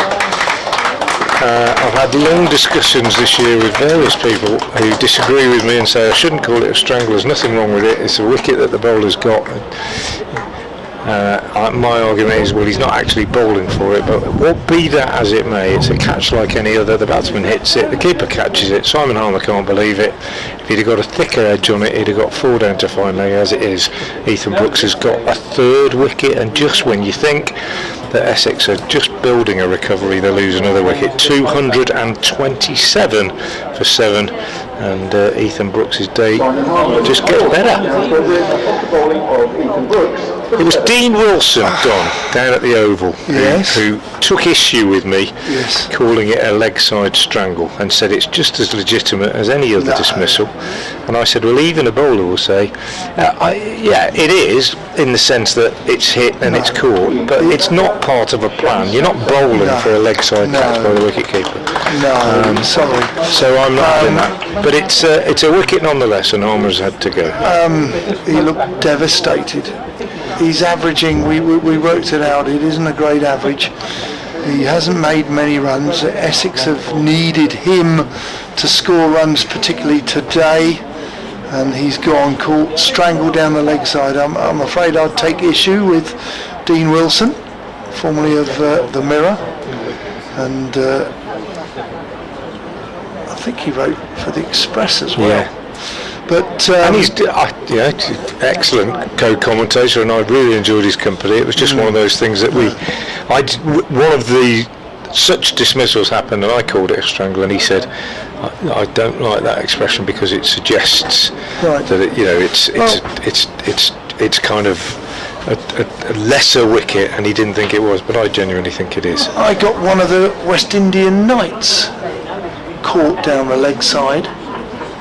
Very first ball of the game at Southend, Essex versus Hampshire. As Brooks again bowls, and it's steered down to backward point for 2 by the new batsman, who is Shane Snater, and it said in the book, Greenwich caught so-and-so, bowled Topley. It didn't say where, did it? Yeah, David East, left-handed keeper. But I'm going to tell Sir Gordon Greenwich when I see him in a month's time or so. I'm going to say to him, you know that one when I strangled you down the leg side? Well, apparently he'll remember it. He does. He does. He actually reckons it was the worst dismissal he ever had in his career. First ball of Southend Cricket Week. All right. And actually, there's a story to that, because we put Robin Smith, Chris Smith, Gordon Greenwich. First ball, Mark Nicholas, I got Gordon Greenwich caught down the leg side at Southend against Hampshire. All right, and we had them something like, I'll have to find it, but we had them something like 20 for 3. Might have been 5 for 3. We had them in a mess. Smith had gone, Mark Nicholas had gone, and then Smith scored about 200. They even declared at the end of the day, Verdi's in, and this time Pepper plays him on the front foot. They're a good side. Paul Terry would have been in that side. Actually, he would have played on. Yeah. You've got cricket info, cricket archives. I have. Yeah. I wonder if you could I'll see if you can find it. I'm sure that's the game where Gordon Greenwich was out first ball as Pepper plays the ball down the ground with a straight bat to Leach, fielding in front of us. Verdi is bowling and can't prevent the single. It's got to be something like 86 or 87. That we had them immediately in a mess, and then Robin Smith went and got plenty. It was quite a famous game. Southend, as Verdi comes in, and Snater plays on the front foot, and there is no run. He's on 2, Pepper's on 16. Snater, very capable, aggressive tail ender. Who's at Southend, did you say? It was Southend, Essex, Hampshire. And this is played with the spin into the leg side. It was one of those bizarre moments like yesterday morning where wickets quickly fell. And then this is driven from Verdi all the way out to Leach again. 1 run for Snater, pitched up, driven. Southend, we don't play there anymore. And sadly the Southend Pavilion, which was quite famous, I believe has been taken down. We used to change on the beer barrels. Got it. I reckon I've got it. Short, forced on the back foot, out to Leach again. I've got it. Have you? Yeah, 87. 1987. It's the end of the over. Over to you, reminiscing. Okay. Don Topley, my co-commentator, dismissed Gordon Greenwich. It doesn't say if it was first ball, unfortunately, but it certainly for naught. Caught East, bowled Topley Down the naught. leg side. Chris Smith run out for 1. Yes, that was Mark a bizarre. Nicholas Yeah. caught Pringle Ball Foster 3. Yeah. And they were 5 for 3. There you go. 170 for 4. Not just Robin Smith, David Turner made 60. Right, for those... And then Nigel Cowley Dougal Cowley. made 4. Guess where he lives now? Right in the middle of Worcester. Does he? And he plays golf at the Worcester Golf Club, and his wife is Dougal an Cowley. estate agent. Yeah. He was a lovely man. Yeah. And Lovely Bobby Parks umpire. got 50 as well. Well, They got 3-7-3 for 6 in 100 overs. and in we're 5 for 2. yeah. 5 for 3. 3. 5 for 3. Here's Ethan Brooks from the Gooch End bowls, and Snater is forward, pushing out on the offside. But yeah, that's right. And also in that side, Raj Maru does a bit of commentary for us sometimes at the Rose Bowl now, and Cardigan Connor. I spoke to him. I was on the radio. Buttons, as they call them now. I was on the radio in the West Indies, and he came on as a contributor, and it was so lovely. He was one of the coolest, nicest human beings you'll meet. In comes Brooks and plays us out on the onside. Snater, there's no run. You were night watchman then in the second innings when you followed on. And both innings you batted 3 in both innings. Listen, that's a nonsense. I thought you said it was a proper game. Listen, I always told my mother I wasn't night watchman. I was batting 3 in both innings. Did I? I survived, I think. Go on, tell me how I got out. 6 in the first innings. Was a slow caught by Robin slow. Smith off Stephen Andrew. Slow 6. Brooks again bowls, pushed out by Snater. We'll get back to this game in a minute. And in the second innings you got 10. Caught behind by Bobby Parks off Raj Maru. Probably just turned and gripped a bit, that one. And yeah, great stuff, great stuff. Cricket Archive's great, isn't it? It is. I look on Cricket Archive. I didn't play first class, obviously, but there's lots of league games I played in and various others. And you look and I don't know what you're like. You've probably got a better memory than me. Bowlers have good memories. Brooks bowls and Snater is clipping this one away on the onside and picks up a single. But I look at some and I look at it and I remember exactly that thing I was talking about walking off. I remember why I nicked that. It was such a bad shot. And then others I look and I don't even remember the game. Yeah. I don't even remember going there. You know, it's really strange. Can I be honest about something about memories? Batsmen, they never remember a naught. They never remember a dodgy LB or a run out. Brooks in, bowls, Snater turns it on the onside. I don't know about never remembering a naught because I remember quite a few noughts. Do you? Oh yeah, and I never got one pair in my life. I remember that. Let me tell you, batsmen, do they have a hard day if they score 10 or 8? Not really.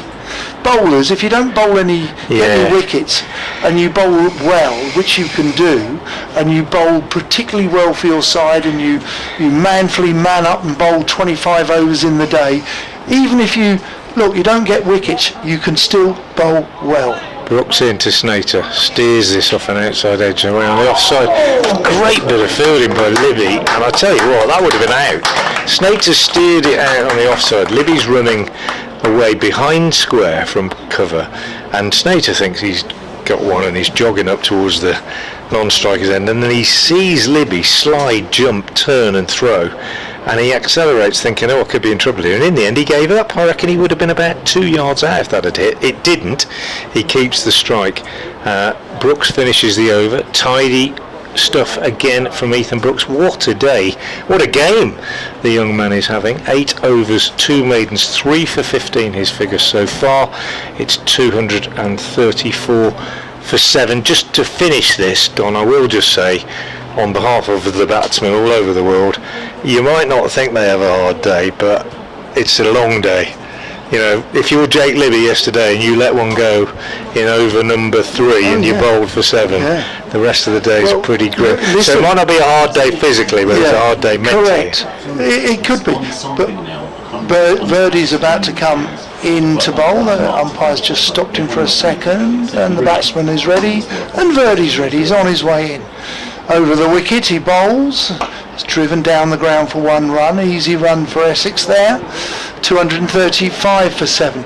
But listen, bowlers remember how you get your fellas out as well. They do. Yeah, I remember. absolutely. I remember how I used to get players out. People who, but you mentioned one fella in that list of Hampshire players that I still have nightmares about. And this time Pepper comes forward, plays into the offside, no run. David Turner. He was a short, stocky Hampshire batsman that played for 2 decades. Let me tell you, he was awkward to bowl at. As Verdi comes in, and this is short and it's cut fine. It's going to go down to the vacant third man. It will be pulled up. I think that's Van Beek down there, where Pepper will take 2. Essex move to 237 for 7. David Turner, if I bowled my normal length, if it swung, he would look to punch through mid wicket left-hander. Yeah. If I didn't swing it, he was quite short in stature, that he would cut the living daylights out of me. Driven down the ground where there's a vacant place at mid-on. It's Leach fielding at deep mid-on, so 1 more run to Essex total. 236 for 7. So he was a really difficult fella to bowl at. A bit like Paul Johnson of Nottinghamshire, who I again was quite difficult to bowl at. Verdi bowls. This is a quicker delivery, which has missed it. It is pad.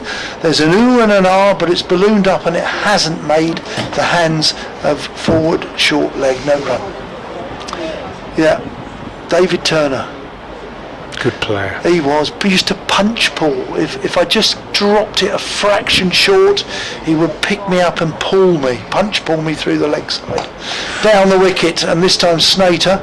He's now getting bored. He wants to hit the ball. This is typical Snater, where he'll look to attack. He's come down the wicket, but he's dragged the ball into the leg side, found a fielder where he was wanting initially to go straight. No run. Don, you due a break? I am indeed, yes. Had such a good time. Well, we were reminiscing. Time flies. It was great. It was great fun, and it all came about because of that strangle.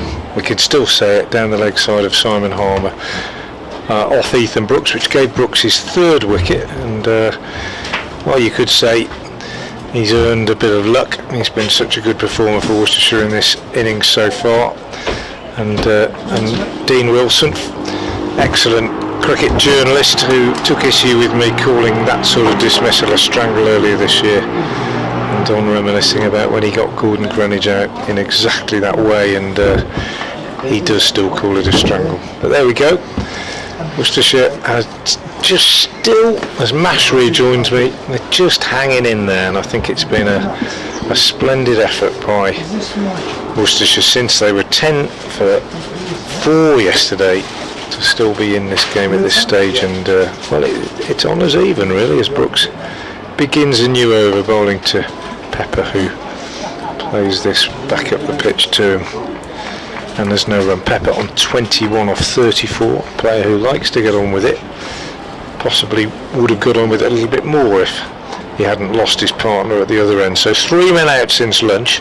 Westley 68, Walter 33 and Harmer 7, and we've got about, I've just worked out how many overs we got before tea. I'll just check that in a minute as Brooks is in again and bowls, and Pepper is driving into the covers. So there'll be 6 left after this before tea, I think.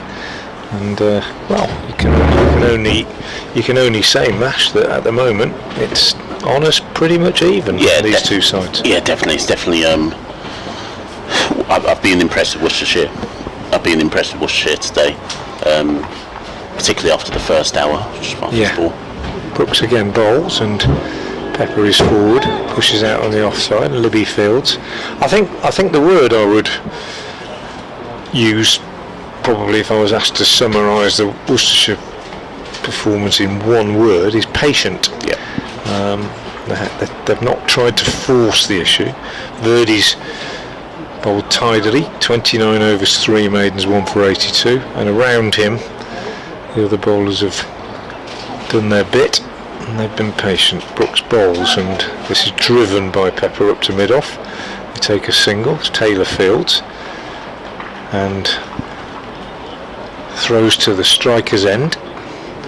They take the one, 239 for 7, so they're just 27 runs behind now. Worcestershire should certainly be hoping that they won't get much of a lead. A new ball is due in 3 overs time. Brooks in, bowls down the leg side, and Snater plays inside this. Roderick takes, and I think if the new ball is taken, it would be Taylor and Leach who would share it. Neither has bowled for a while.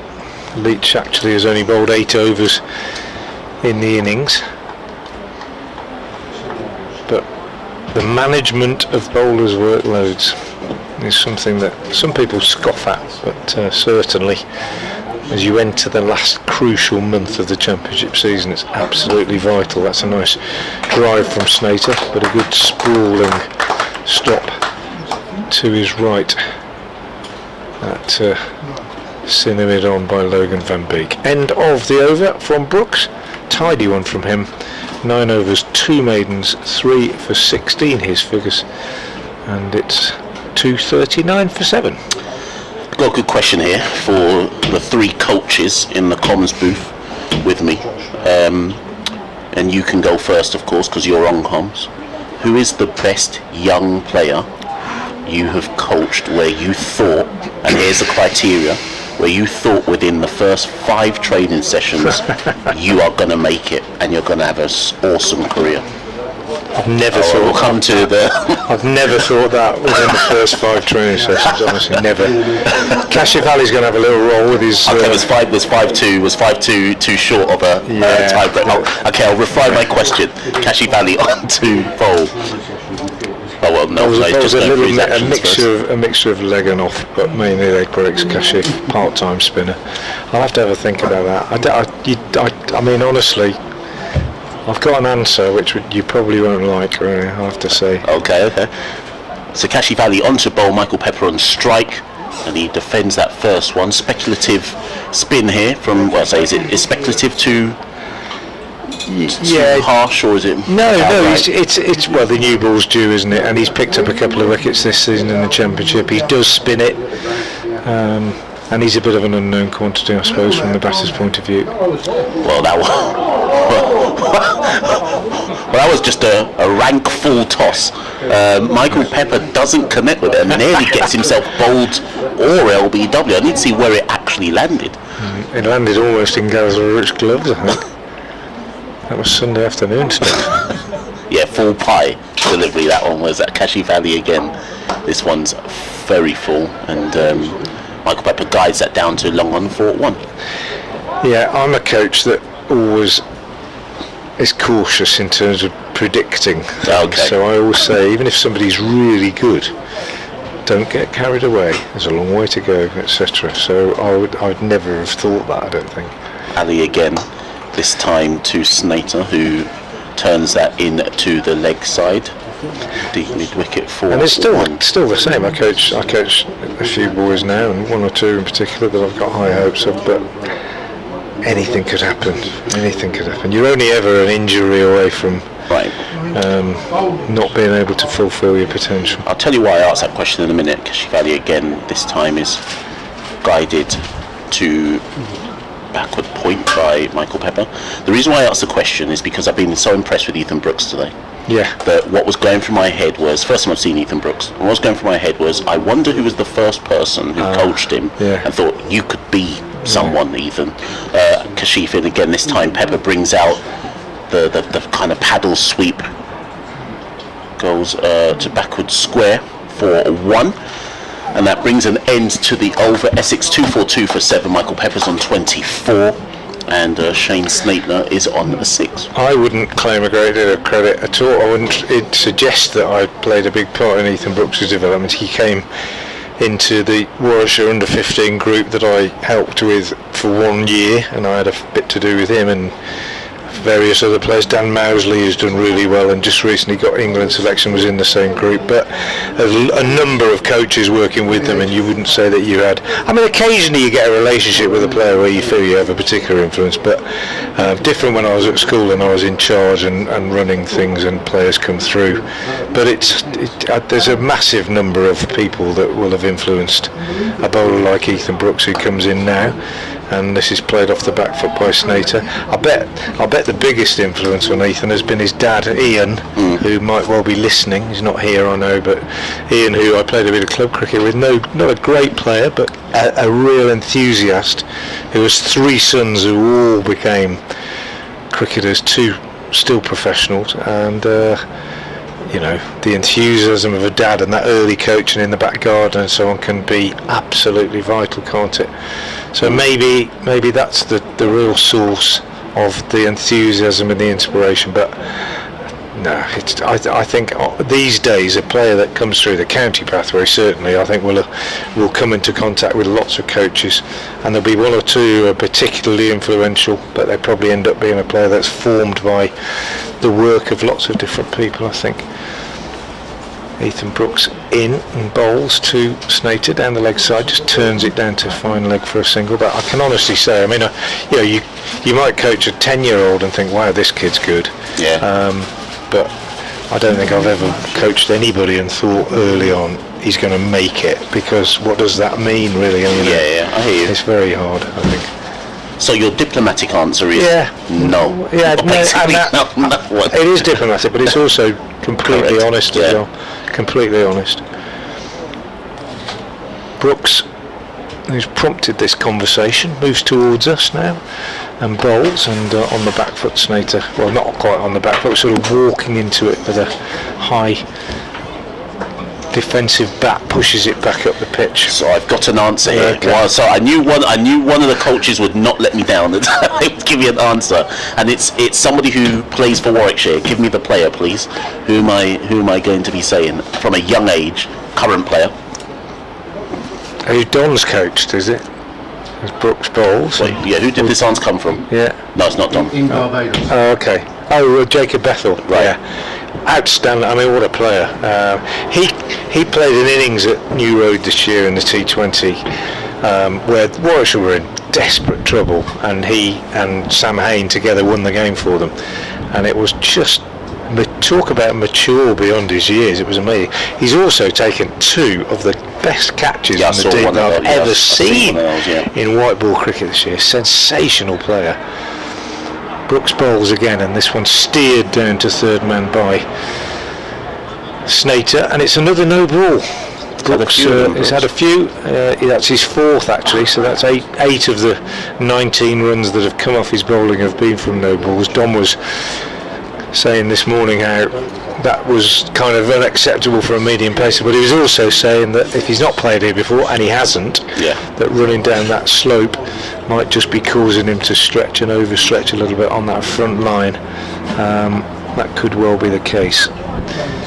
He's in again now, bowls, and that one is driven by Pepper up to mid-off. There's a shy at the stumps from Tom Taylor, but they get through for a single. 1 more over left before the new ball is to be taken. That's 79 overs, or is available. Oh, sorry, it will be. There's one ball left in this over. That will be 79 overs completed, and I think they will take the new ball in an attempt to wrap this Essex innings up. And well, we've got 4 overs left after this till tea. Here is Brooks. He's in, he bowls, and Snater drives uppishly, 1 bounce up to mid-off Taylor Fields. Brooks throws his head skywards, disappointed he didn't pick up a wicket. That is the end of that over. 79 gone, 247 for 7 is the Essex score. The men out since lunch: Westley 68, Walter 33, and Harmer 7. Pepper is 26 not out. Snater is on 7.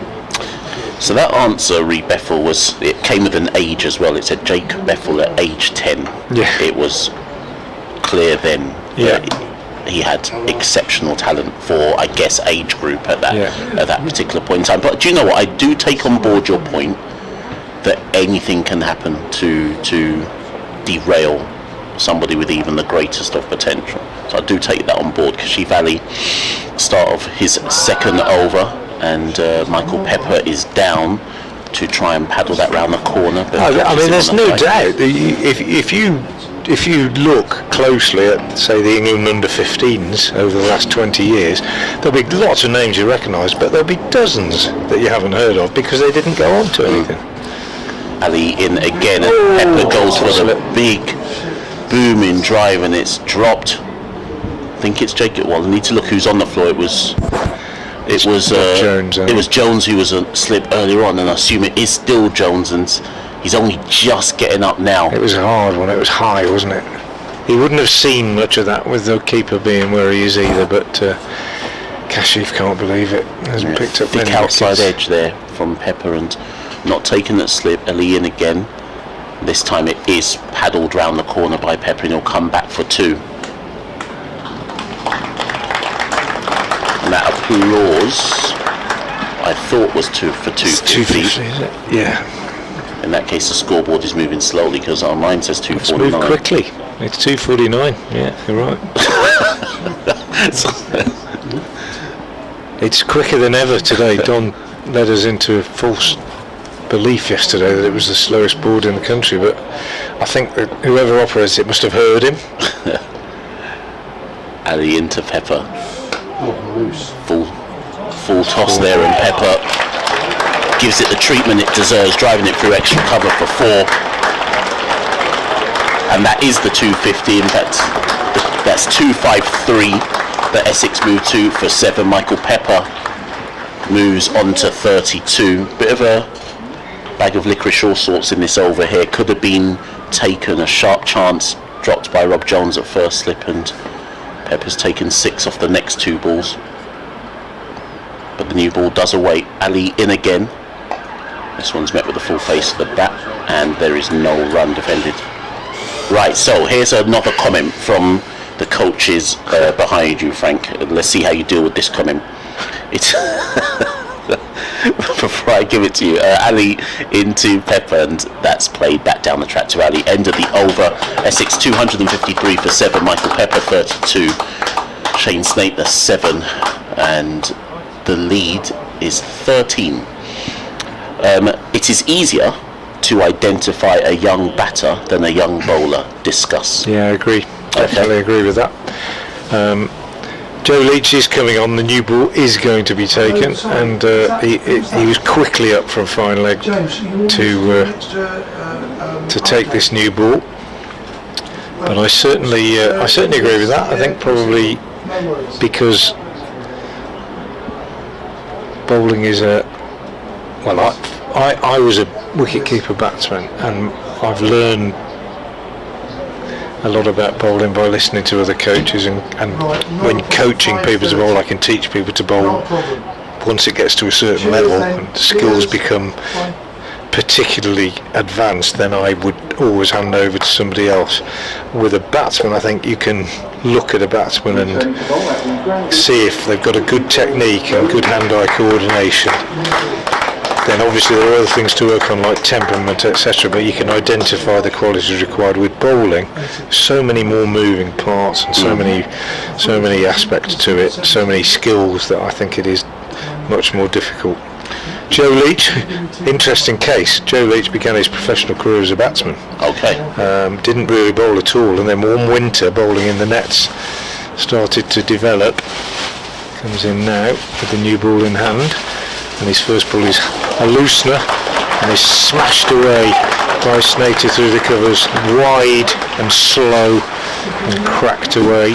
A real gimme from Joe Leach. Snater goes to 11, and the lead now is down to just 9, so it's going to be close, this one. And Worcestershire the thing about the new ball, it will travel if it will travel. And the annoying thing for Kashif, as you said, is that he bowled a pretty loose over in many ways and got taken for a few runs in that last over, but he could have made significant difference with that edge which flew to slip, so he will feel that he might have nicked one in that over, which was really just created so that the new ball could be taken. Leach down the leg side, taken by Roderick, and there's no run. Joe Leach, who's only bowled 8 overs prior to this, but entrusted with the new ball, and he'll be giving it everything from the Graham Gooch end, the broad-shouldered testimonial year beneficiary this year, Joe Leach, the man they call the Bison in his dressing room for obvious reasons, I think, and he'll be steaming in this pre-tea spell, just a few overs, bowls and hits Snater in the midriff, drops down on the onside.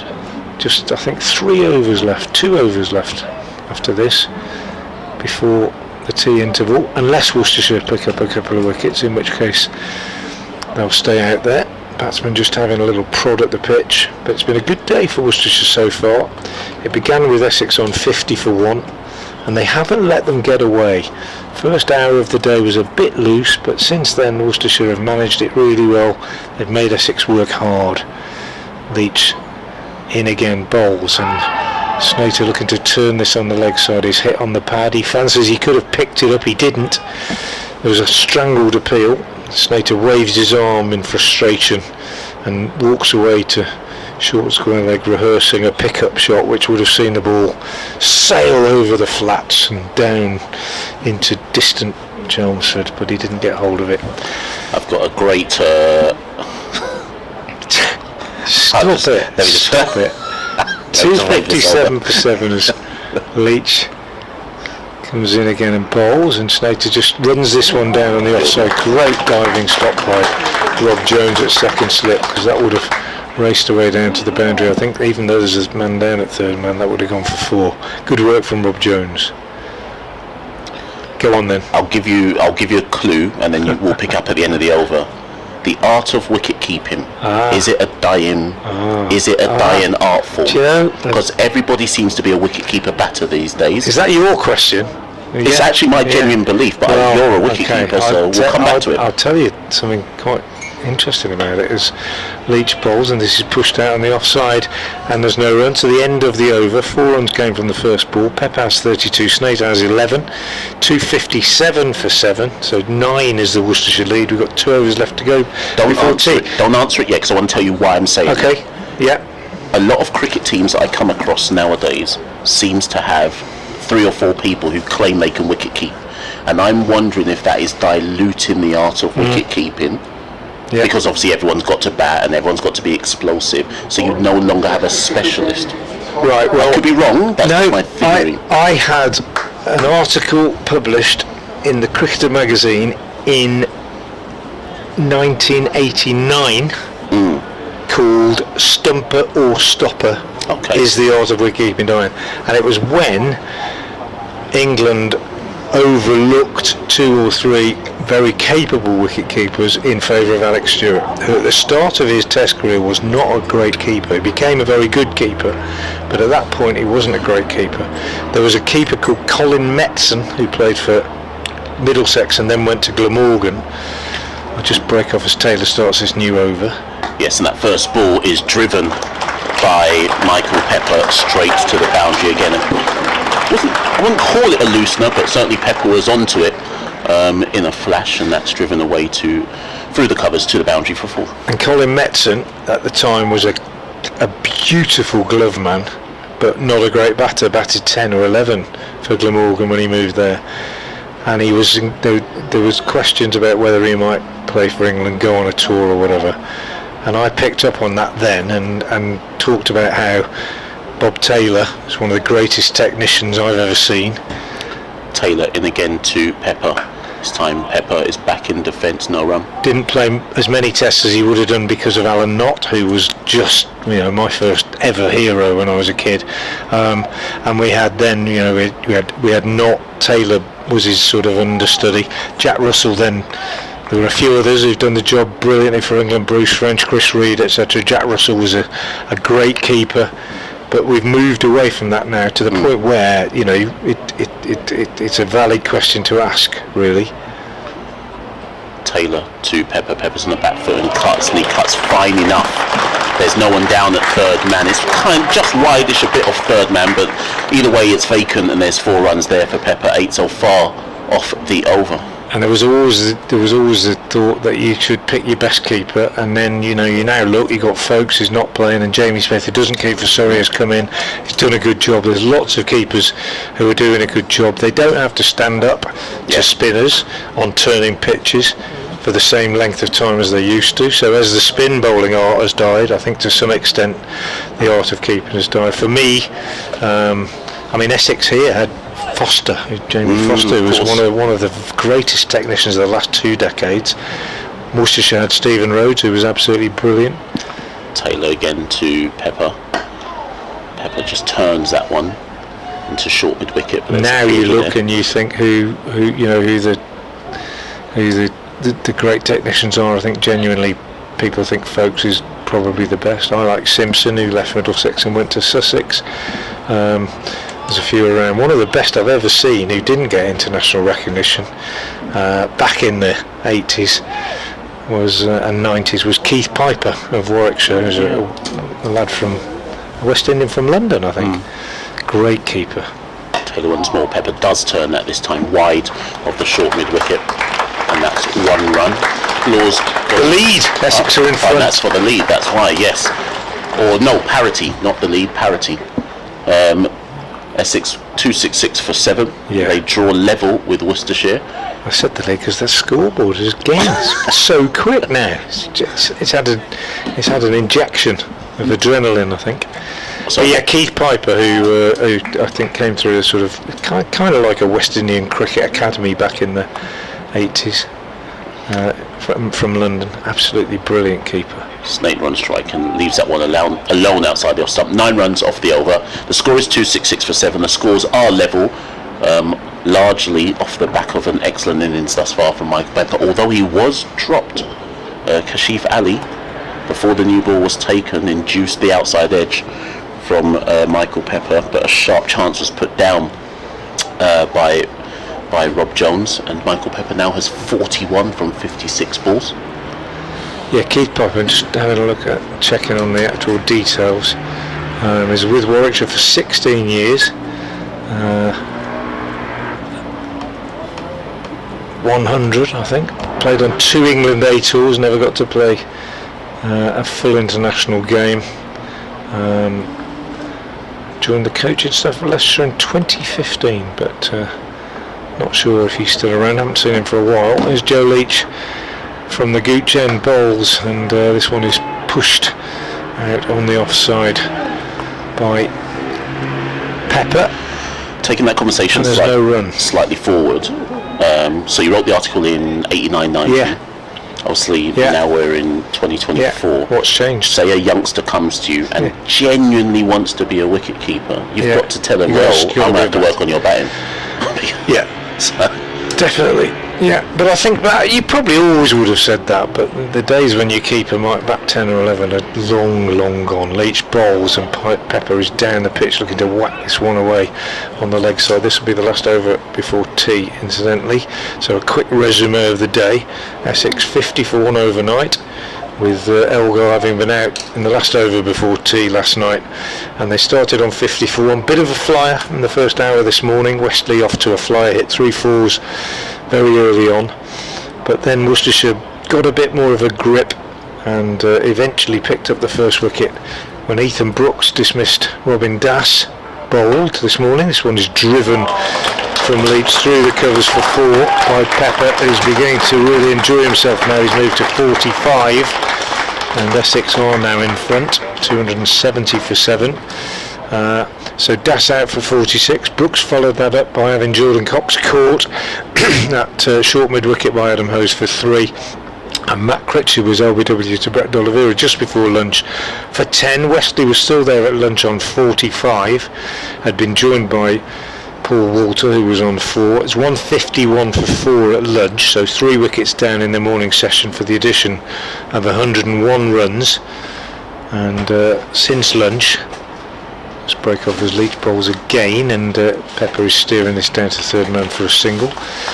And then since lunch, Westley, who'd made 68 and looked pretty untroubled, but caught behind by Gareth Rodrikoff, the persevering Amar Verdi for 68, 201 for 5 at that point. And then 2 more wickets for Worcestershire in fairly quick succession. Paul Walter held at slip by Rob Jones off Logan Van Beek for 33, and Simon Harmer caught down the leg side by Gareth Rodrikoff, Ethan Brooks for 7, 3rd wicket for Ethan Brooks.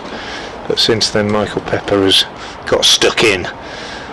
Leach bowls and he gets stuck into this one as well, short and wide, and slammed away through the covers, this time by Shane Snater, who's gone to 15. And these two have very nearly added 50. They've added 48 so far in very quick time, and they've kind of changed the dynamic a bit. It's almost as though Worcestershire have just run out of steam a little bit, and that drop catch off the bowling of Kashif Ali in the 80th over, which didn't look particularly significant, suddenly looking a little bit more damaging now from Worcestershire point of view, and they need the tea break, I think, just to go off and regroup a little as Joe Leach comes in to bowl again to Snater, who is punching this one up to mid-off, where it's fielded by Taylor. There is no run. That is tea. Pepper is on 46, Snater is on 15. Essex lead by 9. They're 275 for 7, and for Worcestershire, Ethan Brooks, the pick of the bowlers, 3 for 21 from his 10 overs, but Amar Verdi, I beg your pardon, 29 overs, 3 maidens, 1 for 82, has also done a very good job. That's it from the Cloud County Ground at Chelmsford for the moment. Tea will be taken. Play will get underway at around about 12 minutes past 4, and we'll be with you again then. Until then, thanks for being with us.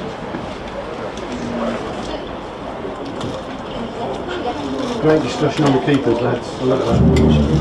Because you're right, actually right, because in the 80s, early 90s, keeper was the first name on the list.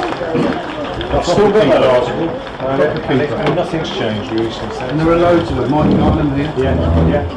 Yeah. Bernie Mayer at Derbyshire. Bernie Mayer was a decent fielder, So the reason why I said it is because in the West Indies ODI team, limited overs team, they currently have about 3 players who all play with their keepers. When I watched them, I'm like, what discernible keeping skills do you actually have other than their exceptional batters? Kind of like in the Jamie Smith mold, they're like, oh, well, I know why you're getting picked because you can strike at 200. But when I look at their wicket-keeping, I'm like, isn't the keeper supposed to be better than this? I would agree with you. I want to see Jamie Smith on a rip-roaring Bunsen in India. You're not going to.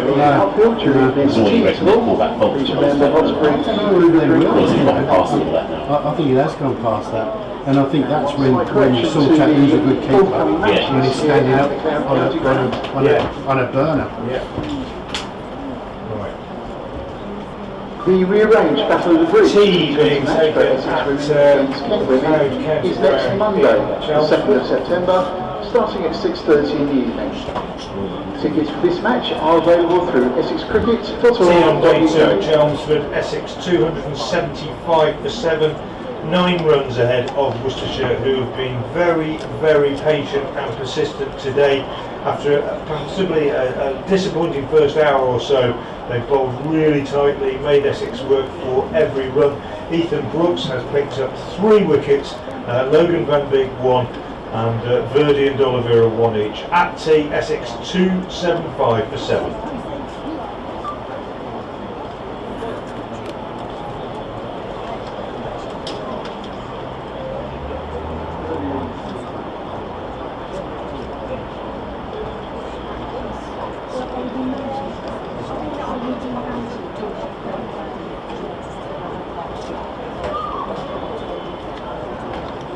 I'm still in touch with Bernie Mayer actually. He was a Loughborough lad, wasn't he? Yeah, that's right, yeah. An accountant. Yeah. He runs a... Did a great job for Derby for a good few years. 15 years he was there. Yeah. Had a big falling out with his wife in it. But he runs a fishery now in the Peak District. Yeah. Trout, Right. carp and coarse fishery. Lovely bloke. Saw him about a month ago. Yeah, he was good. Right.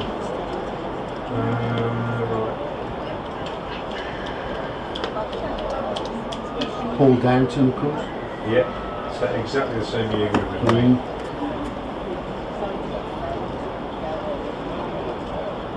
I think Pipes fell out with because he disappeared, didn't he? Or anything. You can't say anything. He lived a bit, Pipes. Yeah. He had a bit of a fling with them. Failed the drugs test. Yeah. The best hands I've seen at the time Athletic as for well. years and years and years. Athletic. Beautiful people. Well, I played in the league against, we actually had a team in the league for a few years. So we used to play, and I played a bit at that time, we used to play against him. I just thought he was a brilliant kid. The ball just melted. I met some, you might remember him. I remember the name. little guy was a cracking keeper. He didn't get on very well with people, he was a bit awkward about his character, but he was a brilliant keeper. And it was because of him I wrote the article. I interviewed him and we talked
Welcome back to the Essex County Ground. We have just had a refreshing tea break, and Essex, if you were with us just before tea, took the lead in the last 10 minutes before the end of the session, and they currently are on 275 for 7, a 9-run lead ahead of Worcestershire.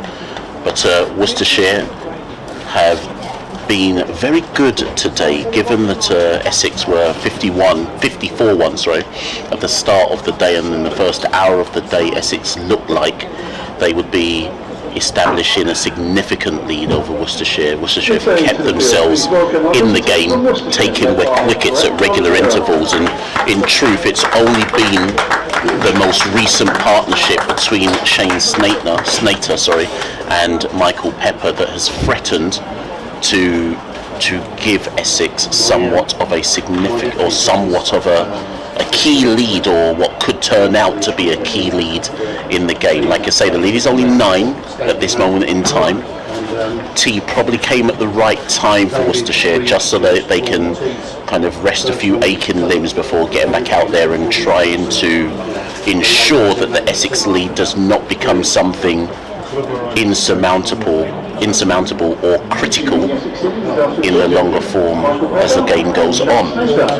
Michael Pepper at this moment in time, the wicketkeeper, is on 46, Shane Snater is on 15, and then the destructor in chief, as far as Worcestershire are concerned, has been Ethan Brooks, the all-rounder, bowling 10 overs, 2 maidens, 3 for 21. He's been the pick of the bowlers, but everyone has essentially chipped in for Worcestershire. Tom Taylor has won, Logan Van Beek has won, Amir Verdi has won, and Brett D'Oliveira has won. They will hope that they can, as I say, take the remaining 3 Essex wickets in quick time, but with Michael Pepper looking dangerous, as Don Topley joins me. Michael Pepper looking dangerous there, and you mentioned earlier on before tea, Don, that Michael's a very good one-day player. He looks like he wants to play a one-day innings, and it's Tom Taylor from the Sir Alistair Cook end who starts us off. That first one rising slightly on Michael Pepper, can't get away, no run. Yeah, Michael Pepper, Don Topley, as he's got more and more into his work, seems to be, certainly the new ball as well, seeing it very clearly and dispatching the ball to the boundary with regularity. He is a most impressive white ball player. He's batted at the top of the order in white ball cricket, so he knows his game, and he's a very tall man, and he's a very dangerous player. Taylor again, this time it goes outside Michael Pepper's off stump. Pepper checked his stroke, didn't really commit to that. No run. I mean, he's quite wise to have a little look after tea. Hardish ball. It's only 3-4 overs old, so yeah, he's going to be challenged. This wicket isn't an easy wicket. It's a used wicket. It's not a dangerous wicket, but it's just not an easy batting wicket. Yeah. You know, we've seen scores of 266 all out, 275 for 7. This one again, this time Pepper forces it off the back foot down to deep point for 1 run, and we are off and underway. He's a modern day player, Pepper. Yeah. He can score 360. We've seen him play reverse sweeps, he plays pick-up, he's happy to go straight. He's quite a powerful man, wicket-keeper by trade. Comes from Cambridgeshire. That's where he developed his cricket before, with the pyramid system, coming from the national counties into major counties, and indeed Essex. Taylor to Snater. Snater wants to go for a bit of a booming drive there, but that's fielded extra cover by Ethan Brooks. Another one who came to my festivals, like Joe Leach, at the tender age of 10, 11, 12, the minor counties, which has been annually held in Suffolk for 24 years. I'm going to ask you a question about, off the back of the festival, so I'm just going to get my notes. As actually Tom Taylor brought his run up there. So last week, Don, I was at Middlesex versus Northants Merchant Taylor School. We'll get back to that point in a minute. Tom Taylor in to Snater's back in defence, no run. And we were having a discussion, Guy Swindles, Andrew Radd and myself, about Northampton, Middlesex and what they consider to be their sphere of influence, like where they attract their players from and where people would say that's Middlesex's historic hinterland and this is Northants, etc. It's quite an illuminating conversation about how Northants believe that they can go all the way down to Luton, Peterborough, etc. And I'll come back to that in a minute. Tom Taylor in to Shane Snater. And Snater is back and just dabs that down to deep point for 1, and that brings an end to the first over after. In fact, that's actually the 50-run partnership. So I said as we resumed that Snater and Pepper put on a significant partnership. It's now a 50-run partnership, and a crucial partnership at that, because when they came together, the score, of course, was 2-2-7-4-7, and looking like Worcestershire could take a lead. Well, Pepper and Snater have taken that out of the equation. Michael Pepper on 47, Shane Snater on 16. Anyway, so Don, here's a question. Essex's sphere of influence, because you mentioned Cambridgeshire there, and obviously we've spoken a lot about Suffolk, and I actually reckon Essex have a London sphere, and then even up to Cambridgeshire, I'd say, isn't it? Well, firstly, you've just mentioned Essex towards London. That's a fairly densely populated area, and think of the untapped potential in there. Enormous. Which I'll come on as Joe Leach is starting after tea, and he bowls this ball, which Snater goes back and across, plays into the leg side, and there is no run. Just a quick mention to Leach, his bowling, his grandparents, Jeff. I remember them at the festivals years ago. Michael Pepper, Joe Leach. There's 2 cricketers here playing today. But good afternoon to Jeff up in Stafford area, grandfather of Joe. Wish you all the best wishes there. Joe Leach came from Minor Counties, Staffordshire. This time he's bowled straight and Snater's played into the leg side. There is no run. Metropolitan Essex, or if we talk about sides like Ilford, Wanstead, the Arfan Akram doing a magnificent job around the hub around Leytonstone. Brilliant, trying to bring cricket into the community. And then you go further up into Suffolk, Norfolk, Cambridgeshire. Those are important areas. There's a lot of cricket played up there, and that's important that they invest in all of those areas. Leach bowls, and this has been possibly dropped left-handed at bootlaces height by Peter Jones?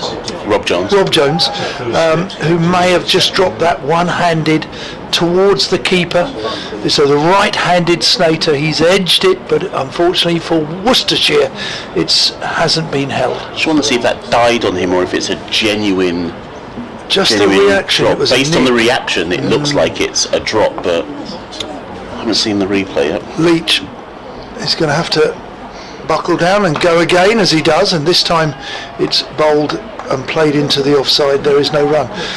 Look, I'm going to say something, and I've got to be politically correct about this, because look, yesteryear I don't think counties took as much ownership of developing players. Right. So if you lived near Essex, say Suffolk, naturally they thought you would want to come and play at Essex. Right. Now, as you know, human nature, as Joe Leach comes in, coming down the slope from the Graham Gooch end, and this is played with an open face bat on the front foot, plays out to backward point, no run. But today it's about trying to attract and advertise and find and invest in communities. So, for instance, there will be people that are not necessarily the word scouts, but they have connections. Yeah. Northants has a serious connection with Norfolk. Yeah. A few players have gone that way. This time Snater has a whack, it's in the air and it goes for just the one run as Kashif Ali is fielding at deep mid-wicket. That was an agricultural hoik, but to the effect of one run. So Norfolk had I'm trying to think of some of the lads, Ollie Stone when he went to Northamptonshire, Freddie Heldrick, There's another lad at Norfolk, Rob Newton. So they have connections. Derbyshire have a few connections and associations with Norfolk. So whilst years gone by, my era, there was, well, you know, if Essex you play my at Suffolk, county, you should come to Essex. Today that's not the case, and that's good. So counties are fighting, and you've got to have good people trying to encourage people to come to your county, because you don't have to join Essex if you're from Suffolk. New over Tom Taylor to is that Shane? Yeah, Shane Snater, who's on strike, and there is no run. Plays it down to Worcester. Midon. Had quite a connection with Staffordshire and Shropshire over the years. They really have. That was probably like somebody like Paul Pridgeon or John Inchmore. There would have been an association and connections which has drawn them to. Hertfordshire traditionally has a connection with Middlesex, but Mark Eilert, who played for Hertfordshire, this Taylor is driven. Again. Sorry, I've taken your ball. Sorry. Driven down to Midon, no run. Mark Eilert came from Hertfordshire, but came and played here. So it doesn't always go the way you think, and the major counties have to invest in time, people, resources in all of those national counties, or indeed, if you look at Middlesex and Surrey, blimey, over the years they would have fought hard at different players. Taylor again, and Snater's left his bat out there to dry. That's a genuine. He's drawn him forward there, but doesn't catch the outside edge. Goes through to Gareth Roderick. You probably remember the journalist, but who was a former England bowler, Mike Selvey. Yes, of course. Right, Mike Selvey had a distinguished career at Middlesex, but I think he was nabbed by Middlesex. He was part of the Surrey pathway setup when he was a young kid. Densely populated areas, they've got to make sure that untapped potential is found. Taylor again, and Snater is back in defence, Nora. Interesting. Cheshire and Cumbria to Lancashire. Cumbria, Lancashire, Durham back in the day they had a connection. Ready for this? Durham, Northumberland, had a connection with Northamptonshire, with people like Colin Milburn, Jeff Cook, people like that. So there was a setup or a connection or a certain person that would recommend people from the area. I'm not going to say scout, that sounds too professional, too footballish. Snater drives that one down to Midon, Nora. So I came from Suffolk, and it was the gentleman behind us, Don Hawkley, who was my schoolmaster at school. I know he doesn't look old enough, all right, but he recommended me to Essex and asked Brian Taylor, for trials, but he didn't hear anything. So I went to the Lord's ground staff, where I was very much in the shop window with different counties, Surrey, Essex. I played for about half a dozen counties, or if not more, and then finally I joined Essex. This one's down the leg side, no run, and that brings an end to the over. I'm going to get back to that Lord's ground staff point in a minute. End to the over. It's a maiden over from Tom Taylor. 15 overs, 2 maidens, 1 for 55 for Tom Taylor, and Essex remain on 27847. Lord's ground staff, as in, just explain that to me. Yeah, it's the MCC Young Cricketers, Marylebone Cricket Club, where they don't run it like it anymore. Yeah, that's why. But both of them started there. Dermot Reeve, Norman Cowans, Neil Williams, Roland Butcher, myself, Chris Lewis, Daffy de Freitas. So why did you call it Lord's ground staff? As Leach is in, plays off the back foot, does Pepper. Pepper takes a single. He's going to look for 2. He will get 2, because that's just avoided. He's going to take 3. Good running there from Snater as it goes down to the Tom Pearce stand, and Essex collect 3. Good bit of fielding, but excellent bit of running from the 2 Essex batsmen, Pepper and Snater. And indeed, that is Pepper's 50. There's the applause. Good applause here from a good crowd at Chelmsford, and he rises his bat aloft his head just for a brief moment, because it looks to me as if his work is not done. He wants to carry on here and get as many as possible. The ground staff, which is its old-fashioned name, one slip in, Leach in, played off the back foot, Snater plays nicely, back to Leach, who parries it for his colleague to come and pick the ball up. No run. The MCC Young Cricketers, which is what I know it as, right? Yeah, the old name was ground staff. Right, okay, sorry. Because we did a few jobs on the ground. Right, sold so you were legitimate apprentice. Right, okay, there you go. Apprentice. Yeah. And sometimes you do duties like England 12th man, which I did. Yeah. And then you go and do county dressing room at Lords. I did 12th man duties for many counties back in the 80s. Leach in. This is down the leg side as well. Well, it's well dived, Peter Bernetti style. Do you remember Peter Bernetti? I don't know. Well, I don't remember, but I know who he is. Yeah, great Chelsea goalkeeper. The Cat. He dives, Roderick there, and dives to his left to prevent any buys. Great time, the ground staff. Oh, who else was on the ground staff? That Mark Feltham, Keith who Brown. recommended you to? You go for trials. Oh, sorry. Right. So they used to have trials in the winter, one set of trials and then another set, and there might only be 4 spaces and there would be 200 people applying. Leach in, this is a good delivery on a top of off, which Snater plays with an open face bat out to backward point, smartly and sensibly and safely. There is no run. But great time where you're probably not quite ready at the next level, but you've seen as potential. But counties, remember today, counties get a lot more money for their academies. I mean, does Worcester, I think, align its academy with Malvern College, something like that? So Centre of Excellence. Centre of Excellence, as Mr. Hawkley's just suggested. This time Leach bowls, it's outside off stump, it's open face bat, out to backward point, and I must say a good bit of fielding by the Worcestershire's backward point, no run. So you bowled, and I bowled at so many international sides on the nets at Lords when they would tour.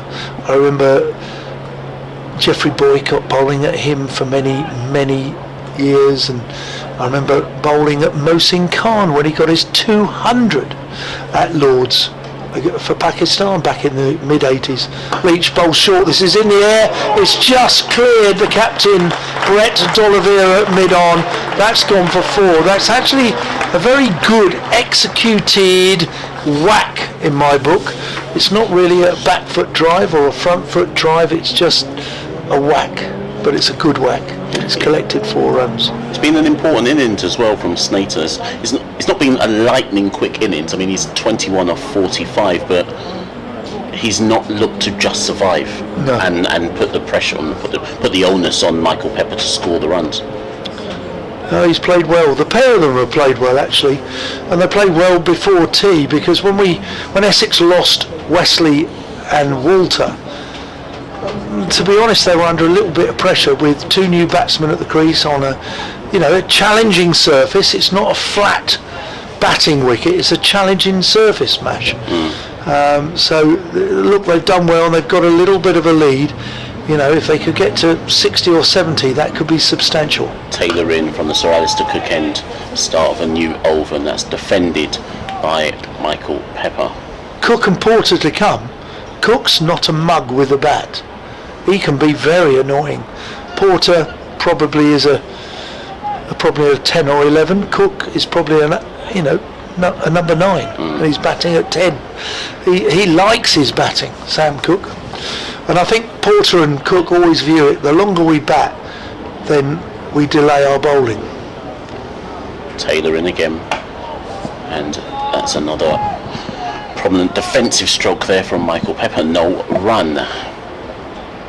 So that notwithstanding, I think it would be fair to say still though, and I understand and I accept that the county game has moved on, but if, for example, a player came out of Leytonstone and Chingford, or let's just say over the river in Lowestoft or something, pick a random place, Taylor into Pepper, catches the outside edge there down to 3rd man, they'll get 1, they'll come back for 2. Good fielding on that 3rd man boundary. Very good. Pepper takes 2 moves on to 52. Kashif Ali, I think he was wearing a sun hat I believe most of the day, because I can't see him anywhere else on the ground. Yeah. But yeah, sorry, I was saying. So if a player was to come out of Chingford, Leighton, Lowestoft, Leiston, and they went to Worcestershire, let's just say Worcestershire, Essex would have every right to think, how have we lost a player right under our nose? Quite possibly, yes. That's why I don't like using the scouting system as a word. Taylor again, Pepper turns that round the corner. Bit of oohs and ahs there. I think they thought they might have got him. It was gun barrel straight, but he turns it leg side, comes back for a well run too. Bit unlucky there from Tom Taylor. I don't think that was necessarily far away from pinning Michael Pepper.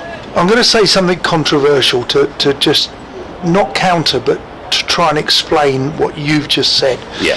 There's no longer a divine right for decent cricketers that come from Hertfordshire to Middlesex or Suffolk to Essex, or there's no divine right. These counties or minor count or national counties have to invest in those areas. Taylor again down the leg side, no run. And the reason I say that is, look, back in the day, if we just use this as an example, back in the day, in 2005 when England won the Ashes, all right, I believe there were about over 1 million people playing cricket, recreational cricket. After COVID, in 2022 or something like that, there was 222,000 people playing. And listen, back in 2005 there weren't many women, and that figure of 2022... Again, there's an LBW shout there. I suspect, I'll look at the replay, but I suspect he was outside the line. It didn't look high, but either way there's no run, and maybe there was an inside edge in fact, but no run. That's the end of the over. Essex 289 for 7, Michael Pepper 54, Shane Snaitler 21. And I'm led to believe that figure after COVID, 222,000 were playing recreational cricket. That included women of today. So we can see how much participation has dropped off. Yes, yeah. Now, also with participation, there are less people playing. So listen, there are probably less people, those young age groups, who are as impressive as they were back in the previous generations. So they're all fighting over the same ability children. The ones that are good, that are looking to go on to play professional cricket. But the worry we have is it's no longer accepted that if you're from Norfolk you go down to Essex. As Leach is played on the front foot, Snater doesn't get a run as it finds the fielder at cover, and there is no run. So I think we've got to make sure, like the Leytonstone hub, I don't know if I've got the terminology right, but they're doing a fantastic job. Arfan Adnam and Adnam family and things that are going on down there in Essex have invested, or ECB have invested. It's brilliant. But if you've got some good cricketers around, we need recommendations from certain people who know their onions in order to guide people to first class county. Well fielded, backward point number 17, that is 17? Brooks 77. Oh, he's had a great day, he's bowled well. He's been in the game everywhere in the fields. He has. Frank Watson has warned us that he's a crackerjack in the field, and he looked then, didn't he? You know those cricketers where the ball seems to follow wherever they are. He's one of them. That includes the odd donkey as well, doesn't it? Doesn't it? You know that, don't you? Yeah. Or Ethan Brooks is always in the right spot. Yeah, absolutely right. That was a brilliant bit of fielding up backward point where he picked it up and shied one-handed. Leach in again, down the wicket. Pepper gone down the leg side, sadly for Pepper. He couldn't get anything on it. Keeper's done well to prevent any byes, and there is no run. So yeah, look, have I answered the question? I don't think there's any. I think you have divine right. I think you have, but I guess what I think I'm getting at is that, to me, the cricket system is not the same as like a football system. Obviously, football's a bigger game, but awful lot more people. Awful lot more people involved. I'll come back to that in a second. Leach, one slip, standing at second slip. Pepper plays an appropriate forward defensive against Leach's decent ball, which was aiming at the stumps, no run. So a top tier football academy can draw a youngster in from literally anywhere. Like so there's no kind of notion of right, Arsenal can only really look for lads or girls in North London or London in general. They can go outside London if they so choose. Whereas I do just wonder if counties are still geographical. Leach is in. This is played on the front foot by Pepper. Another forward defensive, no run. Okay, can we sort of just compare what you've just said? In cricket, Worcestershire probably has 10 or 12 on their academy. Essex probably has 10 or 12. When you say 10 or 12 players? Young players. Now, Arsenal will have. I don't want to say this, but I might be wrong. I don't think I am. They'll have thousands, because they'll have satellite centres where they also invest in academies.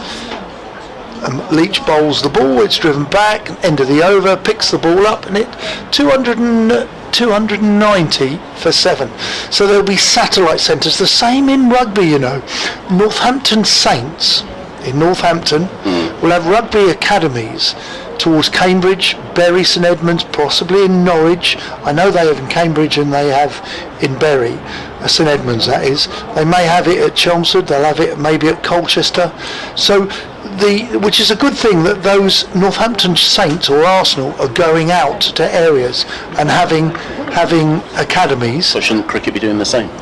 Well, I don't think the standard will support that at the moment. Interesting. All right, that's my humble personal opinion.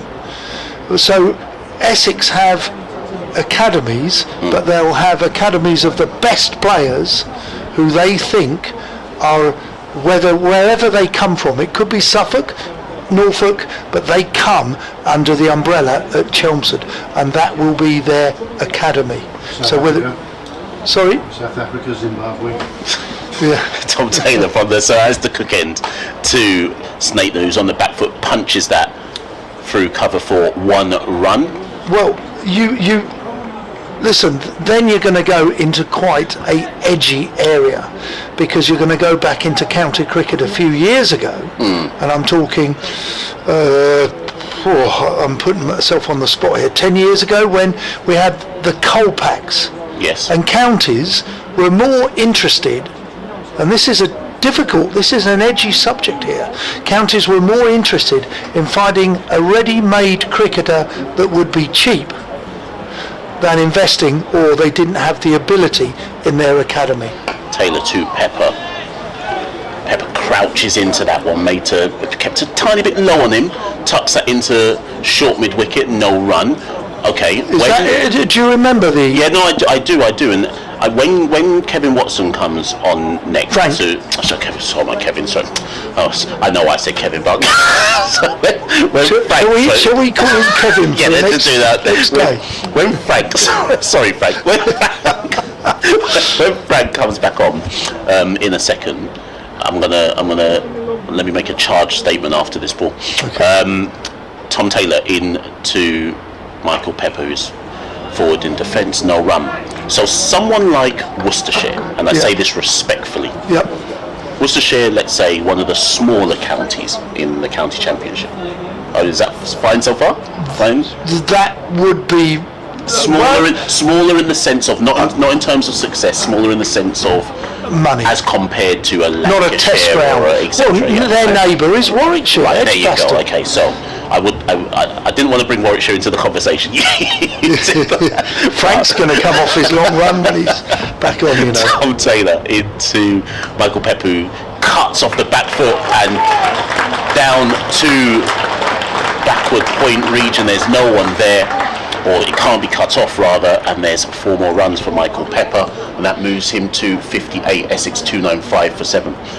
So if you're Worcestershire, right, and you're trying to get more bang for your buck, and you're trying to, maybe Essex comes into this conversation as well, to be fair, you're trying to get more bang for your buck and you're trying to overachieve, you'd create a satellite hub academy, let's call it academy satellite hub, somewhere out of the immediate environs of the Midlands. Interesting. I'll come back to that. Yeah, Tom Taylor to Michael Pepper. Pepper again cuts off the back foot. This time it's down to deep point 41. Can I say one thing with what you just said? We just said Worcester's probably a good example actually, because you've got Birmingham. How far's Birmingham? The hub of 30 miles. 30 miles, that's nothing. But Worcester technically shouldn't be going into Birmingham to Warwickshire's ground. Hold on now. Hang on. Frank will come off his long run now. But politically, that technically has to be. You've got to be careful how you. Worcestershire couldn't have a satellite centre in Solihull. That probably wouldn't be viewed politically correct. Taylor to Snake there, who goes for the big booming drive, just thin air through to the keeper, no run. He's just told me. Yeah. And bearing in mind what I said to you earlier, they have a satellite centre in Shropshire. Okay. Now, you're thinking just a moment ago when you brought Arsenal, Tottenham, Chelsea up. I mean, you know, they rampage certain areas. They're competitive or competitors' areas. Yeah. Which is probably accepted in football. Yeah. In cricket, it's not yet accepted. It's still, remember, cricket changes very slowly. It does, and that may be one of the Achilles heels of the game. But I'm just thinking out of the box. You couldn't really have Worcester having an academy in Birmingham. Obviously, Middlesex and Surrey fight over invariably the same kind of players. Leach is in, driven into the leg side, no run. So hold on. Why can't Worcester go to Birmingham? So you okay? No, listen. That's probably a very good question. But in cricket, it's not done it. Right. Okay. Fair enough. In cricket, Fair it hasn't enough. done it because listen. Let's just say, where were you born? I was born in Kingston, Jamaica. Oh, But right. you're asking Where have you lived? Where I've lived? School? I've lived in Birmingham, Right. Aston in Birmingham, and then Okay. South London. Let's say you lived in Aston. Yeah. In Birmingham. I'm going to play for Worcester. No, as Leach bowls, and this is played into the leg side, identical to the last ball, and there is no run. But in your case, if you grew up in Aston, Yeah. Warwickshire have first right over you. So let's say Warwickshire, blimey, St Patrick, blimey, I never heard of him. But he's actually having a trial at Northamptonshire. Really? Do you know your county of birth, where you reside, has first nibs on you, and they have to say, no, we don't want him. There are acceptable rules of non-poaching of players. Okay. As Leach comes in, this is played into the leg side squarer, and he takes a run. Wait, are you saying that as facts? I'm going to give you an example. When I was younger, I was born and bred in Kent, and I played for Kent 2s. Yeah. But when Essex wanted me, they had to write to Kent, or the ECB did, and they had to say, you're not interested in him, of which Kent said, no, we're not. It was between the wars, though. That was between the wars. You rude man. You rude. It's a long walk back to Suffolk, I tell you. Rights anymore. It's a long walk. Leach on his way in. Man at second slip waiting. Jones. Leach is in. Bowls a bouncer. It's pulled, but he's missed it. It's sconned him on the head, I think it has, Snater, and it's gone as he's played a shot for 4 leg byes. They may have to have a look as he. Yeah, they've done the umpire's done the. So we're going to have a slight delay where we have a concussion inspection, but I'm looking at Frank. So in football, you can rape and pillage anywhere you want to for your players, yeah. But in cricket, there's an accepted, I don't want to call it protocol, but as I said, I was born and brought up in Kent, so Essex had to contact Kent to confirm that they didn't want me. And I think that still is in place for the major counties. And cricket doesn't change particularly. So this is interesting. So quickly. Ethan Brooks, when we were talking about him earlier on, I was looking up his information. So Ethan was born in Solihull. Which would be Warwickshire. Worcester, Warwickshire. Correct. Well, look, hang on a second. Look at Moeen Ali. Moeen Ali. Yeah. He's gone Warwickshire, Worcestershire, back to Warwickshire. But an early time. Well, if we talk about Worcester and Warwickshire, and listen, this is really interesting. Warwickshire Edgbaston's a test match ground. Ashley Giles is in charge of Worcestershire, which isn't.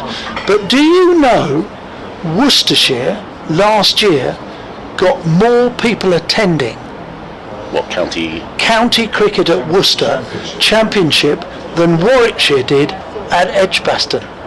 Okay, I can't remember the exact figures. It was something like 14,000 at Warwickshire and maybe 15,500 at Worcester, something like that, which surprised me. But it's pleasing for Worcestershire to know that they get more people in for Championship than Edgbaston. All we're really doing here is bigging up the big clash between Worcestershire and Warwickshire in the coming weeks. Yeah. Leach plays to be resumed. In comes Leach. This time it's driven with an open face bat out to backward point where there is no run. Cricket. Look, cricket. Oh, we're going to have a change. I'm just looking at the time. End of this over, I think it's. End of the over, or is it 1:45? It's quarter, yeah. Whenever. And we'll ask Frank the same kind of questions, and he may have more knowledge of what I've talked about. That's why I'm coming off at the end of this over, so that when he comes off his long run, it's you he has to address this to. What you've done is you've thrown me under a bus again, Mash. Leach in. Bowls played off the back foot this time into the same quadrant, which is backward point, and there is no run. End of the over, the end of Mash, as we welcome back Frank Watson, or Kevin Watson to his friends.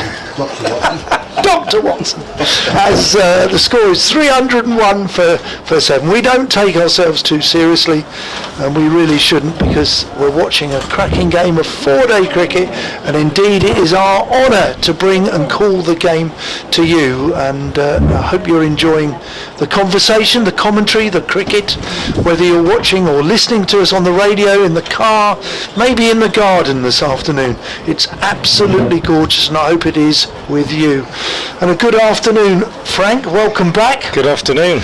You were listening to those conversations. Yeah, I was interested by quite a lot of things. I can give my opinion, and I'm not. I mean, I said about Worcestershire having a sort of satellite academy in Shropshire.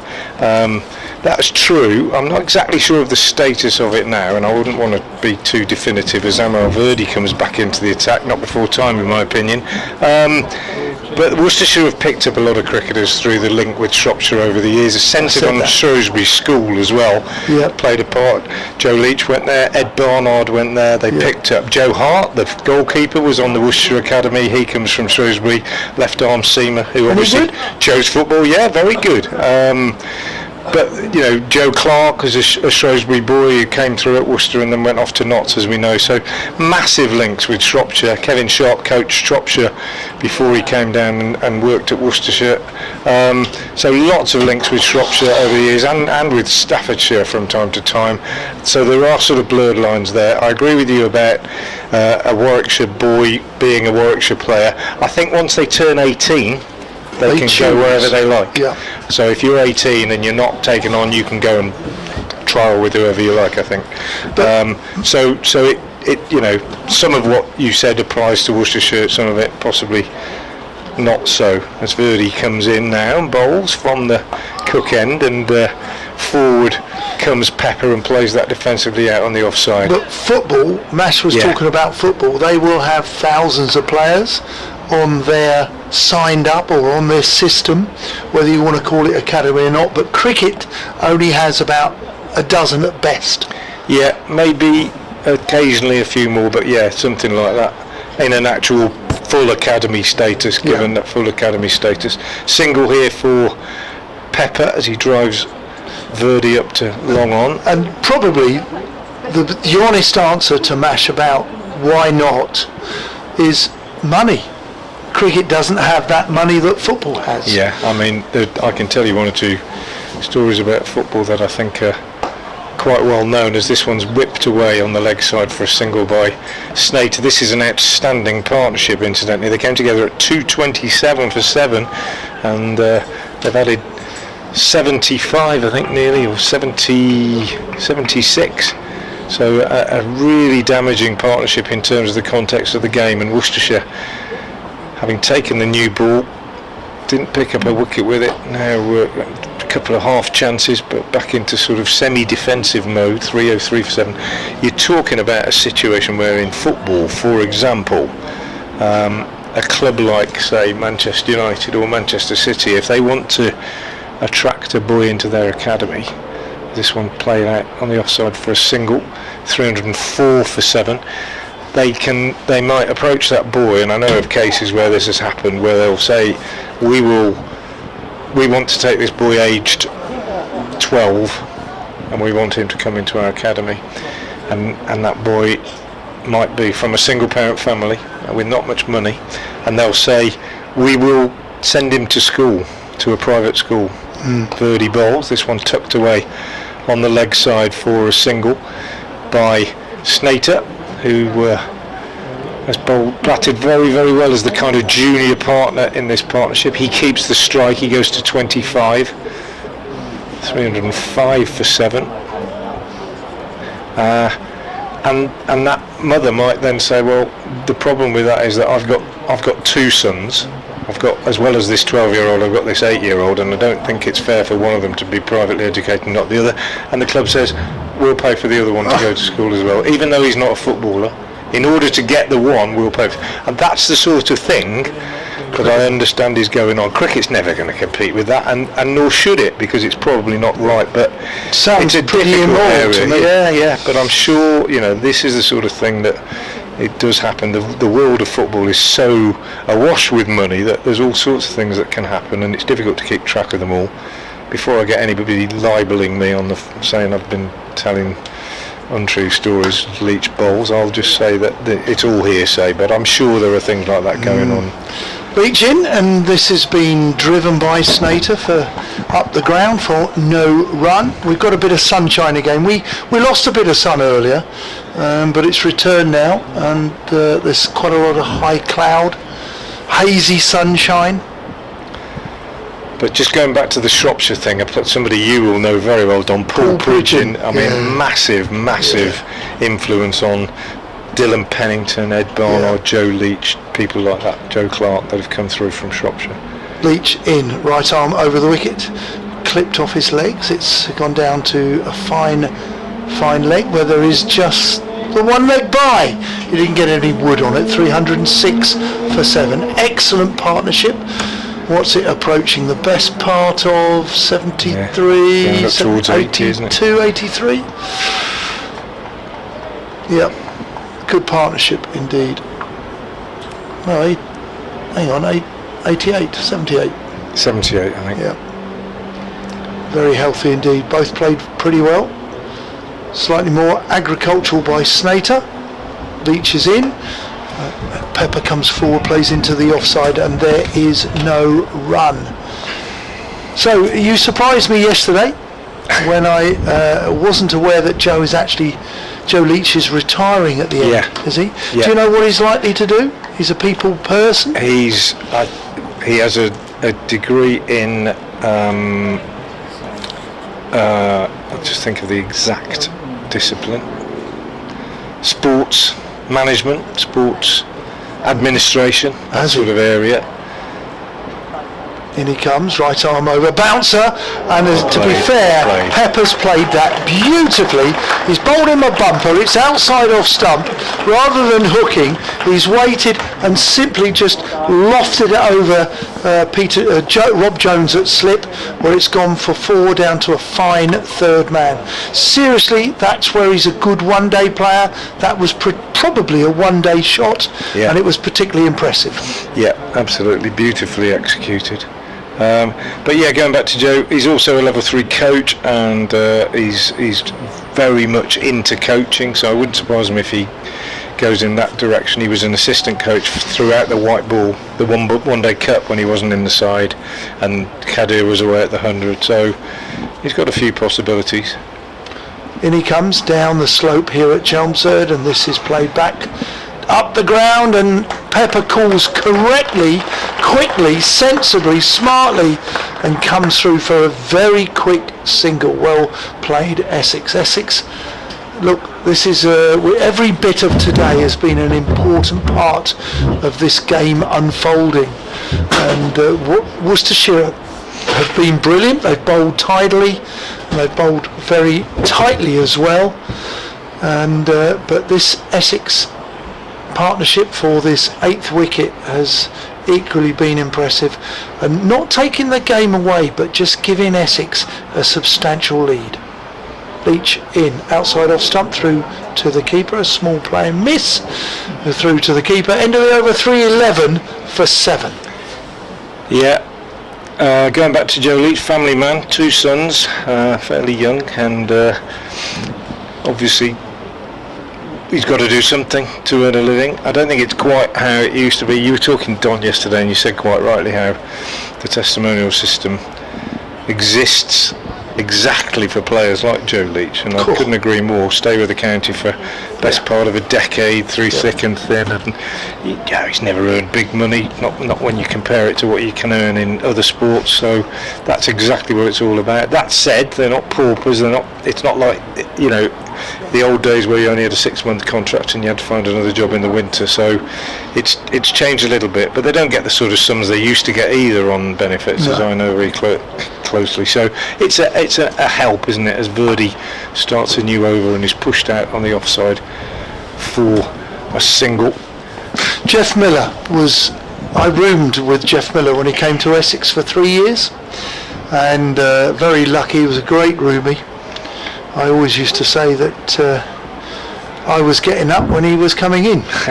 But no, Jeff Miller, lovely man, great after dinner speaker. Yeah, but he's coming to speak to our cricket society this winter. This is coming this winter, so that. But I've heard him. He's very, very good. This one tucked away on the leg side by Snater for 2 off Verdi. Runs coming thick and fast for these two now. They've broken Worcestershire just a little bit with this partnership, I think. Worcestershire right back in it at 227 for 7, but missed a couple of chances, very, very tough ones. One of them just before the new ball was taken, and they've just actually, for the first time really since this morning, they've really got Worcestershire on the back foot, metaphorically. That said, a great stop by Joe Leach, moving across at long off and sliding, getting down well for a big man, but still 2 runs taken by Snater, and runs really coming with about the most fluency since the first half an hour this morning in this last few minutes, and the Essex lead is developing. It's nearly up to 50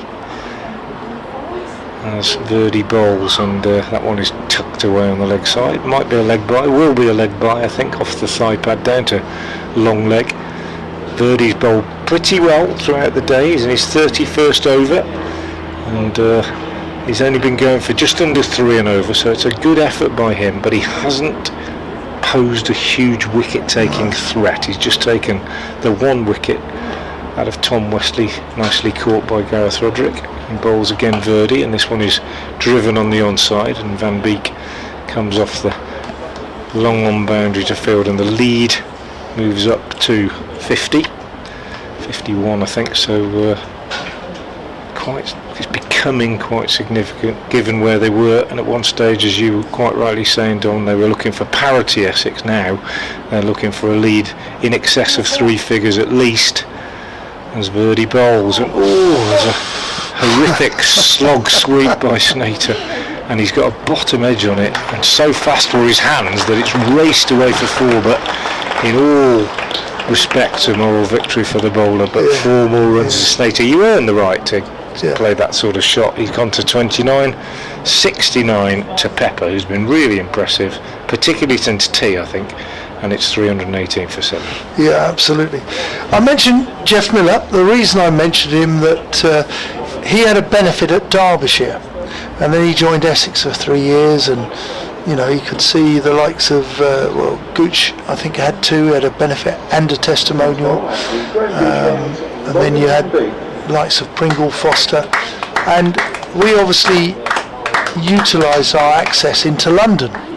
And Jeff Miller, at his benefit year, he would go round the men's clubs or the coal miners clubs around Derbyshire, and he said it was particularly difficult to have an event where people have been down a mine and they come up to support a bloke who's running around chasing a ball. Yeah. Whereas in Essex we used to have some grand events in London, corporate London too, and then as Van Beek is in and bowls, and this is played back by Pepper up to mid-on, there is no run.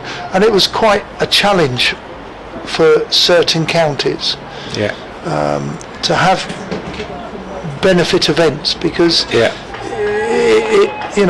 the benefit system was, and clubs, let's be honest, some clubs were very happy to dangle the carrot of a benefit because it didn't cost the club any money. Yeah. Well, times have changed and the rules are quite strict now. This one defended out on the onside. Beneficiaries can only operate in their own county, or in Joe's case he can go into Shropshire because that's where he came from. And you can have one big event outside. We've got one at Lords in November, last Friday of November, and in the long room, 22nd of November. Got Michael Otherton, Alistair Cook and Alex Stewart all due to speak with Simon Hughes as MC. So it's a heck of a night in Prospect. This one is pushed out on the offside from Van Beek. It's expensive, as you might imagine, but when is it? It's on Friday, November the 22nd. All details available on the website, joeleachtestimonial.co.uk. Have a look at it. We want to attract people that aren't just Worcestershire fans. Some of these people sitting outside here will be coming, but we want people who may be London based or South East based, who just fancy a great night in the long room listening to great three former captains of England. Van Beek down the leg side, swung away this one. Very well fielded by the veteran, the man we're talking about, Joe Leach. Who's going to get two. Well, you'll be able to remind Joe Leach of that magnificent slide dive, one-handed stop. He got up quickly, briskly, and threw the ball in. Great bit of fielding by the man who has a benefit event at the Lords in the long room. Yeah, and just to say, Friday the 22nd. Friday, November the 22nd. It is expensive. There's all sorts of packages available, driven by Van Beek. This one for a single. You can have a champagne reception in the home dressing room, etc. But Simon Hughes, the analyst, is the MC. Alistair Cook, Alex Stewart, Michael Otherton. Should be a magnificent evening. We would love to people who maybe not even connected with Worcestershire, but in the South East, Essex listeners, fans, whatever. If you're interested in that, there'll be a chance to meet and chat to some really important cricket figures. It's in the wonderful setting of the long room. Visit joeleachtestimonial.co.uk and you can see how you can get involved. Van Beek in. And this time Snater goes back and across, plays into the offside. It's a decent delivery, but a dot ball, and the end of the over, 3:25 for 7. So Friday the 22nd of November. If you're after a cricket fix, what about that? For your winter, just before Christmas, you can go and listen to all those England cricket captains and enjoy a bit of cricket in the middle of the winter. And there's lots of other events that Worcestershire supporters will probably already know about, race nights and quiz nights, and we've got another couple of golf days and a six-a-side. We've had a couple of six-a-sides against local clubs, not six-a-sides, T20s against local clubs, where a few of the county boys play, and there's one or two more of those coming, all available on the website. As Verdi starts a new over, and Pepper just clips him up to long off for a single. I had a phone call last night and they were talking about Worcestershire and the game as it unfolded yesterday, and I was talking to a fellow last night, and of course the likes of us do get cricketed out when we go home late at night. My missus smiles because I'm not going to talk cricket. But anyway, I was on the phone to a friend who kindly rang me, who remembers the likes of John Inchmore, even Don Kenyon, Pridgeon, and Illingworth, Rhodes. This one from Verdi is clipped away on the onside for 4. Excellent shot from Snater. who's now really beginning to spread his wings out there. Shane Snater goes to 37, and that is the 100 partnership between these two, warmly applauded by the Essex faithful, and not surprisingly, just feels as though Worcestershire have just run out of steam a little bit here, and Essex building a lead of real substance now, and just kind of what we predicted this morning, that this game depends on the fact that Worcestershire underachieved in the first innings. This one clipped around the leg side, good fielding by Taylor, good throw back into Roderick, good take by Roderick, but all to no avail, because Snater, seeing how far Taylor had to make ground to that ball, had already decided he was going back for two, and he's got home quite comfortably. Good stuff from these two, and they've earned the right to do this, and they're now going to cash in, and Worcestershire need to break this partnership. Verdi round the wicket, bowls, nice delivery, slower delivery, and Snater's got runs off the edge down to third man, two more. Rob Jones the fielder, but he was done by the bowler there, to be fair, and Verdi will consider himself a little bit unlucky. But as I say, in a partnership like this, you earn the right to get away with it and chance your arm a little bit by wearing down the opposition. That's exactly what they've done, and it's a really impressive partnership now. 332 for 7. Verdi again round the wicket and bowls, and he's gone big, and it might be the end. It's D'Oliveira running back from cover, top edge over his head. If anybody was going to catch it, it would have been Brett D'Oliveira. Brilliant fielder, quick over the ground, but even he unable to make enough ground, and it dropped over his shoulder agonisingly in front of him. Unlucky for Verdi. That was Snater again, wasn't it? Yeah, twice in this over he's sort of done him, but he's going for it, isn't he? He's really decided, I think. 41 Snater's got. Verdi in bowls, and on the well bowled cricket, kept a bit low. Snater just jams the bat down on it. So an entertaining over, 8 runs coming from it. 336 for 7 now.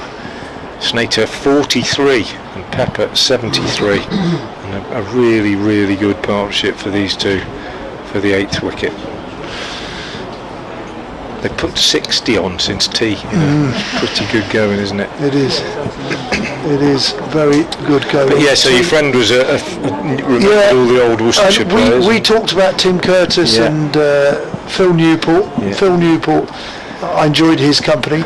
But another good cricketer from that era, Martin Weston. Yeah, Martin. Yeah, often comes to New Road. Martin does he? Quietly sits in the crowd and always gives us a wave into the commentary box. Does And of course, we see there was an All Players Day last week. Yeah. Quite a few guys back, but we've had a couple of events, and one of them very sad, but you can imagine Duncan Fernley's funeral back in early this year. The cathedral was packed. Yes. We had a reception back at the club afterwards, and Van Beek in down the leg side, keeper moves across, and there is no run. you could have picked a couple of very, very good international 11s from the congregation. A packed cathedral.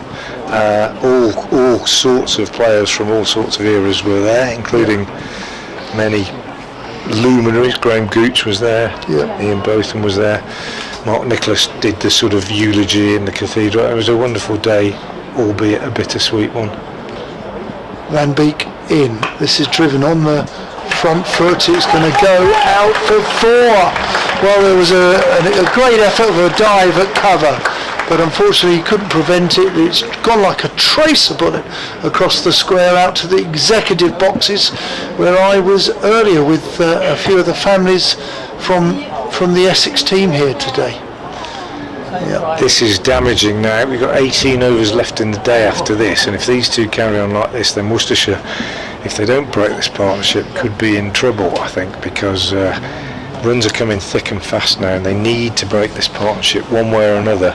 Now, do you think Essex will try and get you a little bat tonight? What do you think? I think they will continue to be quite aggressive.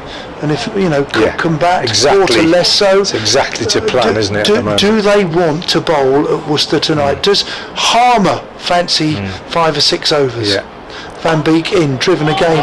This time an identical, but perhaps a slightly straighter drive as it goes through extra cover, where he hit the ball to the executive boxes, probably number 3. This has gone to the executive box, number 1. Our boxes are named after former cricketers. There's an Insole, there's a Gooch, there's a Fletcher, there's a Taylor, and I think that went to the Fletcher executive box, little straighter.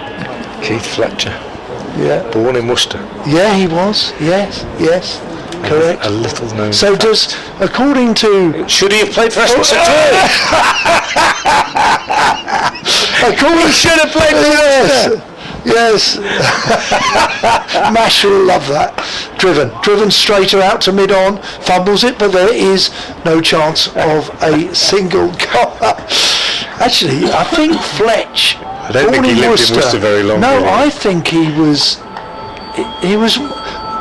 Where's my research assistant? Would you have a look at Fletcher? I think he came from a minor county as well. I think he was it Hitchin? Is that Hertfordshire? I think he grew up round there before he came across. Van Beek in, driven straight for a quick single. Verdi can't stop it at mid-on. That's good cricket. Good intentional positive cricket here from Essex. 345. So they're approaching another bonus point. Let's go back to this consideration of their tactics, Don. I think they've probably come out after tea and said, well, let's just see how it goes for 4 or 5 overs, and then if we're still together, we'll accelerate a bit. Now they're really pushing. Yeah. And now that possibility of 5 overs at the end of the day.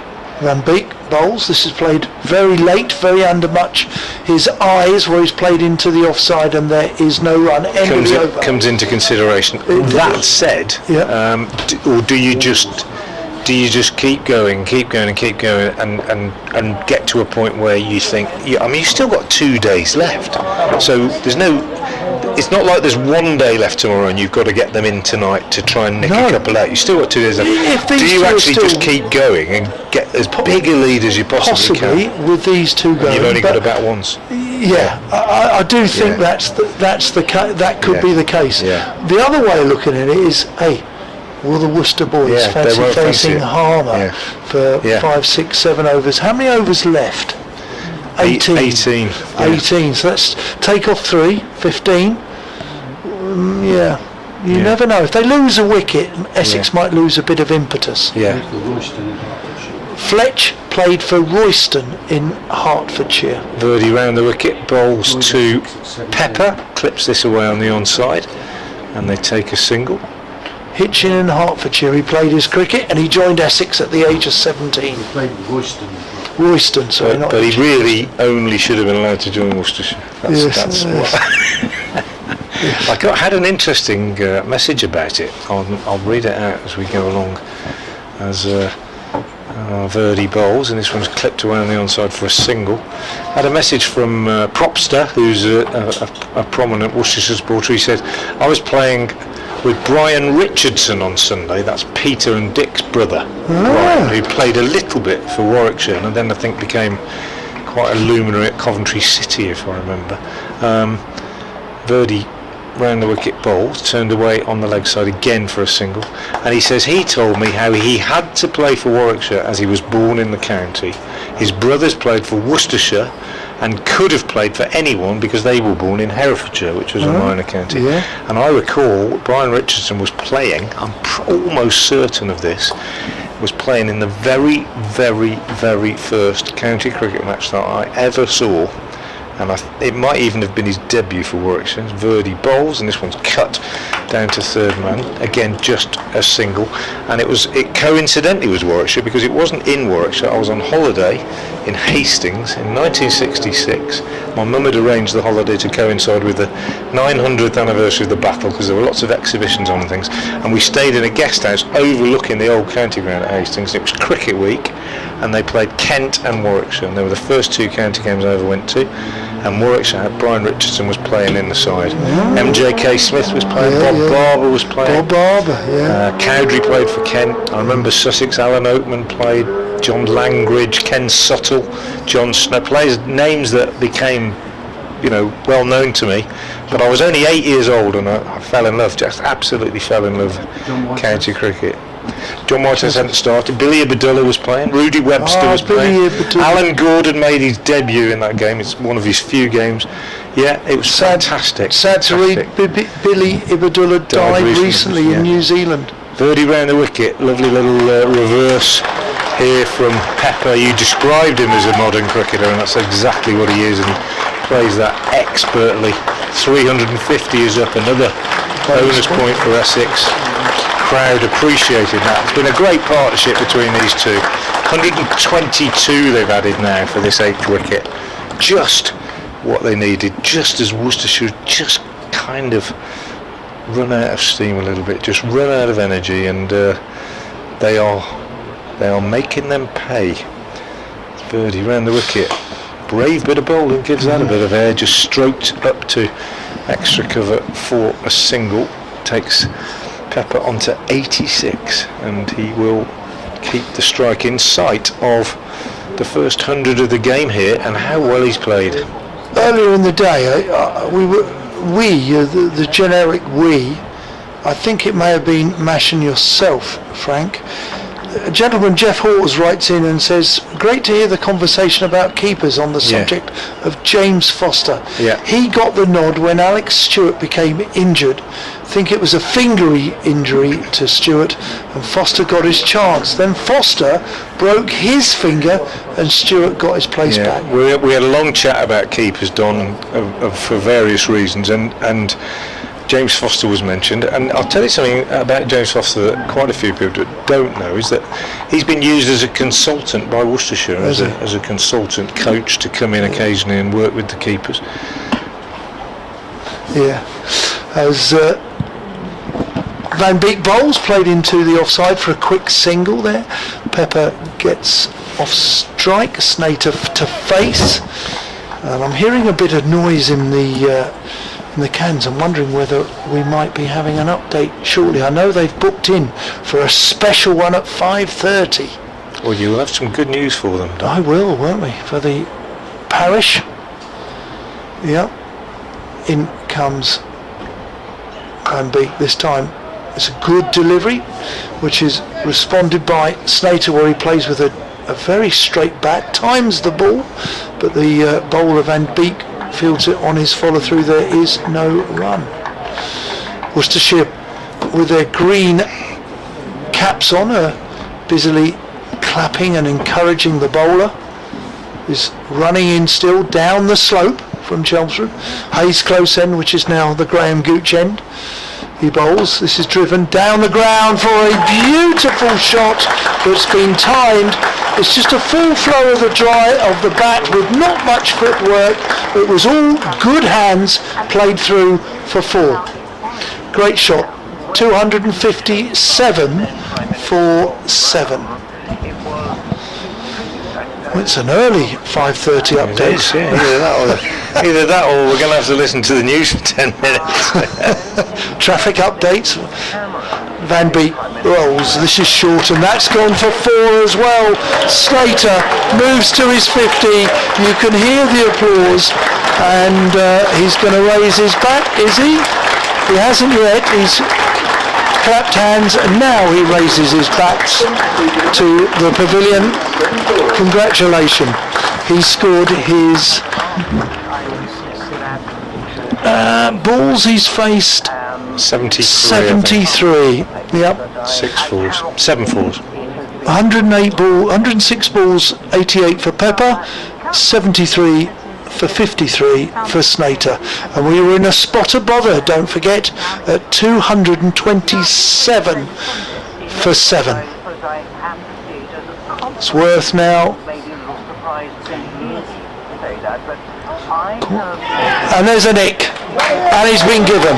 Van Beek gets his man. Snater has to go. It's a feather edge through to the keeper, Roderick, and Essex have just lost their 8th wicket.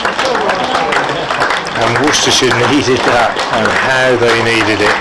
And what they need to do now is to finish it off as quickly as they possibly can. Here's that update.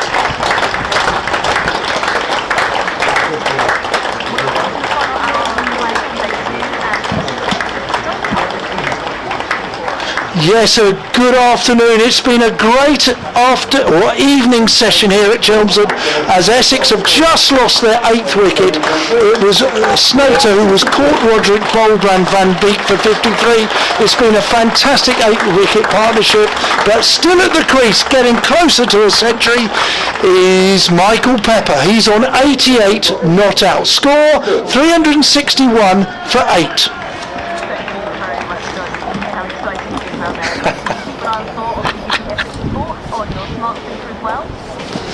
There's my update. The last one for the day. They thought you were excited when you did that, Don. They should have heard us when we were talking about you getting Gordon Greenwich out down the leg side. Oh dear. Goodness me. Listen, all's well with the parishes of Essex today. We've witnessed actually the ebb and flow of there are people that don't like 4-day cricket. We can argue till the cows come home whether we play enough or too much or what else goes on with our county season. But this has been a brilliant day. Essex had the first half an hour. Worcestershire came back and really turned the tap off, and it was a brilliant afternoon session where Essex lost their way a little bit, but since tea it's been most impressive. And look, every bit of session, every half of a session is sort of not contradicting, but there's been a challenge in how the game is going to pan out. And this last session, this session so far has been brilliant for Essex. This time Sam Cook comes forward, the new batsman. He faces Van Beek, plays with an open face to a degree, maybe a bit of an thick outside edge, goes into the offside to conclude a wicket-taking over by Van Beek. His figures, you've got them next to you. Yeah, 17 overs, 1 maiden, 2 for 69, so quite expensive, but he's picked up 2 wickets. I think that has made a difference now in terms of that conversation we had 10 minutes ago, Don, about the way the game goes now from an Essex point of view. What do you think I would do? Well, I think now, even what I think I would do as a coach now is say, look, let's see if we can get this lead up. Let's see if we can get up to 400. We've got 11 overs more in which to possibly get another 39 for a bonus point. See if we can get that, and then maybe have 5 overs at them tonight. And who's that going to be down to? Well, Pepper. Yeah, absolutely. If Pepper's out, Cook will have come out with some message as well from the dressing room, won't he? So, I mean, Pepper's played beautifully. It's down to Pepper, really. He doesn't want to do anything crazy. Birdie into him now, bowls, and he just clips this away on the leg side for a single. Good running from Libby coming in to do the fielding, and they get one. And I think the other thing is the first and foremost consideration now is for Pepper to get 100. I think because he's on 90 and he's on 88, and nobody's got 100 in this game. He deserves the opportunity. 89 now, in fact, with that single. He deserves the opportunity. I think they might deal with that first, then see where they are, and then. Worcester will muck this up for Essex. It would be horrible, wouldn't it? It would. Harmer would probably take the new ball, one end. Yeah. Verdi in, bowls, and forward comes Cook and plays defensively. Verdi bowling the first ball to Pepper and him getting one is exactly what Worcester want. Yeah. Then they're going to eat into the time with a tail ender who can't get off strike. Here's Verdi into Cook, and he's forward to this.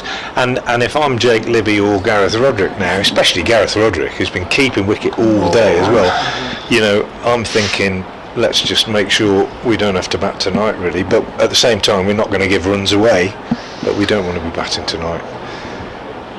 Here's Verdi in again. Oh, and Cook edges this past slip. It's not a chance, I don't think. Past Jones's left hand, between slip and keeper, and down to the boundary for 4. So Verdi, let's be fair to Verdi, 33 overs, 3 maidens, 1 for 115. He's gone for 3.5 and over, which is not dissimilar to what Harmer went for yesterday. And he's been pretty unlucky. He's had a catch dropped at slip. He's had that one edged through for 4. He's had one skied up in the air that could have gone to hand. I think he's probably not been flattered by these figures. 362 for 8. The lead is 101. as Verdi is in and bowls, and Cook is on the back foot, and he's going to another run down to its third man. Jones pursues that from slip. So one more to Sam Cook, takes him on to 5, 366 for 8. And the field spreads as Pepper on 89 will face the last ball of this over from Verdi, who is in now and bowls, and Pepper just tries to flick it away. Not a very pleasant looking shot that by Pepper. He's just tried to sort of fiddle it round the corner with the spin, but didn't manage to beat the fielder at short fine, so he loses the strike, which is good news for Worcestershire. 99 overs, 100 overs now I think completed, and it's 367 for 8. The lead 101. You're listening to Frank Watson, Don Topley and Mash St Patrick, who are bringing you live ball-by-ball commentary here on BBC Essex, BBC Hereford and Worcester, and online on the websites. Wherever you're listening to us, a very warm welcome. We hope you're enjoying the commentary of the cricket. The sun's gone in, but it's going to be Van Beek who got the wicket in his last over that Cook has driven up to mid wicket for a single. Sam Cook can genuinely bat. He's not a mug, but Jamie Porter, who often does night watchman duty, he will be, he's not the best batsman. He can hold his end, but I think Sam Cook will certainly try and support Michael Pepper as Van Beek is in, comes forward, plays it back to the bowler on his follow through, who simply throws the ball to one of his colleagues to shine the ball up. Kookaburra ball. It's 20 in its 21st over. It's got Jamie Porter was talking to me on in the interview last night. Was talking about, whilst the Reader ball the Duke's ball might be slightly prouder, the Kookaburra ball is a slightly fatter seam. This is played square of the wicket. That's a good shot from a number 10, Sam Cook, who collects his first boundary. He evades backward point, and it just runs away down the slope towards the T20 bus shelters here in at the Cloud FM County Cricket Ground. They're normally out there in front of the Woodland Marquee. Good shot that for number 10. Yeah, good as a shot. coach. Yeah, good, excellent shot, bit of width. He's bowled very full, Van Beek. Apart from when he banged the odd one in, he's bowled very full, attacking the stumps. It's a bit wide that time. Our research assistant thought that they bowled a bit fuller earlier in the day. Funny you should say that. Yeah. Cook gets a leg by, does he? Or has it come off a bat? David Milnes has suggested it's bat. I went down to see both umpires. Their feet were barking. They walked straight into their room. They looked at the sandwiches, the fruit, the tea available, and they took the shoes and socks off. They were barking. Great, two big characters of that era, my era of cricket, David Milnes and Steve O'Shaughnessy. Van Beek bowls short. This is pulled round, and Cook is going to collect another boundary. It wasn't a bouncer, it was just genuinely a ball that he dragged down, of which it isn't Cook, it's Snater has just pulled round for 4 as it's gone very quickly across this quick outfield. No, it is Cook. It is Cook. It is Cook, yeah. Is it? Yeah. He's got 2 boundaries. He's looking like a batsman. You bigging him up, saying he's not a bad batter, and he's just wanted to prove you right, that's all. Van Beek in again, bowls. This is driven out to mid-wicket. There is no run, and that is the over. Cook has 10. 7 short of a century is Michael Pepper, and the score is 376 for 8. Pepper will expect Cook to stay with it. Yeah, 110 the lead now, which is probably the single most significant statistic that we can give you, because in this game that is quite a massive amount really, when you think that they were still behind when they lost they were still 40 behind when they lost their 7th wicket, so it's a really, really substantial lead being built.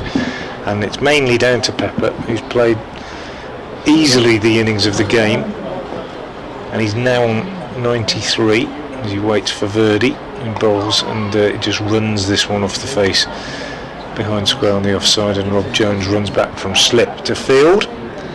The men out since the start of the day, seems ages ago. 50 for 1 overnight. Robin Das made 46, Cox made 3, Critchley 10. At lunch it was 151 for 4. Verdi bowls, turns that back in, takes Pepper on the pad, runs to slip, bit high I think, bit of an appeal for LBW, but well bowled. Lunch 151 for 4. In the afternoon, Wesley out for 68, Walter for 33 and Harmer for 7. 227 for 7 at that stage. Worcestershire sensing they could keep any Essex lead down to a minimum, but all of that changed either side of tea by that excellent partnership between Snater and this man Pepper, who defends this time. That partnership adding, well, let's see, what was it, 134 for that 8th wicket, and in a game like this that's so damaging.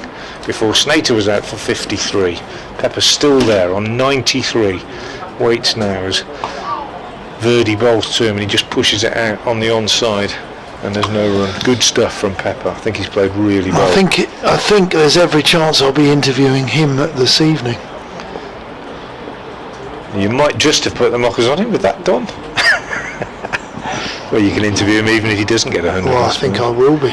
In comes Verdi and bowls, and this one is clipped up to mid-on where Hose fields. I just wonder, and looking at the way he's played, I think his temperament is probably such that he'll be completely unperturbed. But he's in the 90s. He just had a shouted for LBW that might have been a little bit of a worry to him. Just wonder if that will affect him. Clips this up to mid-on and keeps the strike. Gets a single, and that is the end of Cook the over. has kept the strike there, hasn't he? Yeah. Hey? Cook keeps the strike, 376 for 8 at the end of the over. Pepper is on 93. Cook is on 10. We've had 102 overs. Cook's now on 11 actually. 102 overs. So what have we got left in the day? We have 13. 13 left. So in the take day. off 3. Take off 3. 10 left in the day. You're just wondering whether he will take off 3. Wonder whether Jake Libby and Gareth Roderick have got that, and they're bound to have it on their minds. They're bound to, just a little bit. Well, they're professionals. They are professionals. They should be ready for batting. it. Yeah, absolutely. They know it could come tonight. The Van Beek again, I think. Yes, it is. In he comes, tall bowler, high action, which this time Cook plays into mid-wicket. Brett D'Oliveira. He collects the ball, shines it, gets a little bit of perspiration from his brow, puts it on the ball, shines vigorously. Yeah, it's difficult when you get these, an 8th wicket partnership of 134. This is a play and a miss as he tries to play it down to third man. Cook misses the ball, no run. 377 for 8. Honestly, if it was Keith Fletcher, and we've been talking about Fletcher, born of Worcester, grew up at Royston, Hertfordshire. Well, Keith Fletcher was my captain, and certainly he would have given it away this evening. But this is 4-day cricket, very different to old-fashioned 3-day cricket, driven by Cook. Good technique there from the Essex number 10 as he drives, and the bowler collects on his follow-through, no run. This is, for Mash and myself, this is our final evening. It is, yeah. We leave you to look after the commentary box for the next 2 days. I think it's Dickie, I think, Dick Davies of BBC Essex and Mash's mate Santoki. Yeah. This time they take a quick single into the offside as sensible play from Essex. Cook comes off strike, collects the single and brings Michael Pepper on 93 not out. No fielding change. There's a man back on the hook square of the boundary, fine leg moves square as 2. Just wonder if Joe Leach has moved purely for Michael Pepper, whether they might bounce him. Fine leg has moved square, as I said. Deep square leg is just in front, mid wicket, mid on, and a ring on the offside and a deep backward point. This time that ball bounces just. Michael Pepper has to play with slightly higher hands and takes his bottom hand off because the ball just started to bounce. And as I highlighted earlier today, this wicket won't get better. It will only get a little more worse, and certainly for the seamer you might find there is a little bit, where Essex bowls so straight, you might find there's a little bit of unevenness with the odd ball keeping a little lower. Pepper facing Van Beek. Van Beek bowls a good delivery, which this is driven, and it's going wide of mid-off, and it sails to the boundary. That's a really good shot again from Pepper, who has looked quite imperious through the offside this afternoon, or late this afternoon. Yeah, he's played really well. Last ball of the over from Van Beek, often the one that goes to the boundary, and that happens again there. Don's leaving us, and Mash is coming back in as Pepper nears that 100. 97 not out, just 112 balls, 12 fours, given that he's 97 off 112 balls, given the situation when he came in. That tells you how well he has played. It's been a very, very impressive innings from the young Essex wicketkeeper, and he's the non-striker now as Sam Cook faces up to Amar Verdi. Verdi from the Alistair Cook end bowls, gives that one a bit of air, driven nicely on the offside by Cook. D'Oliveira fields at extra cover, and there's no addition to the score. 382 for 8 as Verdi comes in again and bowls, and on the back foot Cook pushes out on the offside. So it's turning into a very, very fine day for Essex, because there is every likelihood now that they're going to get the first centurion of the innings, of the game, as Cook drives this through the covers, and will pick up 2 as Ethan Brooks goes around the boundary to do the fielding. That they're going to pick up another batting bonus point, because they are now only 16 runs away from that. They're going to get a substantial lead.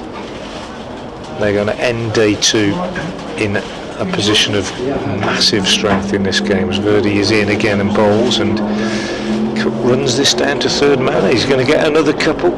Just one. They settle for one as the athletic Brooks races around and does the fielding again. No lack of enthusiasm from Brooks, but a single to Cook takes him on to 15 and brings Michael Pepper on 97 onto strike. The field is well spread, no close catches, 4 inside the imaginary circle, 2 on either side, and Verdi in bowls quick and flat and just clipped up to mid on by Pepper.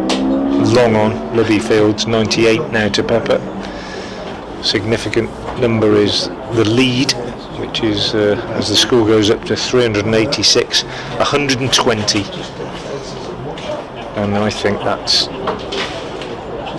a very significant number on this pitch with Harmer in the opposition. Well as Worcestershire have played for much of the game. Verdi bowls, he's bowled him round the wicket. That one has just run across, and he has bowled Pepper, I beg your pardon, Cook. He looked amazed, can't believe it. He thought, I think initially, that it had bounced off the wicketkeeper's pads and back onto the stumps, but it hadn't. It had clean bowled him. Just went on with the arm, I think, from round the wicket. He's looking back, still can't quite believe what's happened as he looks back, but he has to go, and it is Pepper. I beg your pardon. No, it isn't. It's Cook. I thought it was just flat for a minute. I thought, what's going on? He's just got a single. Sorry if I put any Michael Pepper fans or family into cardiac arrest with that, but no, it's Cook. He's gone. There's an air of mystery about it because he just couldn't believe it. He simply couldn't believe it, and he stood in amazement. And then as he walked off, he looked back and kept looking back. But it's pretty much straightforward from what I could see. Yeah, I mean, I've just watched the replay, and it just looks like it's nipped back in between bat and pad, and unless he can't believe he didn't smother it, I'm not sure. But it's the way he kept looking back as he walked off that surprised me as well. But he's gone for 15 anyway, and it's 306 for 9. Sorry, I beg your pardon, 386 for 9, and now you've got the horrible prospect, if you're Gareth Roderick or Jake Libby, of coming in to bat for just a very, very nasty 10-12 over session tonight. I think we're going to see Pepper get his 100. Worcestershire will make it as hard as they can for him to do that, but I think we'll see Pepper get his 100, and then we'll probably see some fireworks as they try to just extend this lead. Pepper will probably take it on, having been joined by the number 11 Jamie Porter. He wants to get his 100 first, of course. There's going to be one slip kept in. There's going to be D'Oliveira on the drive at straightish mid-on, a mid-wicket, an extra cover mid-off, mid-on, and the rest are spread around the ground. And it's going to be Ethan Brooks to replace Van Beek. So Michael Pepper on strike to Ethan Brooks and defends that one out into the covers for no run. Ethan Brooks continues to have been the pick of the Worcestershire bowlers. 10 overs, 2 maidens, 3 for 21. I'm sure when he started the day today he wouldn't have predicted that, well maybe he would have done, but I'm sure he wouldn't have predicted that he'd been the one to get the majority of the wickets. In again to Pepper. That one just drifts past Michael Pepper's outside edge there. The bat was hanging, didn't catch it. Is that a sign of the nervous? I think so, yeah. Nervous 90s. He hasn't had a century this season. He's got a solitary 50. 2 runs away. He's played so fluently. He's played with real freedom. And so I was about to say, until he got to the 90s. So freely. The weight of expectations. Usually it's a big shot that gets off, that gets this secure. It's not that one though. In fact, it may well be. It's down the. It's not a big shot, but it's down the wicket. He wants to come back for 2. It's a misfield, and he will come back for 2.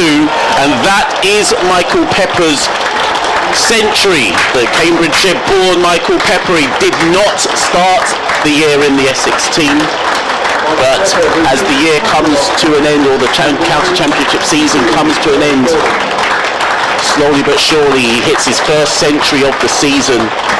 We've seen many of these kind of heroics in white ball cricket, but he gets his first red ball century of the season. It's been a fantastic century, just on cue. As Frank was saying, he's played such a free innings. He's really not been under any real pressure throughout this innings and just played his natural game, and that's a fantastic century. Brooks back in again, and this time Pepper just guides that down to third man. There's no one down at third man. Well, he follows up the century that he's just made with a 4, and he moves on to 104, and he was already playing with freedom anyway before the century, but this being Essex's last wicket partnership, I suspect Michael Pepper may well say, let's go full white ball mode now and see how many runs can be added before the end of play. There are 10.2 overs remaining. Michael Pepper is on 100, and he's done it. Look at the time he's done it. 104 for 117 balls. Brooks in again to Pepper. This time he defends back down the wicket to Brooks. No run. So 10 overs remaining after the next ball. Essex 392 for 9. Bonus point is 8 runs away, if that is something they're targeting. And you'd imagine they may want to give Worcestershire just a tricky 3 or 4 overs if they can before the day is over. Brooks' final ball of the over in to Pepper. Down the wicket. I did say it was coming. It's a big shot over mid-wicket. It's a straight 6. Now I did say Michael Pepper will now go into full white ball mode. He said he's not going to waste time now. He moves to 110 of only 119 balls. Essex 39849. I'll tell you what I think the disappointing thing was in that over from Worcestershire is that he was on 98 and he should have got a single. It should not have been a 4. It should have been a single. There was a misfield at mid-on. That would have kept him off the strike. It would have allowed them to have 5 balls at the number 11, and that one misfield has kind of changed the mood, and he's got his 100, and now, who knows how expensive that might be, that single misfield. It wasn't a drop catch, I'm not suggesting that, but it might just have put a little bit of pressure on. Such little tiny things are those on which games turn, and I'd have to say, with my neutrals hat on, not that I really have one, but Worcestershire obviously struggled in the first session of this game. They struggled in the first 45 minutes this morning. They recovered well yesterday. They recovered well today. They've played good cricket for quite a lot of the first 2 days, but the bits of the first 2 days where they didn't have got them into the situation that they're in, where they now are facing a deficit of 132. And in Division 1, we talked about the differences between 1 and 2 the other day, or yesterday. This one clipped away on the onside by Porter, and there's no run. Verdi bowling from the Alistair Cook end. We talked about fewer bad deliveries. I think the other thing is you can't have bad sessions. You've just got to be on it for the whole game, otherwise you get punished. Verdi in bowls, and this one is pushed into the covers by Porter. I was going to say as well, though, particularly in that back end just before the tea break, that I just felt Worcestershire had kind of just run out of a bit of puff. Yeah, absolutely. That's exactly what I mean. You just can't. Around the wicket, Verdi bowls off the back foot. Porter plays defensively, and that's not to say it won't happen, because of course it will happen. When I say you can't, I don't mean it's not allowed. I just mean if you're going to compete, you've got to make those sessions as few and far between as it is possible to do, and you learn as you go along. So Verdi with Porter in his sights. Porter just remarking his guard. Number 11 facing as Verdi bowls to him, and he's on the back foot playing defensively back up the pitch. But just let's give the figures of Michael Pepper's 100 again. He's 110 now, but that 100, the first of the game, a really brilliant effort, and it came off.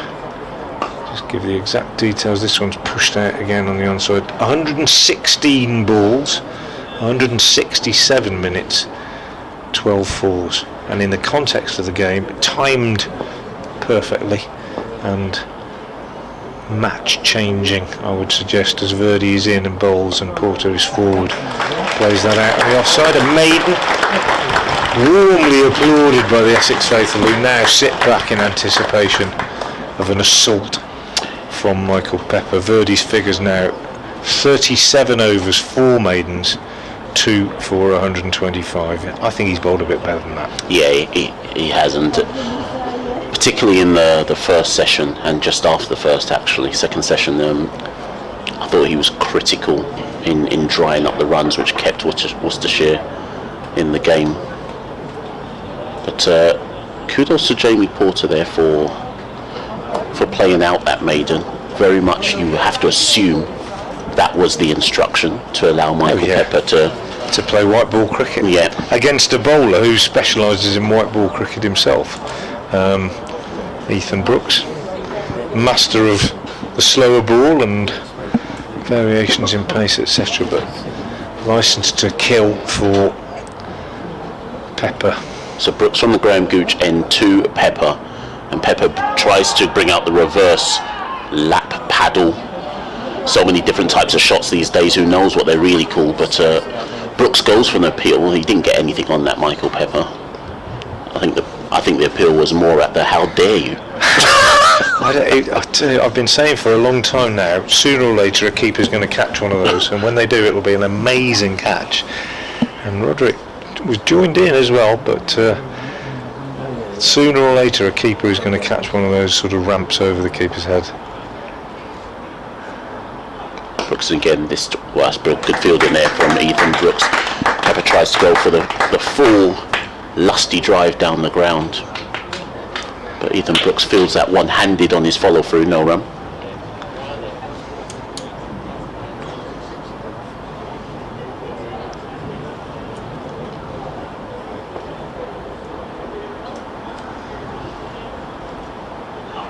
Brooks again, and this time Pepper does bring out a swivel pull, but there is a fielder. Yeah, good fielding from I think it's Kashif Ali, yeah, who's with the shin pads on. He still run around quickly and got the throwaway. So yeah. I don't know if people picked up on the effects, Mike, that after he threw back in there, it was almost like a pantomime. As Jamie Porter comes back on strike. Yeah. We've sat through enough of this red ball stuff. Let's have a bit of white ball whacking for a few minutes. The crowd is thinking, but no, he's played really well, Pepper.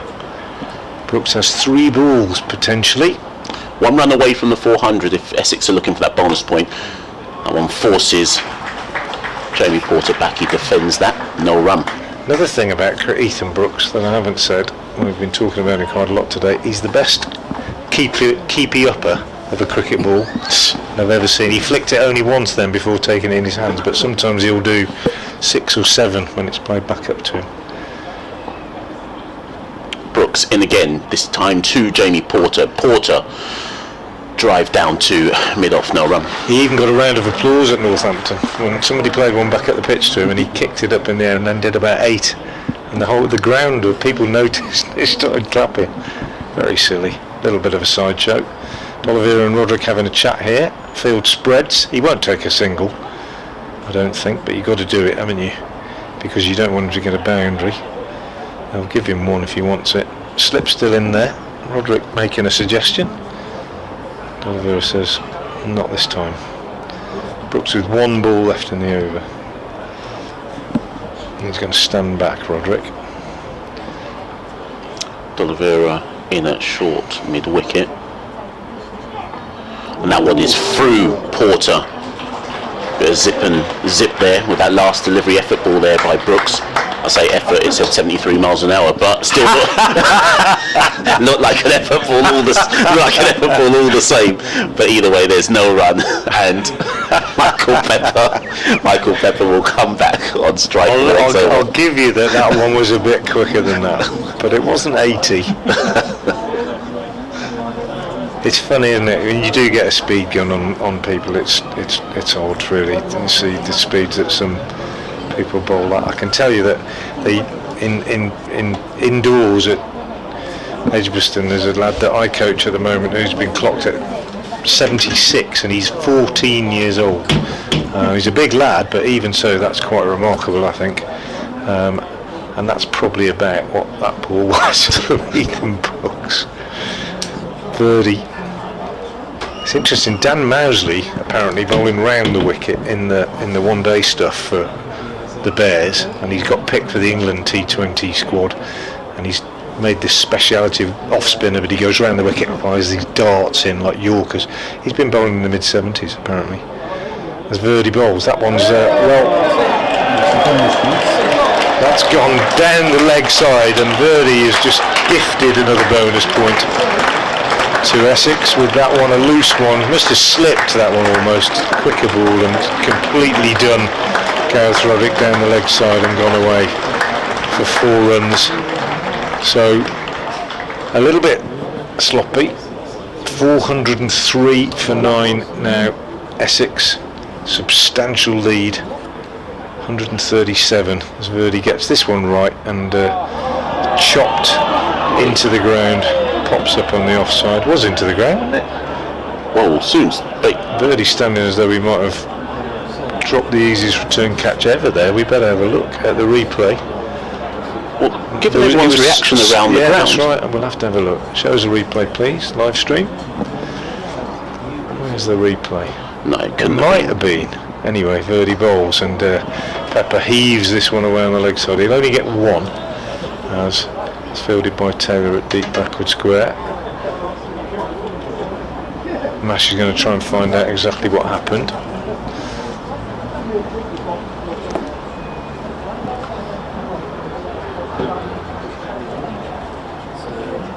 Anyway, it's the end of the over, 404 for 9.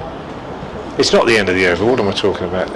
It looks as though it is because they're having a chat in the middle, but they're just having a chat about what they should do. And we'll find out what the results of that chat were as Verdi comes in and bowls to Porter, who's forward, taken on the pad, LBW, end of the innings. Porter goes without scoring. 112 not out for Michael Pepper. The lead with the total on 404 is 138, and we are going to have a very nasty little session tonight in which Worcestershire are going to have to bat for 5 overs by my reckoning. Well played, Michael Pepper. You can hear the applause for him. A lot of people in the ground standing. 112 not out for the Essex keeper. Jamie Porter, the last man out. LBW to Alan Verdi for none. Verdi picking up his 3rd wicket to finish with figures of 37.4 overs, 4 maidens, 126 runs and 3 wickets. Brooks finished with figures of 12 overs, 2 maidens, 34 runs and 3 wickets, so excellent from Brooks. Porter, LBW, Verdi without scoring. Pepper not out, 112, having faced 125 balls, 13 fours and a 6. Easily the innings of the match in many ways, although it was in less trying circumstances possibly than D'Oliveira's innings in the first innings. Essex lead, as I say, 28 extras in that 404 total is 138, which is highly significant, and Worcestershire will have a nasty little session to bat tonight, and we'll be back to tell you about that from around about 5 minutes past 6. Boys, can I ask a favour? Are you happy to stay on? Yeah. Because I want to give these downstairs. May I?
could just hear him saying it, and well, I might as well do something.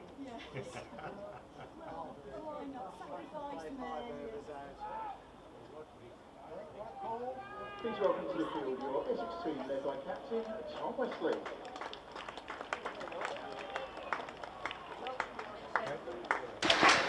Welcome back to Chelmsford, where Worcestershire have a horrible little 5-over session to negotiate tonight. At the end of day 2 in this game against Essex, having conceded a first innings deficit of 138, and they have the difficult 5-over period to bat, and the master of Chelmsford, Simon Harmer, is going to bowl 3 of those overs. He is bowling from the Alistair Cook end, and he is going to be bowling to none other than Joe Leach, who is stuck his hand up in the Worcestershire dressing room to be a night watchman here and come out to bat with Jake Libby. Gareth Roderick spared the experience, having kept wicket all day. I can understand exactly why that might be, but Leach coming out to face Harmer, and it's going to be a tricky 18 deliveries to negotiate from Simon Harmer, the South African off spinner. He's got a slip, a leg slip, a short leg under the helmet, and a silly point, and they're going to be giving Joe Leach plenty of There'll be plenty of chairs out there, I think, as Harmer comes in. First ball of the innings, and Leach is on the back foot, plays it defensively on the onside. That won't bother Joe Leach. I mean, he's a seasoned pro, and it'll all be pretty light-hearted, I should think, and he can give as good as he gets. But it all makes for a spicy little session here, and it's cracking stuff. If you like your county cricket, Harmer in, bowls, Leach is forward, plays defensively on the offside. By nature, Leach is a pugnacious striker of the ball.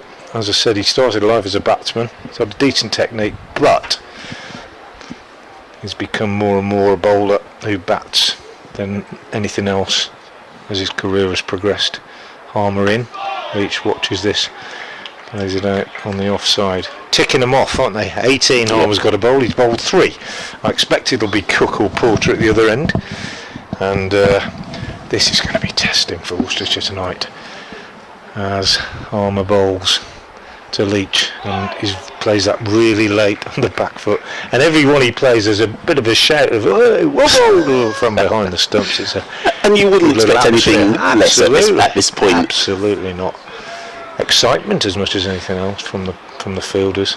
Crouching in close, short leg and silly point, leg slip and slip. Harmer in, bowls, floated up on the offside. Leach pushes out on the offside. Not much of a crowd left. Actually, that's not fair. Probably a few hundred here. The shadows lengthening a bit. It's been a great day's cricket. If you're an Essex fan, you've really enjoyed it. It's ebbed and flowed. Finished very much on top. Harmer in, bowls, and Leach is on the back foot. Just drops it down on the onside. 5 negotiated in this first over. In fact, 6. That's the end of the over. A maiden from Harmer.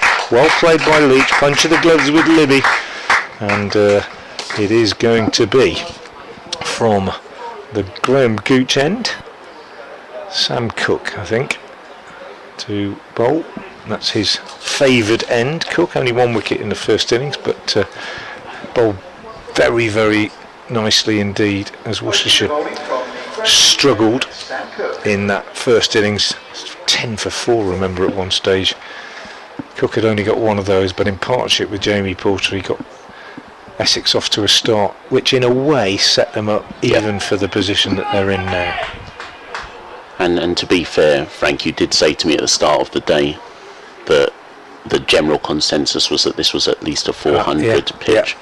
So Cook in to Libby, first ball of Cook's over.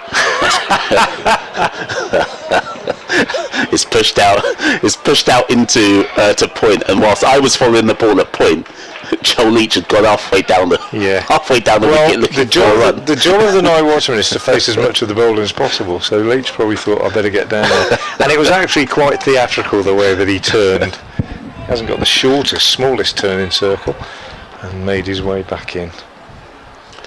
Cook in again to Libby,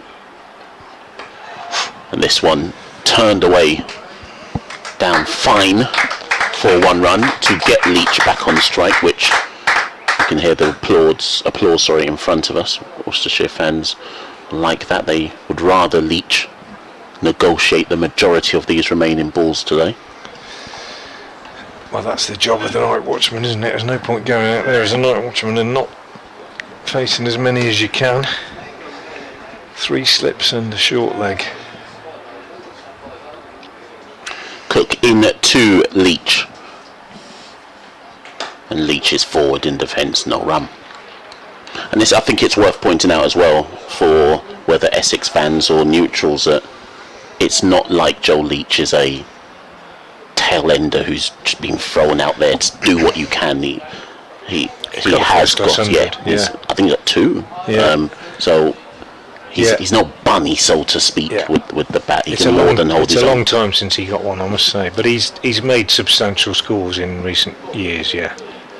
Including this season, actually. Cook into Leach.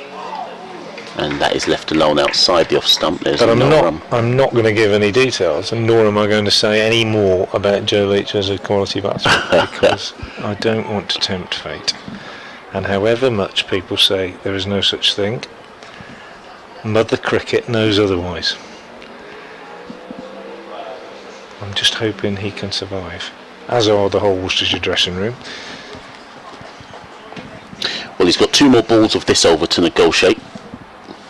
Cook in again to Leach. And that, well, he doesn't have to play that one. That's almost on a swings away as well, as it pitches. And that's comfortable enough for Leach to not have to look at or play. Now he wants a single, ideally, so that he takes the strike again. See where Cook will deliver this one, given that Leach is obviously looking for that single. This one's straighter, and there's nothing much that Leach can do with that. Cook feels off his own bowling, and whilst Leach does negotiate the rest of that over, it does mean that Jake Libby will have to take strike against Simon Harmer for the start of the following over.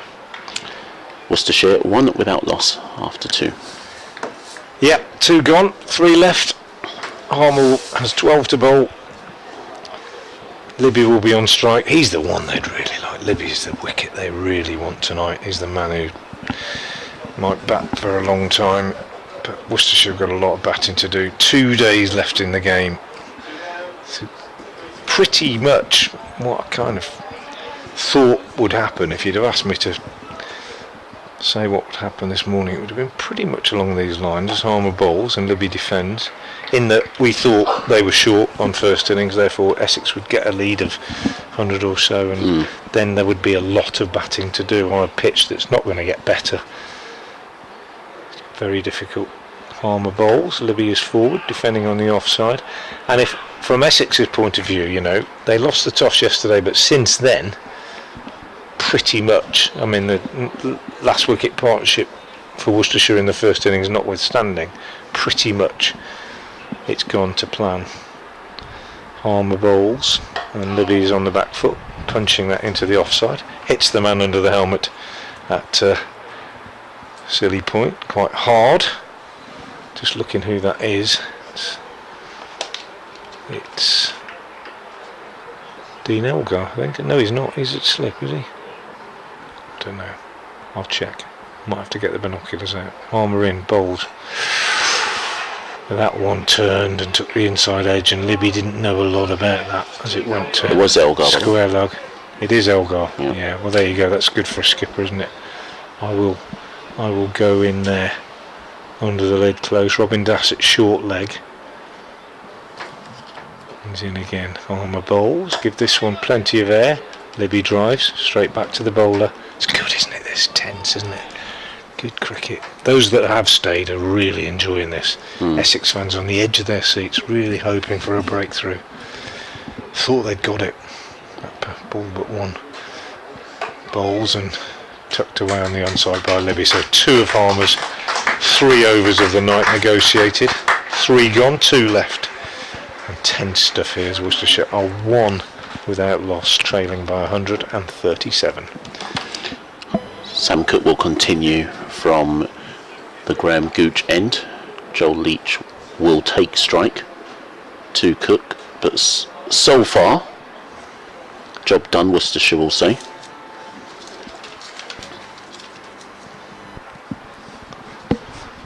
Regardless of what happens in the remaining 2 overs today, Worcestershire will know that they will pretty much have to bat all of tomorrow. At the bare minimum. More day and a half, I reckon. Cook into Leach. Bowls him a bumper. Leach is able to duck onto that one, no run. Yeah, day and a half, I reckon, at least. We can just imagine Essex thinking, well, you know, even if they get 100, 150 ahead, 200 ahead even. Yeah, that's hardly anything these days. Got to come out and give it a go in 2 sessions. Yeah. Could be a lot of cricket left in the game. It just depends how well they bat in this second innings, how well they play Harmer, I think. Cook back into Leach. That one is Leach fishing outside the off stump. Leach will potentially say that he played inside that, but his bat was out there. He won't.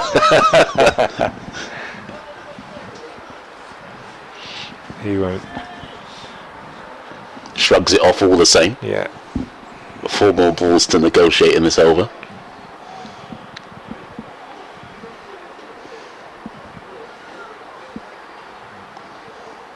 Cook to Leach.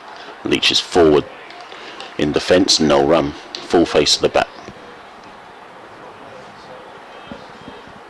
Have you ever seen Leach do this job before? Yeah, I've seen him do it before, yeah. In a kind of similar scenario as opposed to... there was a famous one a couple of years ago where Worcestershire, the last wicket pair batted for ages and put on over 100, and then they were asked to follow on. So they sent the last wicket pair out again because they had their eye in. Cook into Leach, and that one again, this time genuinely. If the one before was close, that was even closer. Almost too good. Doesn't catch or kiss Leach's outside edge, and Leach survives. Yeah, it was a game where they followed on, and Ben Gibbon and Adam Finch went out and did a pretty good job actually opening. It was a sensible thing to do. They'd been batting for about 2 hours, so it was sensible. Cook hit once more to Leach. This one catches the inner portion of the bat, but defended all the same. Fielded it wide mid on, no run.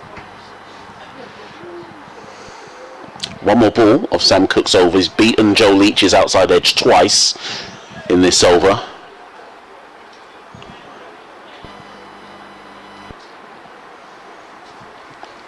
One more ball for Joe Leach to negotiate.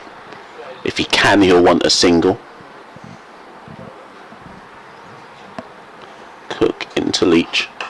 And I thought he was going to get the single there, but it's actually well fielded by Shane Snater at backward point, and there is no run. So we will have one more, Worcestershire one without loss after 4. We'll have one more over of the day.